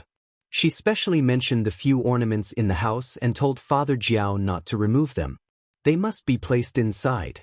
When they returned home in the evening, Mama Jiao was still saying that if the monthly rent was 20,000 yuan, the money to buy the house would be earned back in a few years. Now, Mama Jiao truly realized why Yuan Zi said that they bought the house at such a low price, a pie in the sky. After the freshmen started school, Zheng Tan went to the villa a few times. Feng Baijin had already moved in for a few days. Other than him, there was also a couple in their 50s who were in charge of taking care of Feng Baijin. Zheng Tan heard the housekeeper call Feng Baijin, Young Master Baijin. Feng Baijin was annoyed by this title, but the housekeeper said that it was always like that on TV. Rich people nowadays were all like that. No matter how many times Feng Baijin said it, the housekeeper wouldn't change it. The auntie seemed to be very capable. She took care of the villa very well. She swept the floor, cooked, washed the clothes, and even took care of the plants in the backyard. Feng Baijin didn't really like the term young master. When his family rose, he was only in primary school. After primary school, Feng Baijin's life changed drastically as he became rich. When his classmates treasured the recorder, he was already carrying an ultra-thin imported Walkman. When everyone was still showing off their Walkman, he was already carrying an MP3 player that cost a few thousand RMB. However, Feng Baijin wasn't that particular. For example, at this moment, he was wearing beach pants and flip-flops. With this guy's temperament, he could wear a few hundred RMB flip-flops that cost a few RMB to make them look like cheap goods from a street stall. Feng Baijin's mother tried her best to change Feng Baijin's taste and temperament. Unfortunately, no matter how hard she tried, she couldn't change it. She could only infiltrate through some details in Feng Baijin's life. A typical example was the rental incident. The main reason why they could tolerate the attic being occupied by a cat was because of the house. Even though Feng Baijin's parents wanted to change their son's unsophisticated temperament, they didn't succeed. Feng Baijin was their only child. They couldn't bear to be too harsh on him. In the past, they would occasionally say a few words, but now, they didn't say much. Many people said that Feng Baijin was very vulgar. From his taste to his pursuits, they were all vulgar. What was the point of chasing after girls in school? He should go and chase after celebrities. However, Feng Baijin didn't care about his vulgarity. He always said that it wasn't vulgar, but down to earth. Humans were still alive. They had accumulated good karma in their previous life. In this life, they were reincarnated to enjoy life, not to suffer. They should live as they should. What made Zheng Tan satisfied was that when he went to the attic, he found that the attic had been cleaned. Even though the attic was only prepared for Zheng Tan's cat, the auntie often went there to clean it. She didn't touch the furnishings in the house, and there was nothing missing. However, Zheng Tan didn't go there often. During this time, he sometimes went out at night. Today, he suddenly decided to go to the old building area to have a look. Now, Zheng Tan sometimes walked to the lakeside villa, and sometimes went to the old street to see the old man playing the eru on the overpass. Thinking about it carefully, he hadn't been to the old building area for a long time. Part of the old building area had been demolished, and part of it was waiting to be demolished. However, there were a lot fewer people. It was estimated that only the last group of people were still there, but they wouldn't stay for long. Zheng Tan came to the place that hadn't been demolished yet. He hadn't been there before. He jumped on the wall that was already somewhat incomplete, and then climbed to an empty building. Zheng Tan looked at the part that had been demolished. There, he used to teach the cat abuser a lesson with a beer bottle. In the past, Li Yuanba also walked there with peanut candy. In the blink of an eye, 2 years had passed, and this area was almost completely demolished. After the demolition, in less than 2 years, modern high-rise buildings would appear here. The old building area only existed in those old photos. The only people who would remember this place were those who used to live here and had deep feelings for this old building. Sometimes, the city's construction was so fast that one's memory couldn't keep up. One needed to stop and think about it to remember what it used to be like. There was a street lamp where Zheng Tan was standing now. It seemed that the people who hadn't moved here had pulled the line themselves. He really needed to pay more attention to this road, or he would trip over it. Just as he was reminiscing about the old residential area, Zheng Tan suddenly heard a commotion. He came down from a high place and walked in the direction of the sound. He walked over the incomplete wall. Not far from the street lamp, a kitten was fluttering with small insects. It looked like it was less than a month old. It was thin and small, and when it walked quickly, it staggered a few times. It couldn't even run steadily. It pounced once and rolled twice, but it was still playing happily and didn't notice the other movements around it. After the kitten fluttered for a while, its claws hooked on a snakeskin bag. The bag was pressed down by several heavy bricks, and the kitten's claws hooked on the surface of the bag. The kitten's control of its claws was not very flexible. After hooking it, it couldn't break free. It hung there, twisting left and right, and it was useless to pull its claws. He didn't know whether to say that the quality of the snakeskin bag was too good, or that the kitten was too weak. In short, Zheng Tan looked at its stupid appearance and felt anxious for it. After squatting on the wall and watching for a while, Zheng Tan jumped down from the wall and walked over to the kitten. At this time, the kitten realized that a strange cat was approaching. It looked at Zheng Tan with some vigilance. Its claws hooked on the snakeskin bag struggled harder, but it still couldn't break free. The kitten anxiously called out a few times. Zheng Tan felt that the sound was a little strange. It was different from the sounds of the kittens in the pet center, and it was also a little different from the sounds of the big and small kittens. It was probably the difference in the species that caused the difference in the sound. Zheng Tan didn't think much about it. However, when Zheng Tan got closer and sniffed, he found that the smell of the kitten was a little familiar. While thinking about who the smell belonged to, he helped the kitten's claws to break free from the snakeskin bag. After regaining its freedom, the kitten ran a few steps away from Zheng Tan, but it stopped.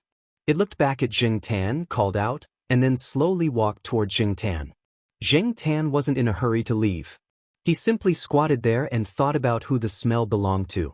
While Zheng Tan was thinking, the kitten came to Zheng Tan's side and tentatively raised its claws to touch Zheng Tan's arm a few times.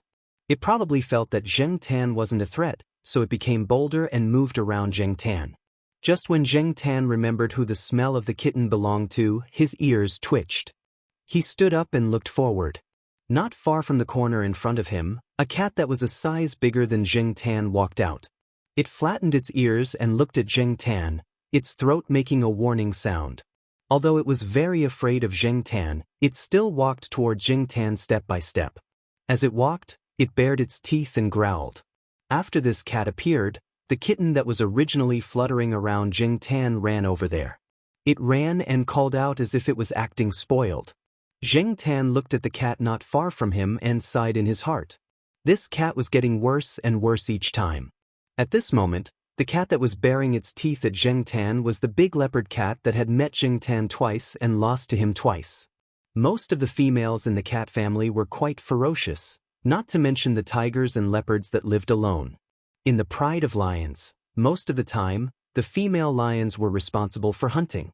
For example, among the ordinary cats, Li Yuanba and Black Rice were also very ferocious. Most of the time, Zheng Tan would not treat the other party as a gentleman just because they were female, because they could beat you up until you could not take care of yourself in the next moment. Take this leopard cat for example. If Zheng Tan had given in, it would have been dead long ago. The animal world was simple and crude. The weak were prey to the strong, and there was no such thing as a gentleman. Because of this, Zheng Tan always ignored the gender of cats and dogs when he met them. As for this big leopard cat, if he hadn't seen this kitten, Zheng Tan wouldn't have remembered that this guy was actually a female. In the past, anyone who saw this ferocious look would think that it was not to be trifled with. Speaking of ferocious look, Zheng Tan looked at this big leopard cat carefully. The reason why he sighed that the cat was getting worse and worse each time he saw it was because this big leopard cat no longer had the arrogant look that it used to have. It also didn't have the look that made people want to buy it at a high price. There were a few scars on its body, which ruined its overall beauty. One of its ears had an obvious gap, and its legs seemed to have some problems. Although it wasn't obvious when it walked slowly, Zheng Tan could still see it. While Zheng Tan was observing the big leopard cat, the big cat was also wary of Zheng Tan. The kitten that had run next to the big cat turned around and ran toward Zheng Tan. It was running happily and didn't notice the strange atmosphere at all. Chapter 257. Zheng Tan wasn't interested in the skinny and small kitten running towards him with its tail raised. Although he was curious about how the leopard cat ended up like this, he was only curious for a moment. Everyone had their own fate, and every cat had their own life. Zheng Tan lifted her foot to push away the kitten that was bouncing over. Just as she was about to leave, Zheng Tan heard a child's voice. Big Flower, where are you? Big Flower? Zheng Tan, who had already turned around, looked back at the leopard cat whose ears were twitching and who was no longer as nervous as before. Was Big Flower calling for it? Hearing the footsteps getting closer and closer, Zheng Tan quickly left, but stopped at the corner. He jumped onto the bumpy red brick wall and looked back. A 7- or 8-year-old child ran over, and behind him was an old man with a flashlight. After seeing the leopard cat, the child was obviously relieved. Then, he ran over and picked up the kitten.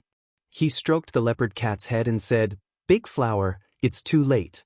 Don't run around. Go back." Big Flower seemed to be its new name. The name sounded quite ordinary. Zheng Tan watched the two people and two cats leave. He thought for a moment and followed them to take a look. That family belonged to the last batch of households to move out. Their original family conditions weren't very good. How could such a family raise a leopard cat? The leopard cat looked a lot thinner than before. Even the kitten was thin and weak. Zhang Zian guessed that they didn't have much milk to feed the kitten. This family was not like Air Mao. Zheng Tan didn't stay for long and went back. In the next 2 days, Zheng Tan would walk around the old building area at night and see how the leopard cat was living now. Although it was not as luxurious as before, at least there was a guarantee of life now. Moreover, the two children in that family were very good to the big leopard cat. The father of the two children drove back with 2 small braised chicken legs for them after delivering the goods. They also saved some meat for the big leopard cat. Although food with too strong a taste was not very good for pet cats and dogs, sometimes it was good to have food. There was no need to pay attention to that at all. This family was the same. They gave the cat what the people ate. It was estimated that the big leopard cat had not fully adapted to it. It had lost so much weight, and even the kittens were not growing well. Once, when Zheng Tan went over, she saw the two children hugging the big leopard cat to sleep.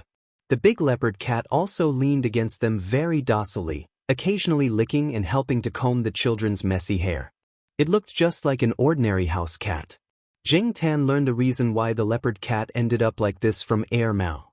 That day, when Zheng Tan was going downstairs for a walk, he happened to see Air Mao cleaning the house. He had just finished bathing Black Rice. There were wet cat and human footprints on the floor. After mopping the floor, Air Mao sat on the sofa to rest. While he despised Zheng Tan for being idle all day, he mentioned the leopard cat to Zheng Tan. It turned out that the second owner of the leopard cat had some trouble at home. There was a big mistake in the business field. Last month, he was so busy with debt that no one in the family paid attention to the leopard cat. Later, a relative of the family saw it and had the idea of cat fighting. He took the leopard cat to cat gambling with other people. That was their new hobby. He thought that the leopard cat was very strong, but he didn't expect it to be defeated by a wild cat after winning a few rounds. Its ear was bitten off, and there were many injuries on its body from the few bites. It was also beaten up because it lost a few rounds. After that, it was probably sold to a cat meat restaurant, Mao said with strong contempt and disgust for those people. Jing Tan thought that the leopard cat was still alive. Although it wasn't doing well, it was still better than being eaten. In fact, Jing Tan felt that if the leopard cat had maintained the state it was in when he first saw it, even if it was taken to cat fighting, it might not lose. The key was that it had been trained when it was the second owner. Cats were not easy to train, and their wild nature was deeply ingrained in them. Therefore, the so-called training of a cat trainer to temper its nature in a short period of time would probably involve some extreme methods. When Jing Tan saw the leopard cat for the second time, it was indeed a lot softer. If it fought in that state, even with its advantage in size, it might not be able to win against the cats that survived the wild every time. One day, after dinner, Jing Tan walked to the old residential area again. Thinking of what Mao said, Jing Tan sympathized with the leopard cat. As a pet, it was indeed very lucky to have a good owner. In comparison, Jing Tan felt that it was better to stay in the Jiao family. As he was thinking, Jing Tan raised his head and looked in front of him. The leopard cat was squatting there. When it saw Jing Tan, it immediately stood up. It didn't look vigilant like last time, but turned around and ran away. Jing Tan was speechless. Did he look that scary? That leopard cat was getting more and more timid. Jing Tan complained in his heart. Jing Tan was about to head over to the house to take a look, but before she could take a few steps, she noticed that the leopard cat had returned. What was different from before was that it was holding the kitten in its mouth. Jing Tan was puzzled. Why was it holding the kitten in its mouth? The leopard cat approached Jing Tan. At first, the leopard cat's footsteps were hesitant. It moved slowly step by step, but when it realized that Jing Tan didn't show any intention of attacking or harming it, it quickened its pace. The kitten in its mouth was confused and innocent. It didn't know what its mother wanted to do. Looking at the cat that was getting closer and closer, Jing Tan had a bad premonition. She wanted to turn around and run. Before Jing Tan could move his feet and run, the leopard cat stopped half a meter away from Jing Tan and put down the kitten in its mouth. After the kitten landed on the ground, it looked around. Probably because it smelled its mother's familiar scent, it became bolder and moved around the leopard cat. However, the leopard cat gently nudged its head in Jing Tan's direction. Jing Tan was speechless. It couldn't be what he was thinking, right? The kitten didn't realize its mother's intention. It couldn't resist and was pushed towards Jing Tan. When the kitten saw Jing Tan, it immediately ran over and played with Jing Tan's palm. The kitten's teeth were long, but it didn't have much strength when it bit, so Jing Tan didn't feel any pain. Jing Tan looked at the kitten that was fluttering around her hand. When she looked at the leopard cat again, she realized that the leopard cat had already walked back.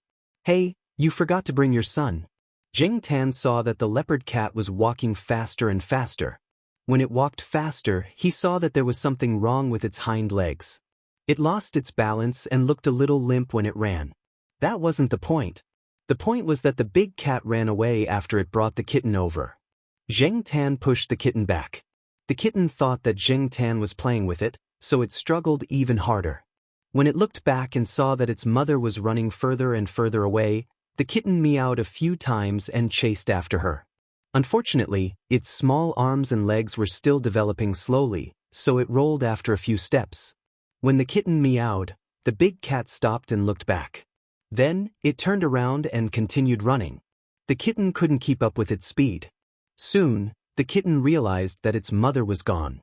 It was tired of chasing, so it sat on the ground and looked at the dark alley in the distance. It meowed softly. Jing Tan now understood that the big cat wanted him to help take care of its child. He wouldn't do something like taking care of someone else's child. Even its mother didn't care about it, so why should he care? Jing Tan turned around and was about to leave. The kitten finally remembered that there was another cat here. It looked in Jing Tan's direction, then got up and chased after it. It ran 2 steps and rolled, then got up and ran again. Unfortunately, a kitten was a kitten. How could it be faster than a big cat? Not to mention Jing Tan, who disappeared in a few seconds. Jing Tan ran to the fork and heard the kittens meowing. he stopped and squatted there to think. Then, he tiptoed back to the corner and carefully poked his head out to look at the alley that was full of bricks and debris. The kitten didn't meow loudly. It was squatting there in confusion, not knowing what to do. It meowed softly. Zheng Tan retracted his neck, thought for a while, then poked his head out to look in that direction.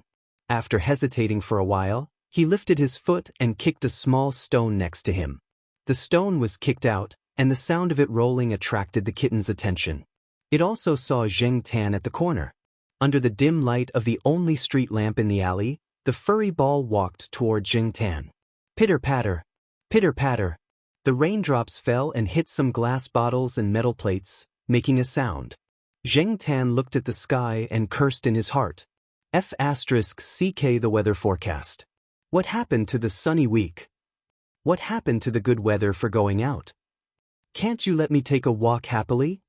The raindrops fell more and more rapidly.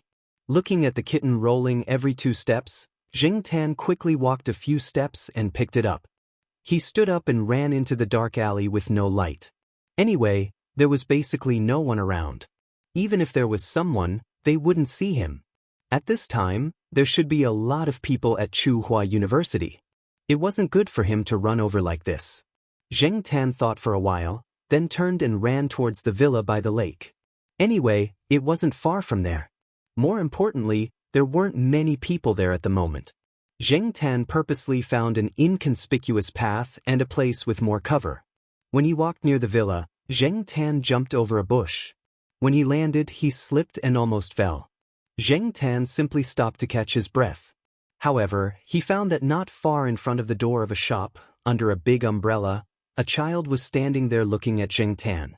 The child was holding a drink and blowing bubbles into the bottle for fun. When he suddenly saw this scene, he was so excited that he blew the drink out of the cup. The child didn't care about the drink and stared at Zheng Tan without blinking. Zheng Tan saw that it was just a little kid who noticed him, so he didn't care anymore. After looking at the route, he grabbed the kitten and ran into the forest 2 steps away, continuing to run towards the villa by the lake. After Zheng Tan ran away, the child's mother came out of the shop, picked up the child, opened the umbrella, and prepared to go home. "What are you looking at?" the child's mother asked. "A big cat carrying a kitten and running away with sauce." The child bent one arm and demonstrated.